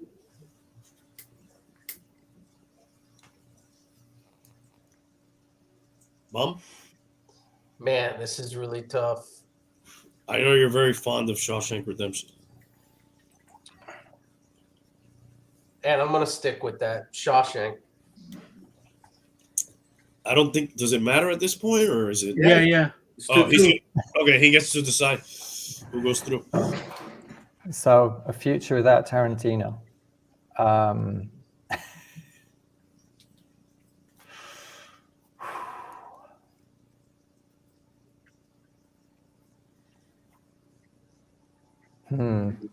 Okay. Of the two, I think Shawshank's the better movie. But I knew there was I'm going to stick with that. No, I'm not. there could be an although coming later. We don't know. But no, I think Pulp Fiction, Samuel L. J. just munching his way through scenery and dialogue. That is a tasty burger. I think I'd give it to him. And also Tim Roth's role there is underappreciated as well. It's all about dialogue. With a lot of his movies, but again, I'd still put Reservoir Dogs above that. But Pulp Fiction, I think, is the film that I would return to more often. The thing with Shawshank Redemption is, plot-wise, you know what's going to happen to Andy, so there isn't that sense of reveal on a rewatch. Whereas with Pulp Fiction, it sends you in different directions. Pulp Fiction through to the Elite Eight as a write-in vote. You know what? This is an argument that I've had before, and I say I wish you would have had more money when he did Reservoir Dogs, and then they tell me, no, that's the beauty of it. You know that you don't see a lot of other stuff. There's a lot of implied things. You know, you don't see the bank scene. You know, it's. What do you guys think about that? Would it be better with more money or no? It's Jaws. It's Jaws. It's Tarantino's Jaws. Yeah. If everything worked, Jaws wouldn't have worked. If Right. Tarantino had more money, Reservoir Dogs wouldn't have worked. All right, we're through to Psycho, which is a 6 seed, against Gladiator, which is a 15 seed. You want to go first, Mark? Psycho. And you got it. All right, you were very quick. It just, has Gladiator got the shower sequence? That just iconic piece of editing with music, and has it got Anthony Perkins' sort of like dead eye performance when he's talking about the birds and how they cluck? It's like, nah, it's Psycho. All right, we got one for Psycho. Bum, where you at here? I'm going to stick with Gladiator. the best movie. This is gonna be your best movie against my best movie. I have a feeling. I don't know. All right, Tank, are you voting on this one? Yeah, I'll take Gladiator. Hialeah? I'll take Psycho. Does that put it? I put Gladiator, so I think that puts it through. All right. Yeah, that puts it through. All right. Now we go to the Midwest, and a couple of oldies here. Casablanca. What year is Lawrence of Arabia from? I don't have it here listed, but is it Early not quite 60s. as old, right? Or Early 60s. okay. Casablanca's up versus Lawrence of Arabia. 62. Yeah, I got Casablanca here, guys. I got Casablanca. I'm not voting, so I think that just puts it through. No. It's a one seed. It kind of does because it's a 1 seed, but you guys can vote. Oh, I see what you're saying. Yeah. What would you guys have voted?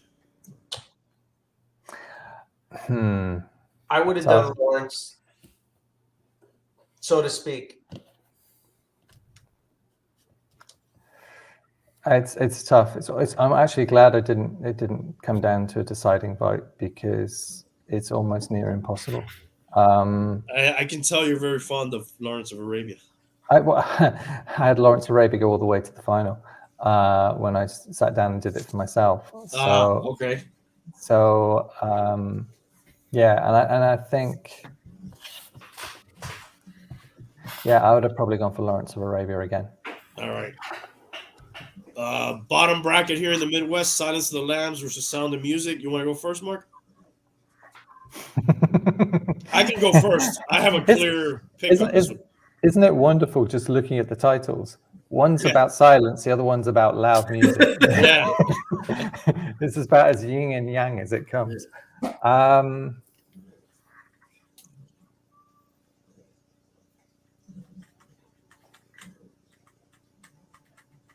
Hello, Clarice. Closer. Whoa, Silence. Clarice. I'm going to give it to Silence of the Lambs. She puts the lotion in the basket. Mom? Silence of the Lambs. Silence of the Lambs for me. Silence of the Lambs. Silence of the Lambs it is. It's going to be a very gruesome space shuttle. All right, we go back around, and we've got 8 movies left. Godfather versus Star Wars here. Woo! Okay, so I'm not feeling even vaguely partisan here, but given the fact that Star Wars took out my favorite Jaws, which in my version won throughout, I'm going to put Star Wars through because I think. Oh, I thought you were going to be vindictive against it. No. Recognize the winner where the winner is. You're paying respect. Exactly. So I think Star Wars was a phenomenon, continues to be a phenomenon.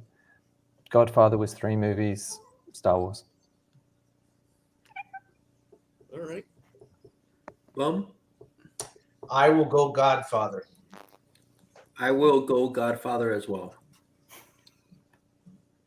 Wow, how can you guys make these choices so easily? Yeah, I'm gonna have to go Godfather, man. Mm-hmm. So that puts it through to the final. Is that the final 4? Yep, final 4. Raging Bull versus The Dark Knight. I'll go for Raging Bull for me.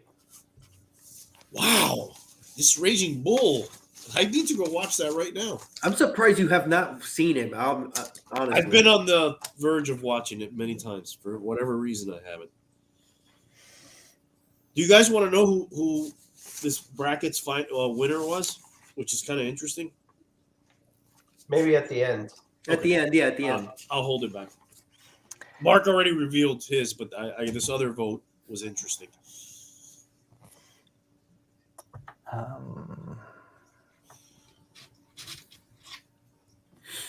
I'll make it easy. If anybody votes for Raging Bull, that's pretty much going to put it through.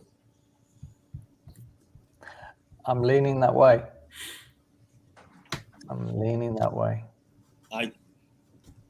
Bob, do you have a choice on this? I do, and I like Dark Knight. All right, so it's going to come down to Mark here. No pressure. none taken.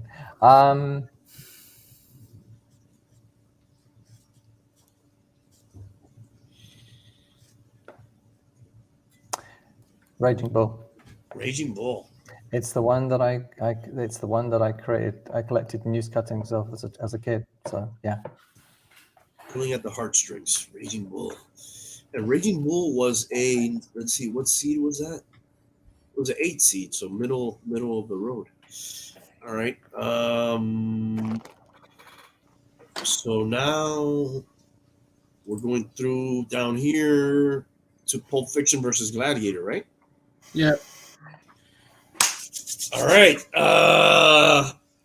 Yeah, I really like Gladiator, but again, I gotta go with Pulp Fiction.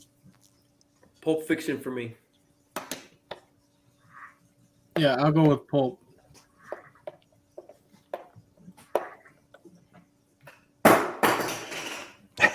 It's done.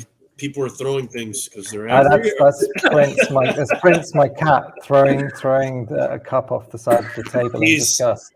Obviously a Gladiator fan. Well, I mean, look,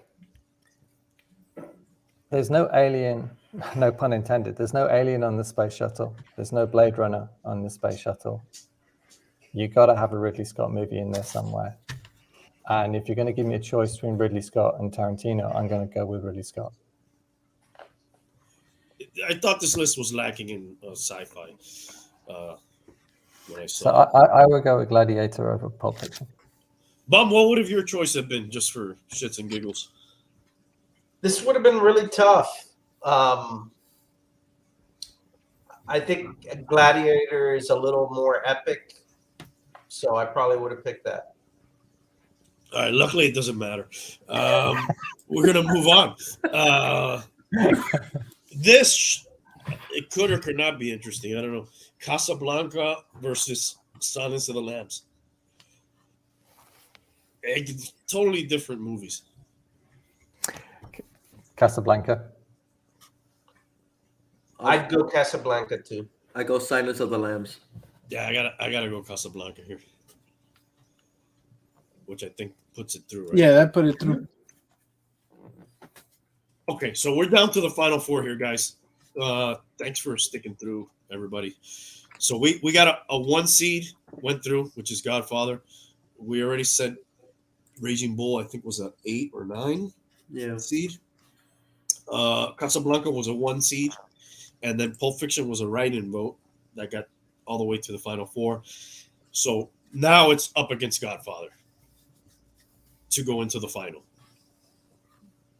Godfather versus Pulp Fiction. Godfather for me. Godfather for me too. I got Pulp. This is tough, man, because I love both of these movies, and I've seen both of these movies way more than anybody should watch them. I'll give it to Pulp Fiction. That just put it on you, dude. Well read. Yeah.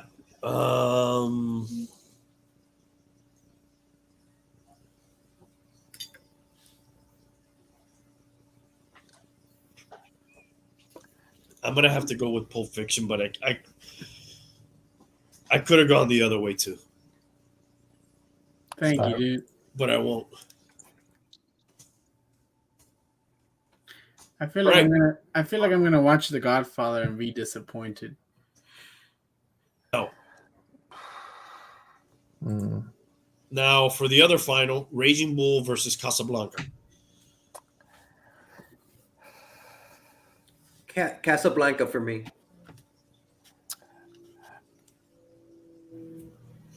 Casablanca for me as well. Yeah, for me too. I mean, I wasn't going to vote. It wouldn't have mattered anyways. So, dude, the final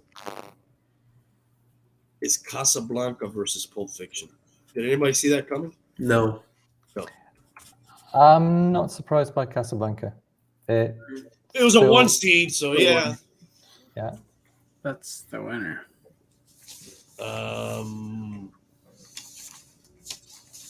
This is it. Okay, Can I get a count? How many times have you guys seen these movies? If you were to guess.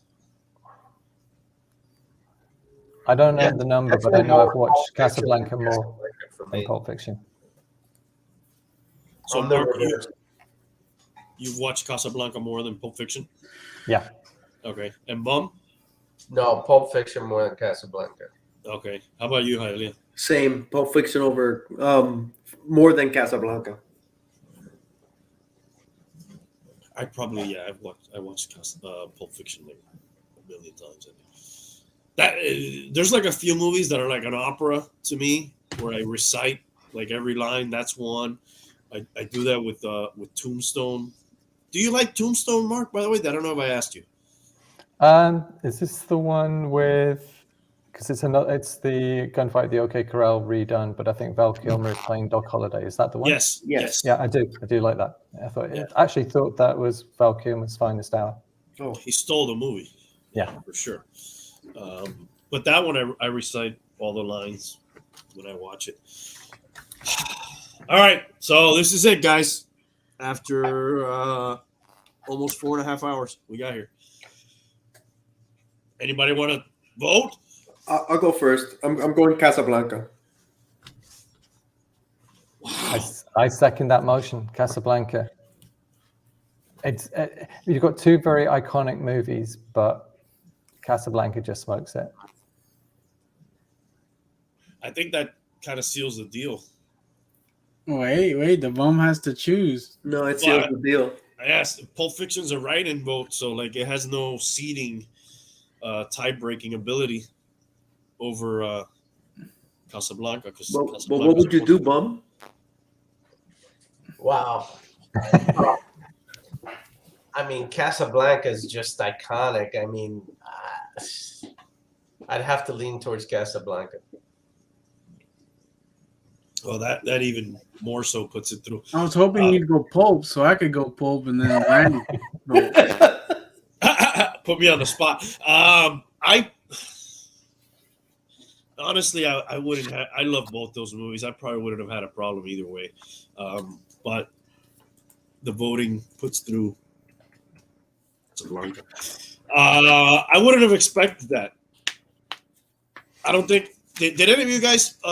I know I filled out a bracket. I know Mark filled out a bracket that I have here. I got another bracket filled out from Did That Age Well? Look at my bracket. I expected. It's fantastic, Tank.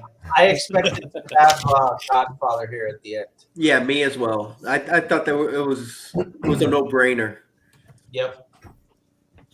See, my bracket had Godfather winning, but on my bracket I didn't have Pulp Fiction in there, so that's what changed it for me. Mm-hmm. Once Pulp Fiction got in, then at that point Pulp Fiction went, but otherwise I had Godfather coming all the way through. That was fun. What did you have, Hialeah, at the end? Godfather. That was your winner, Yeah. and that was your winner too, Bum? Yeah. Okay, and Mark had Jaws at the end. Spielberg's greatest film. And this other person here, Molly from Did That Age Well podcast, had Parasite coming through. Wow. Yeah. Okay. Which was interesting. This is fun, man. Yeah, it was cool, man. Mark, I know it's late as shit, man. Thank you so much Don't worry. for It's all good. It's all good. for hanging out with us. It's late here for us. I can only imagine how bad it is for Mark. Well, no, I deliberately caught about 3 hours sleep, and then I woke myself up so that I would be ready for the show. Thank you so much, man. It's been awesome hanging with you. Yeah, No, that's great. I've really enjoyed it. It's been fantastic because Great knowledge. Yeah, very good insight. You're the buffest movie buff I know right now, dude. Because thank you.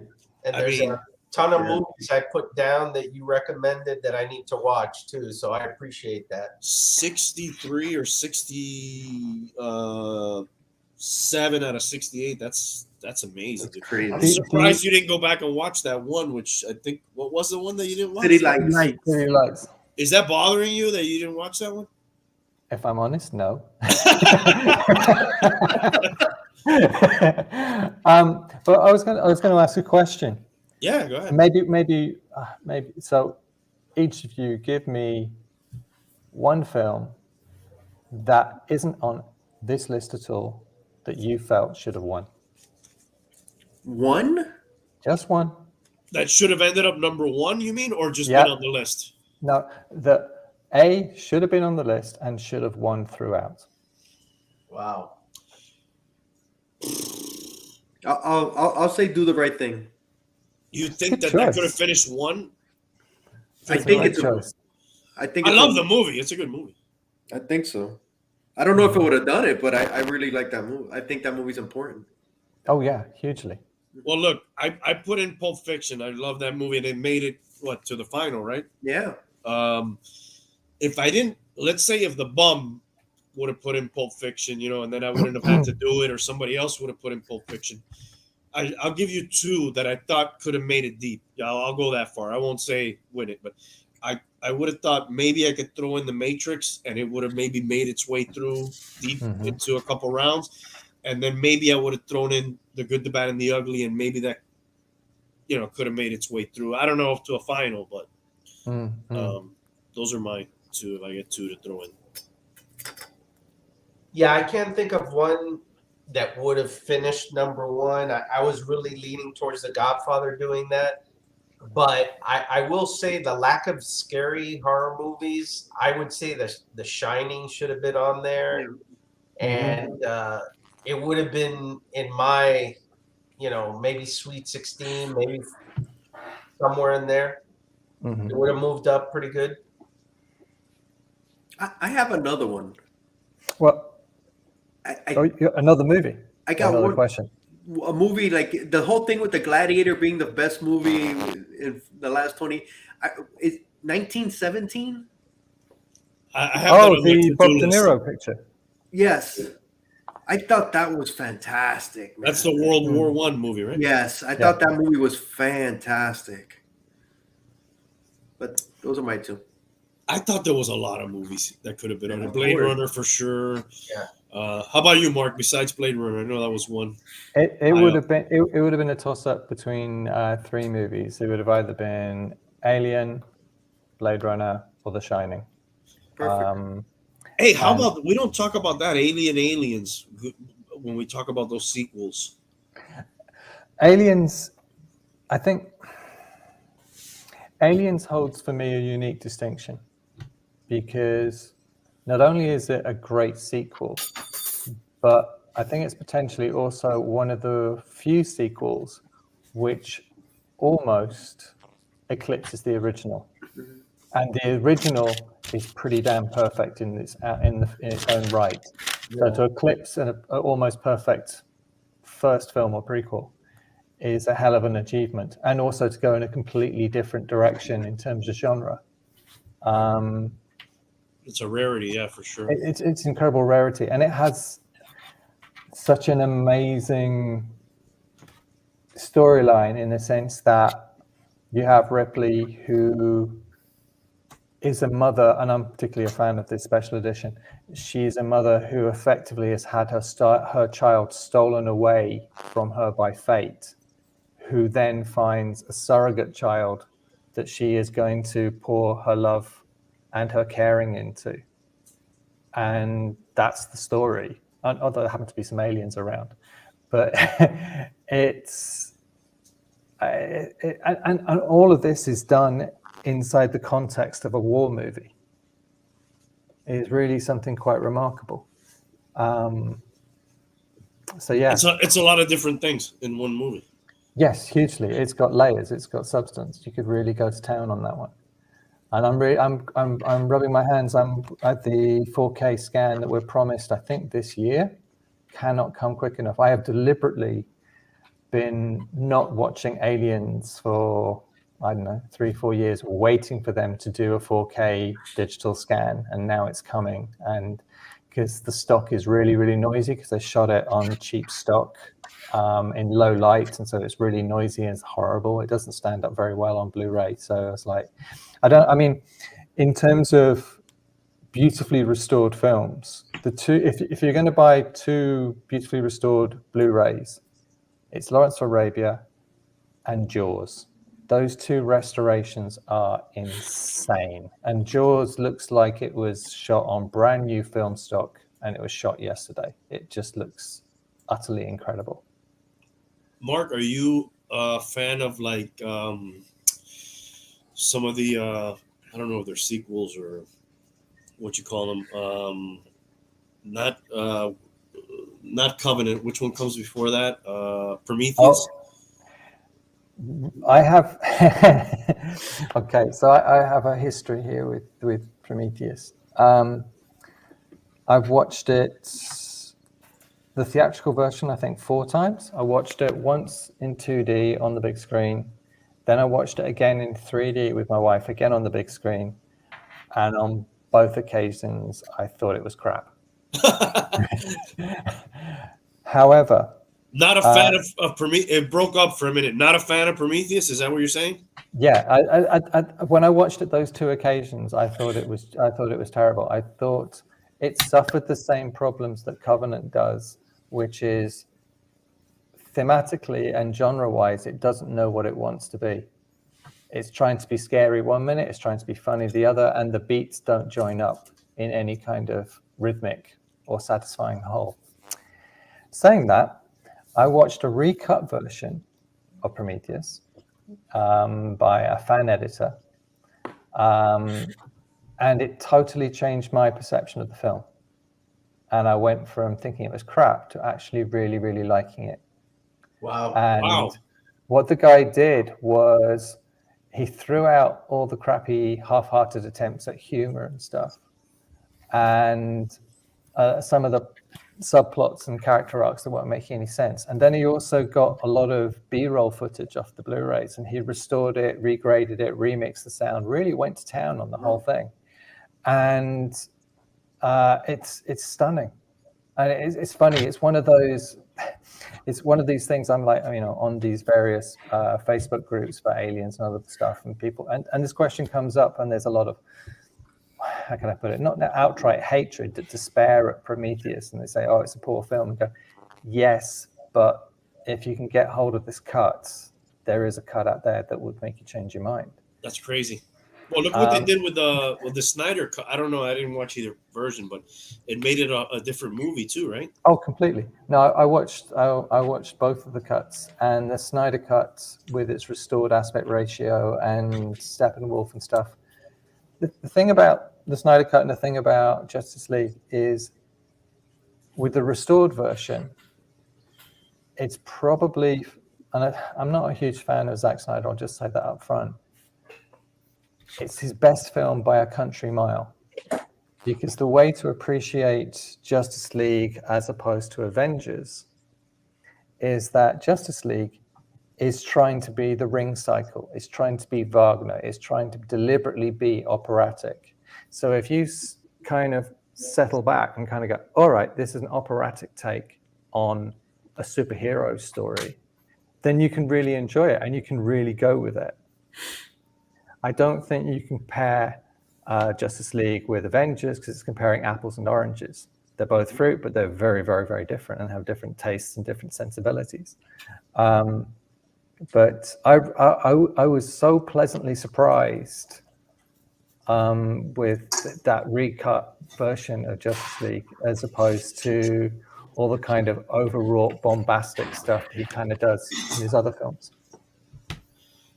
Let me ask you one more thing if we have time. Sure, I listened to and I watched this movie. The bum next to you there is my brother-in-law. We went on vacation in December, and we ended up watching. Or at least I did. He fell asleep within I think the first hour. Matrix, which I guess tells you how much he liked it. Matrix Revolutions, and I saw you guys did a reaction on it. You and your partner in crime, I can't remember his name, who does the show with you. Yeah. What would you give that? Like, if I asked you scale 1 through 10, I don't know if you guys do that ever. Like, if you give it a scale rating. And I love the question you guys asked where you're like, was this movie necessary? The And simple I love answer. The Matrix 1 for sure. Okay, so first off, was the film necessary? No. Probably not, right? Yeah. But then neither were any of the other Matrix sequels. Right. You could have just stopped at one and be done, and it would have been perfect and fine. They almost hurt the franchise by It would have been perfect after just that first one, right? I would say so. However, saying that, I've come back to look at Resurrections a couple of times now, and I'm of the opinion that you could get rid of Matrix 2 and 3, just kick them off into the trash can.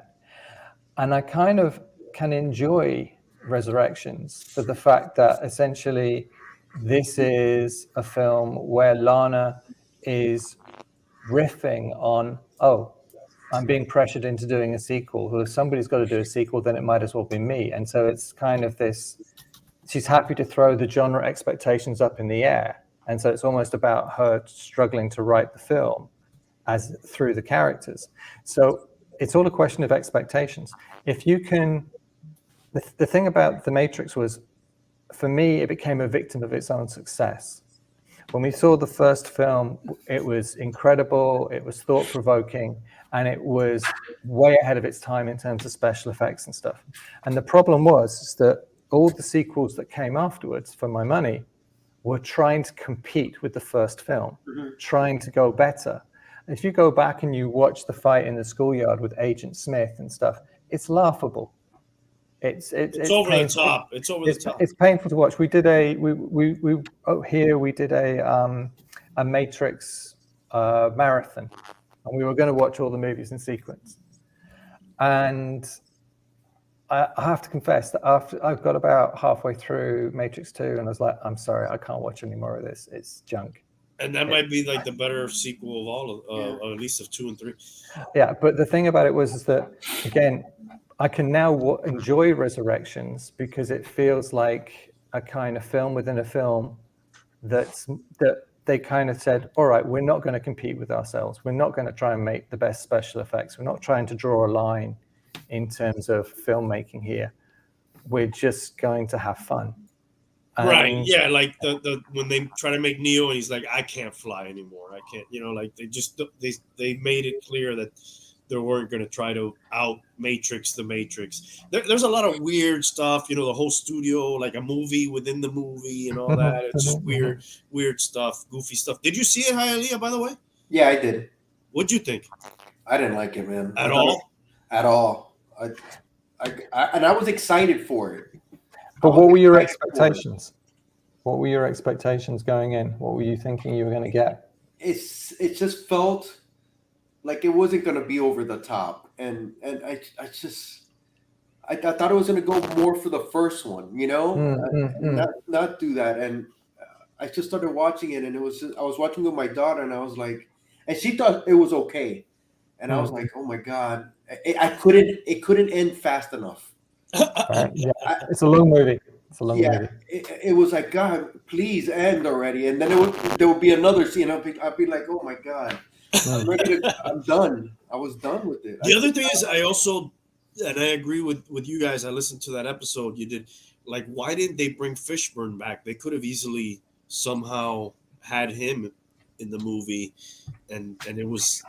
I thought that was weird too, like that they didn't. Maybe they asked and he made the right decision and he didn't want to be in it. Hopefully, maybe that's it. Every now and then, it does happen where that question does come up and people ask. I mean, it's the question that was put to Michael Keaton about being in Tim Burton's Batman 3, and he just said, "Oh, it's quite clear why I didn't want to do it. I read the script." Fine. If you're not convinced by the script, then why should you be on board? Is Batman 3 the one with the bat nipples? No, they didn't make it. This was the third one of the Tim Burton trilogy. They were going to do, and then and Keaton said, "No, I'm not interested." And then Joel Schumacher took it over. Okay, gotcha. And then they took the script in a different direction, and Joel Schumacher, who again comes in for an awful lot of stick because of that movie. But if you go and look at Phone Booth, you'll realize what an amazing filmmaker Joel Schumacher actually is, and apropos a lot of the kind of studio fare that he was required to make.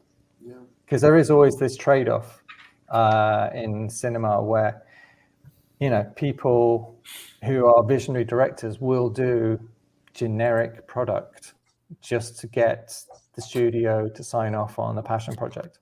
Yeah. Randy? So let me ask you, Mark, what is the movie that, you know, maybe is not critically acclaimed, or maybe when you talk with other film buffs, you're kind of, I won't say ashamed, but maybe you won't necessarily say you like it. But are you asking for the most overrated movie of all time? Is that what you're asking, kind of?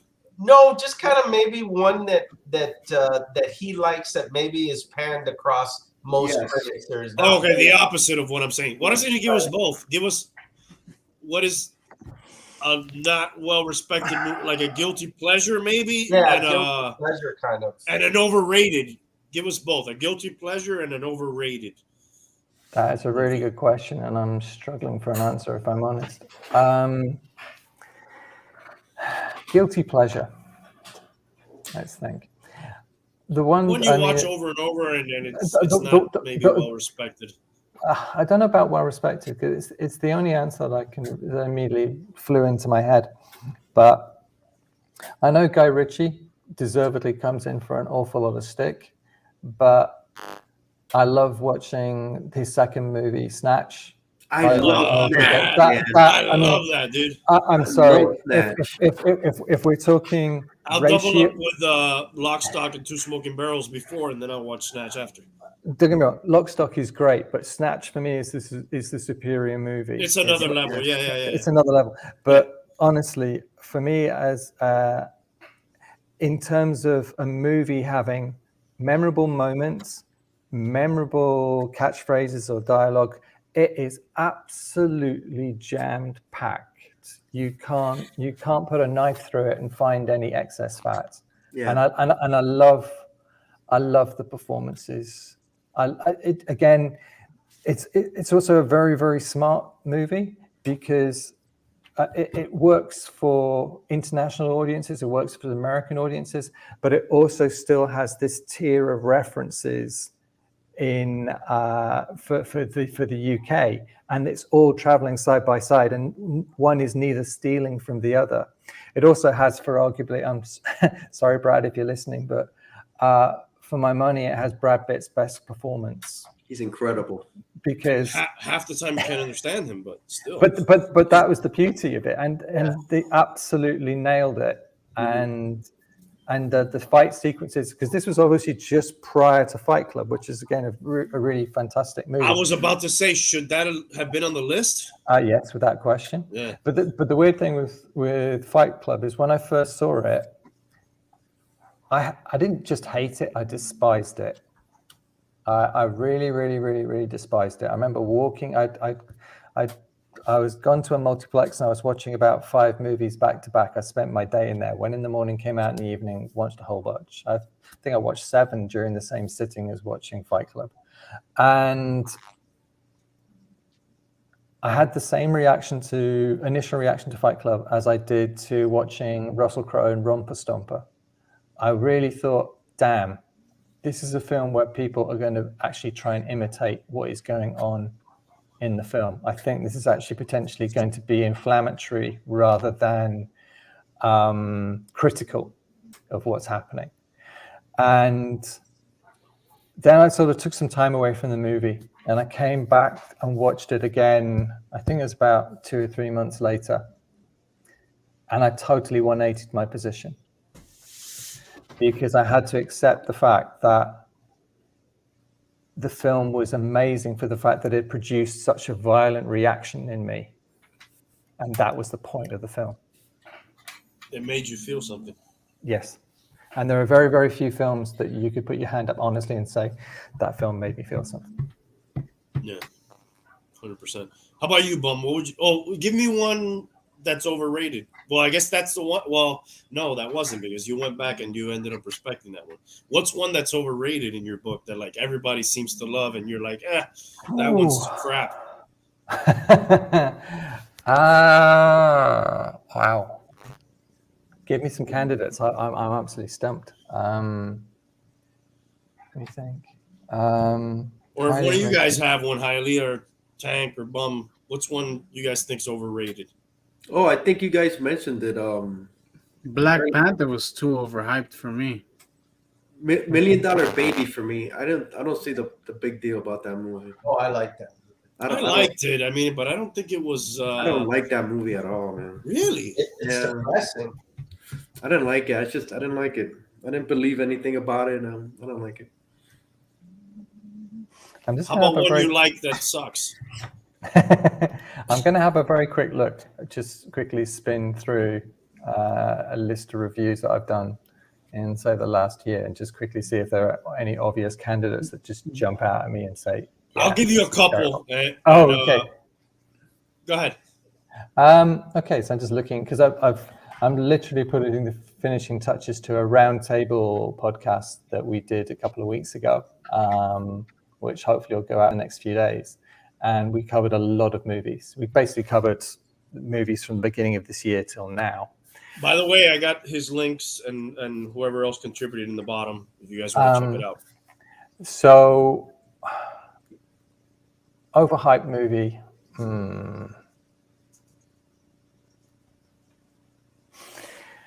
I think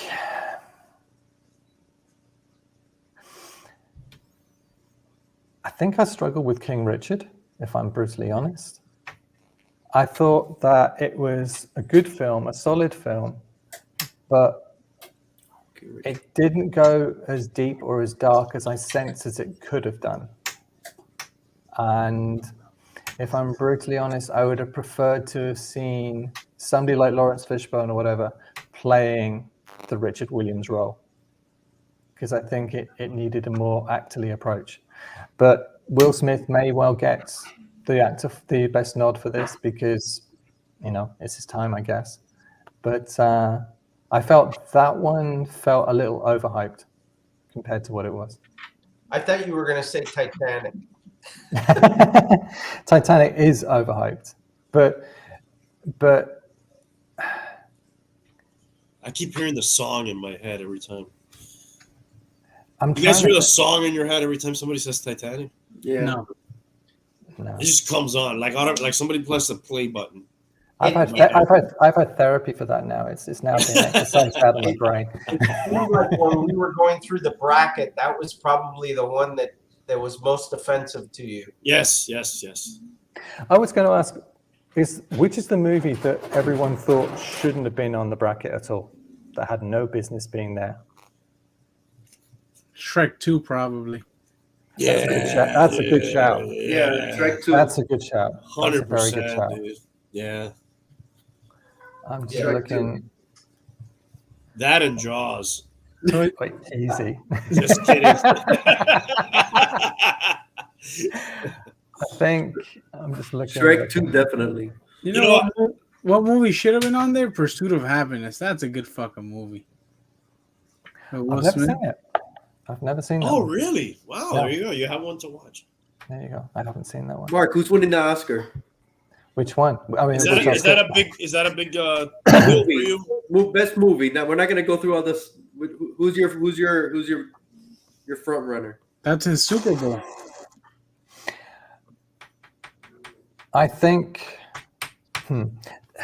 we tackle this in the podcast that's just about to be released because we do start. Don't ruin it. Don't ruin it. Don't say it if you're going to ruin it. Don't. No. Because here's the thing. Nobody's watching. I'll say this now. We were aiming for a 2-hour podcast and we got about an hour and a half in the way through, and we were recording it in a local cafe, and we thought we found a quiet corner, and then we just got mobbed by tourists. Not us personally, but just the venue. And wait a second, mobbed by terrorists? No, tourists. Oh, I'm sorry. I thought you said terrorists, dude. I heard terrorists. Two different things here. All right. So we got mobbed by tourists, and so Okay, it became impossible to continue the recording. And it was at that precise moment that we were doing our Oscar nominations, and literally it just got to the first one when it just like got flooded.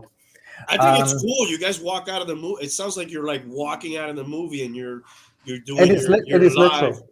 Yeah, it is literal. Cool. I will look at Alex or I will look at David as we come out, and we won't share a word until we've got the mics on and we walk out the door, and then you get that first gasp of oxygen, and it's like, right, undiluted, here it comes. This is the first reaction.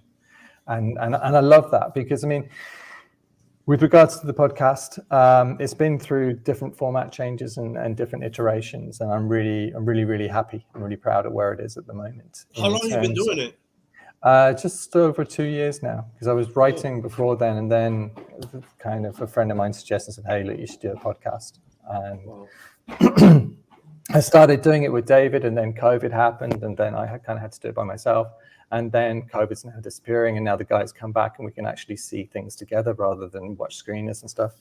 So that's really helped the show.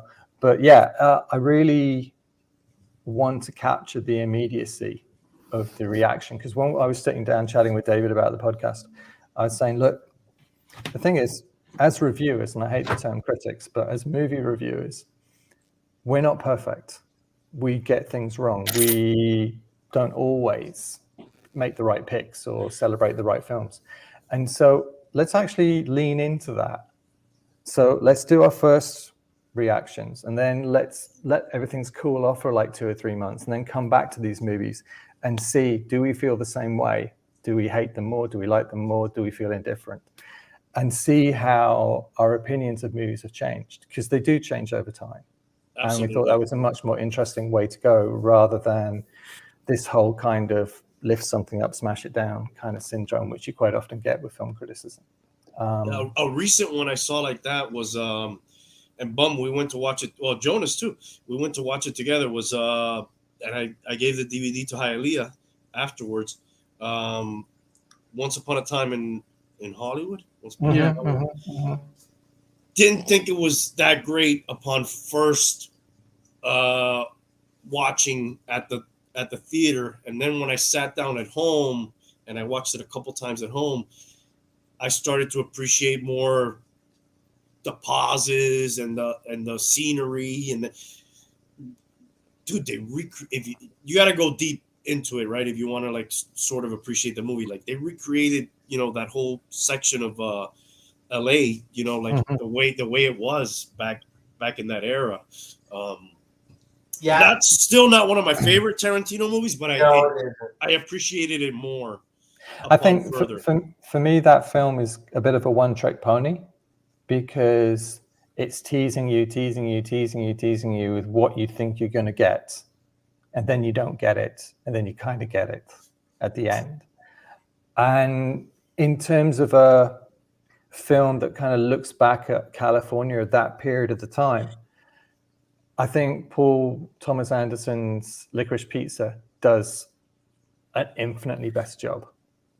And if you haven't seen that movie, you need to see that movie. And if we're coming back to the original question about Best Picture nominations, yes, we're going all over the place here. Then I know that, or at least I believe that Licorice Pizza may well be in a good shout for Best Original Screenplay.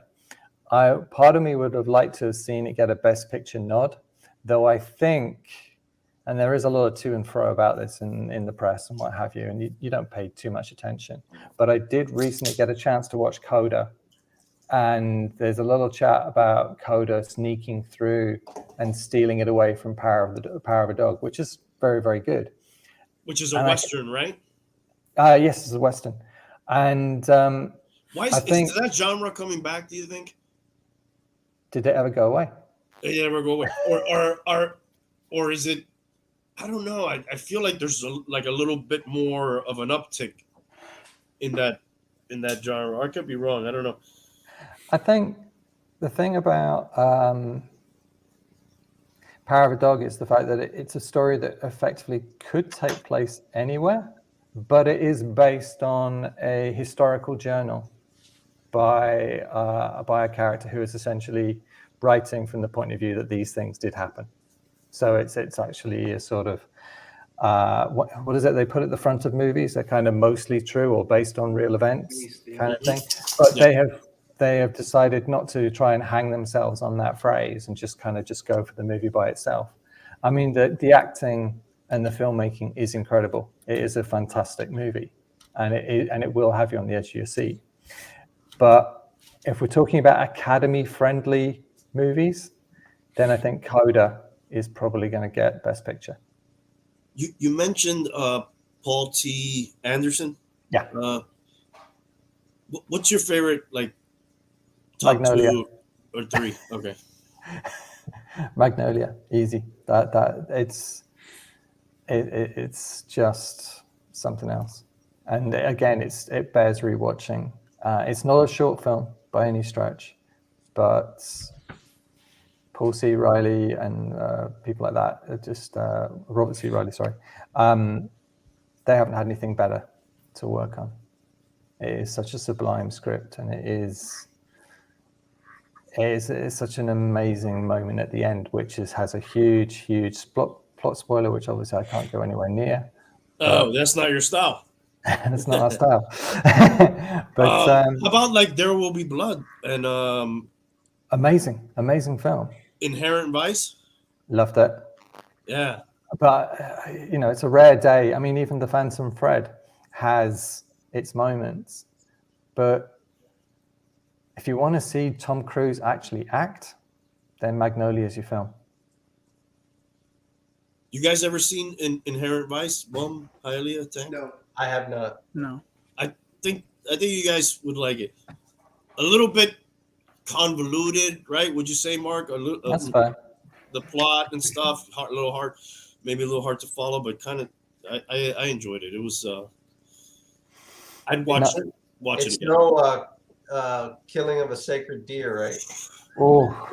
Now, Wow. I'd be interested to film. hear Mark's thought on that. What a film. If ever there was a film that you could describe as an assault course, then that's the film. I mean, I loved Keenodontus, Dogtooth. I mean, that's kind of like, how can I put it? It's a film where you invite your friends down, you put it on, and you just watch to see how they react. That's exactly what he did to me. He put it to me, and I was like, what the fuck? Oh, no, I mean, if you think that's extreme, you watch Keenodontus, that will really spin your head. Dogtooth is really something else. Have you seen that one, Hialeah? No. Oh my God. the sacred deer? Yeah. I think I started it, but I didn't finish it. Oh my God, so weird, man. Yeah, I couldn't. It's a hard movie. It's not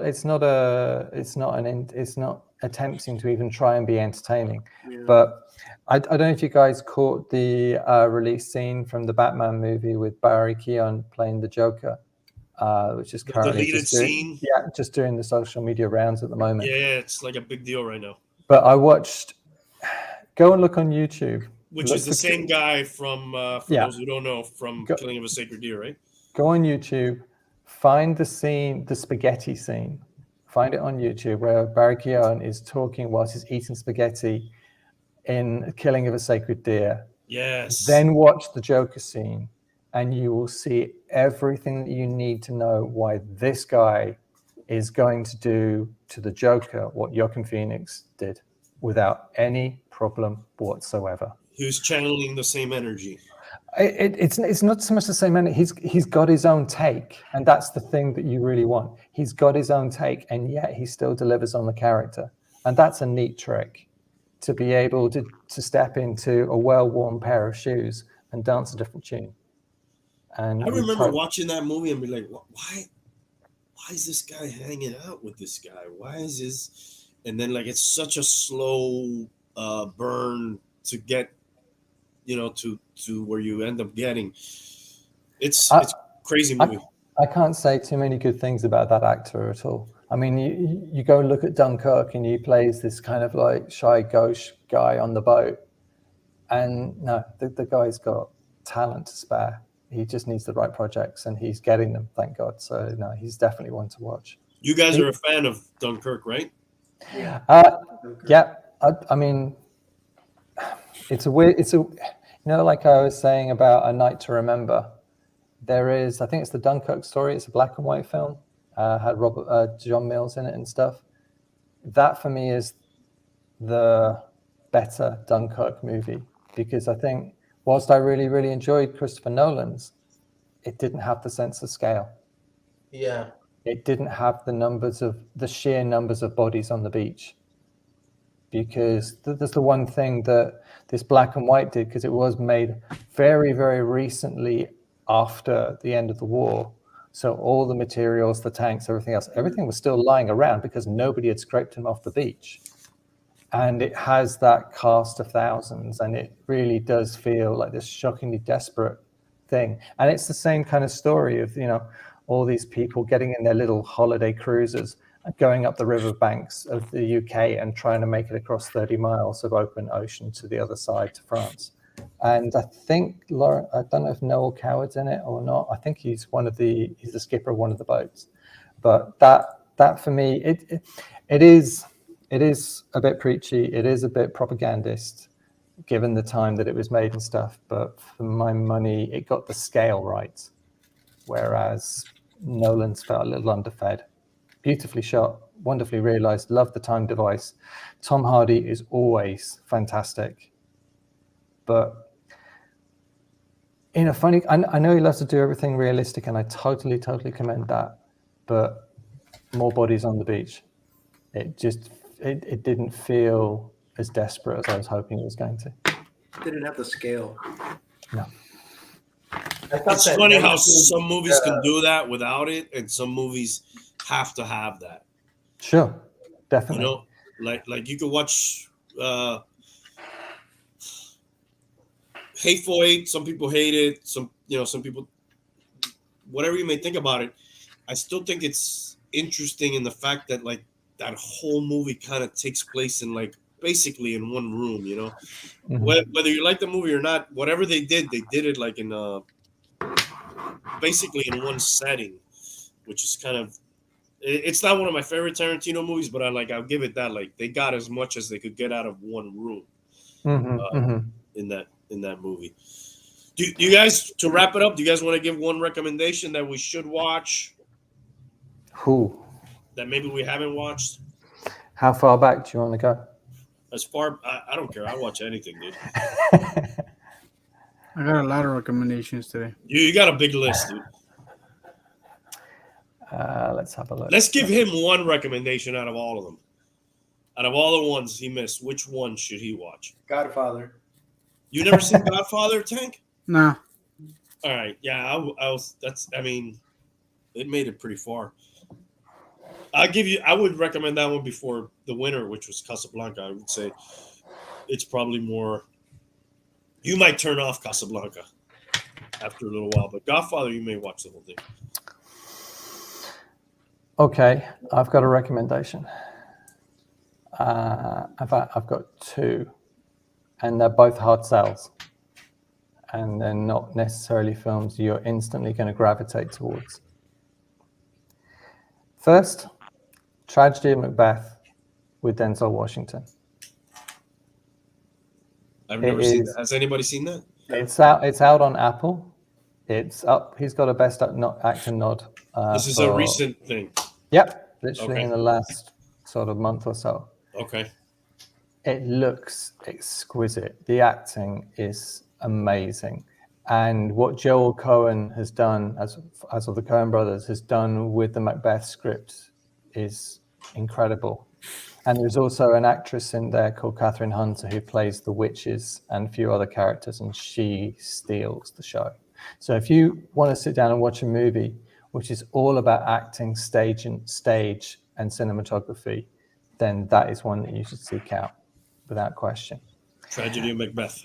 The Tragedy of Macbeth. But the real, less obvious one, and it is out on Netflix, and I don't quite understand why it doesn't have the love that it deserves, certainly at this time with the Academy, is The Lost Daughter with Olivia Colman, which is just nothing short of incredible.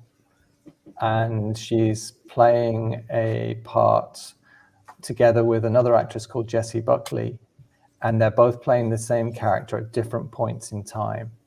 And the similarity, the intonation, the body language, it's absolutely uncanny.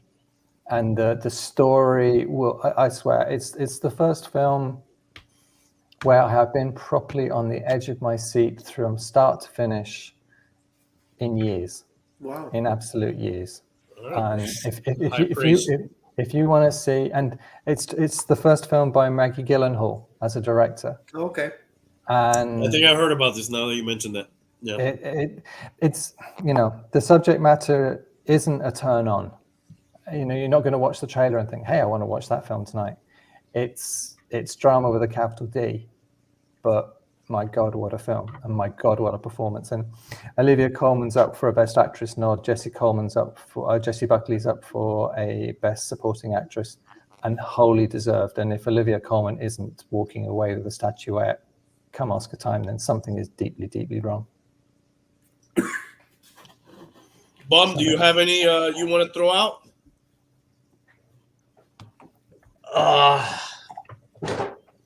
I don't know.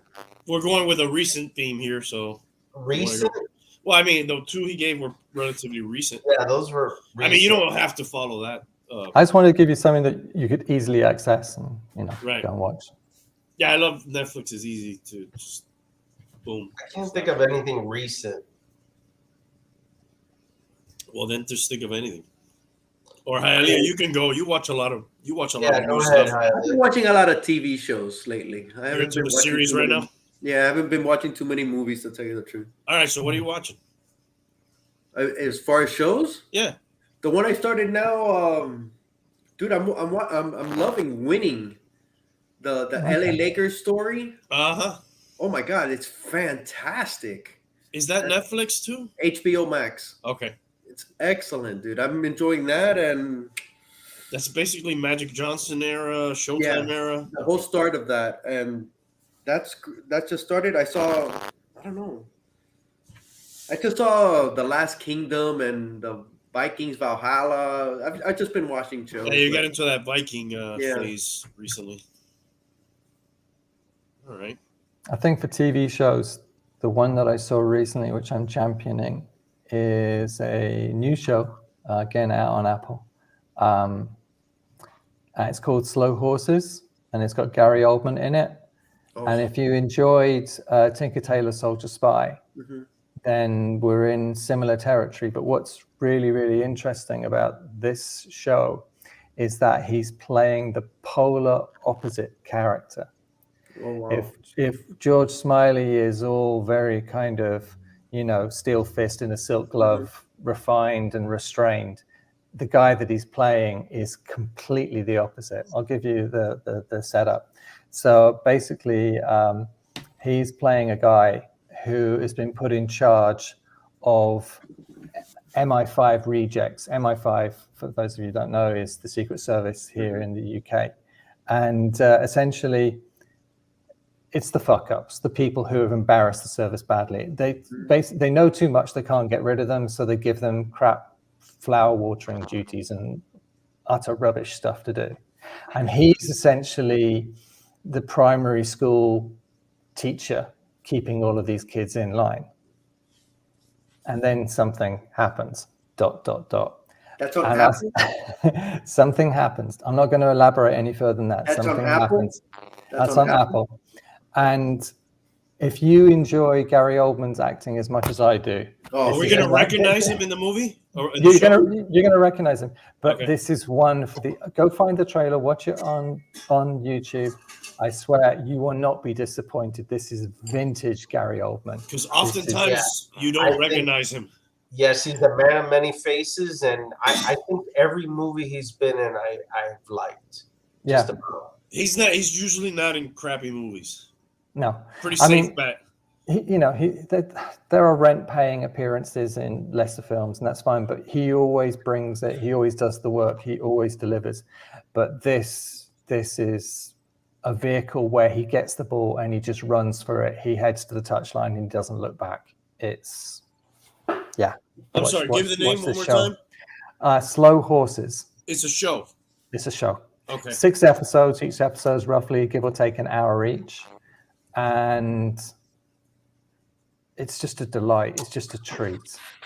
And you know, it's all about personalities and relationships. So if you like watching sort of spy dramas where people are being generally horrible to one another and screwing each other over, this is your show. Plus, like you've got Gary Oldman. I mean, you've got what's the name? Kristen Scott Thomas, sorry, playing opposite him as his kind of superior, and the chemistry and the friction between these two is something else.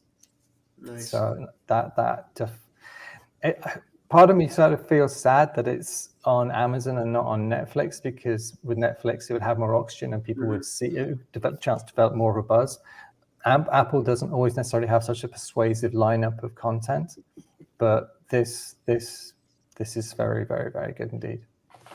I mean, hallmark, or the proof of that is I watched it together with my wife, and at the end of the series, she then went and bought the book on Amazon and started reading the book, and now has discovered that there are several books, and the gift at the end of it's no spoiler, but the gift at the end of this season is they give you a glimpse of the second season they've already shot, and it's like, I'm there. Give me the date. I'm putting it in my diary now. Just tell me.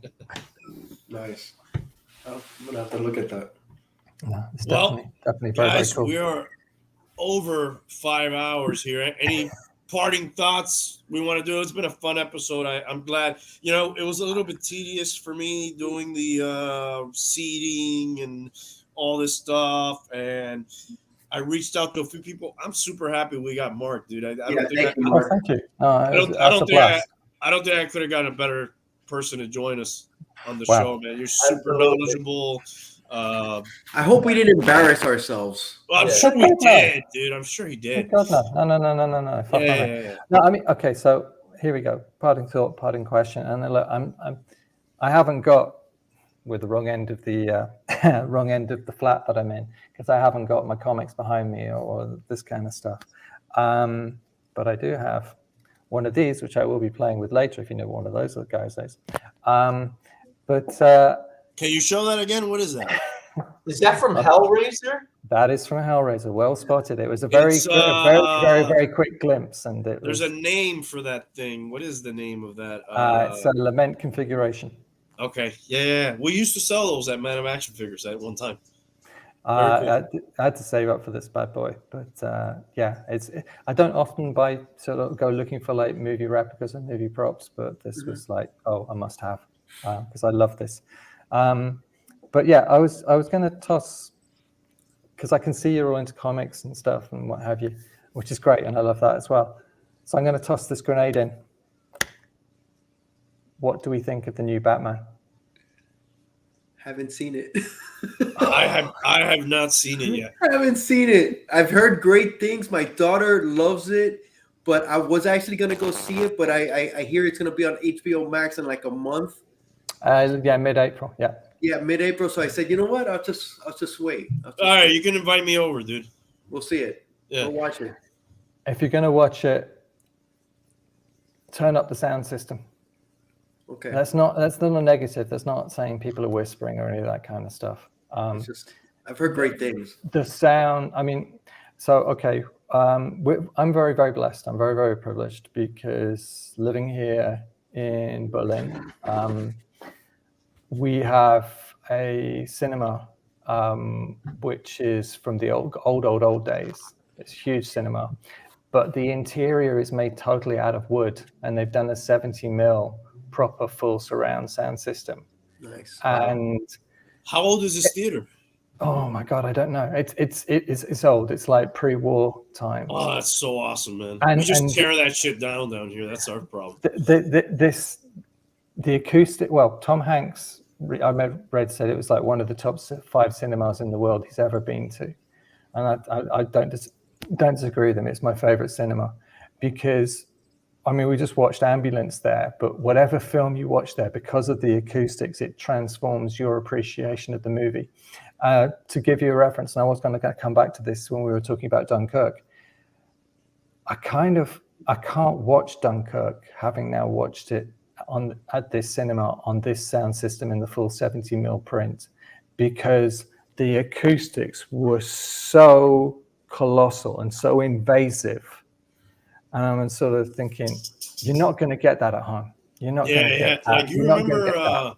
back in the day when you would go to I don't know what stores you guys have out there. We have like Best Buy, and Sure. there was Circuit City at one point. Whatever. When you go buy your new TV and your sound system, a lot of times, if you were going in the '90s or whatever, they would put the lobby scene of The Matrix, and like full, like you want to watch that type of scene like that, and that it's amazing the difference between watching it on your phone, for example, than watching it with like a great sound system like that. I didn't see Batman, but I did get ready for it. I saw The Lighthouse. I just remembered. I saw The Lighthouse the other day. That's a cracking film. I saw it because of Pattinson. I wanted to see it, and I could just totally see him as the Batman watching The Lighthouse. You were doing some scouting. Yeah. This guy can seriously act. In fact, if I'm going to give a Patterson shout out. Tank's a big fan of Twilight. We were talking about films I've never seen. I've never seen Twilight. Well, good for you. I don't think you have to. It just fell that way. It wasn't like I was avoiding it intentionally. But there is an Australian film called The Rover, which, if you haven't seen, I think it's on Netflix, seek it out, because his performance in that is really, really, really, really, really up there. It is something else. It's Guy Pearce is in it, and both of them, they're just electric. When you watch this film, within the first 10 minutes, it'll have you. It will absolutely have you, and it will not let go. Wow. Guys, let me ask you. Sorry, go ahead. Finish your thought, Mark. Sure. No. I was kind of there. But what I was going to say was, in terms of sound design and films that really impressed me with the soundscape and stuff, Dunkirk, Dune, and Batman, or The Batman, as we know. The Batman. Yes. But those three films, in terms of sound design, I remember when I went to see Dune, which I hold in very high regard. My wife was saying to me, "Hey, we should go and see it again," and I was like, "No, by all means, go with the girls, go watch it. I won't be coming." And she's like, "Why?" And I said, "Because the way it sounds is so present in my head. I don't want to go and listen to it and have that chipped away and eroded at." Gotcha. Cinephile and audiophile. Okay, I'm corrupted. I'm thoroughly corrupted. There's no redeeming. There's no way back. But yeah, what I would say about the Batman is my big fear, my big concern was, you got Tim Burton over here, you got Chris Nolan over here. So fantasy, reality, where is this movie going to land? Where's the tone going to find itself? And the big thing that I really did like about it is it has its own personality. It has its own tone. It's found some space in between these two movies, the same way that Joker did, but again, in a different way. Right. And you should have no concerns about that whatsoever when you see this film. Yeah. And is it open for a sequel? Yes. without giving anything away. I mean, I could be glib and say there'll always be another Batman film. Exactly. Right, of course.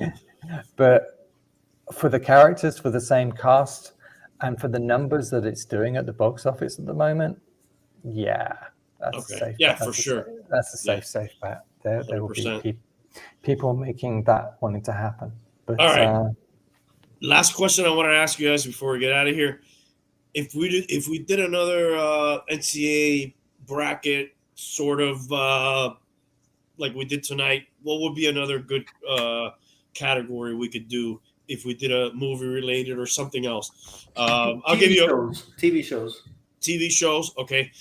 I would throw out, you could do maybe actors or directors, and you could sort of, count those down.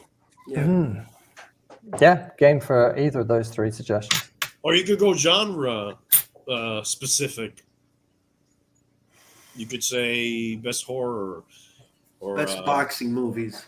That would be hard. A short podcast. I think. Yeah, I mean, you could do a genre thing. I think it's a best horror movie, best comedy, best. But I think for me personally, I think the horror one just immediately caught my ear with the moment you said it. I was like, yeah, that sounds like fun. Because again, there is that history that you can totally tap back into, because the old films still have the potential. Max Shrek, Nosferatu, stuff like that, still have the potential to outperform the modern day fare. Oh yeah. So I think that's a really potent vein or seam you just tapped there. I think that would be a really good shout. Because if we were to do if we were to do superheroes and stuff, then it kind of limits us period wise, kind of to the last. You'd have your Superman and forward. You couldn't go too further back.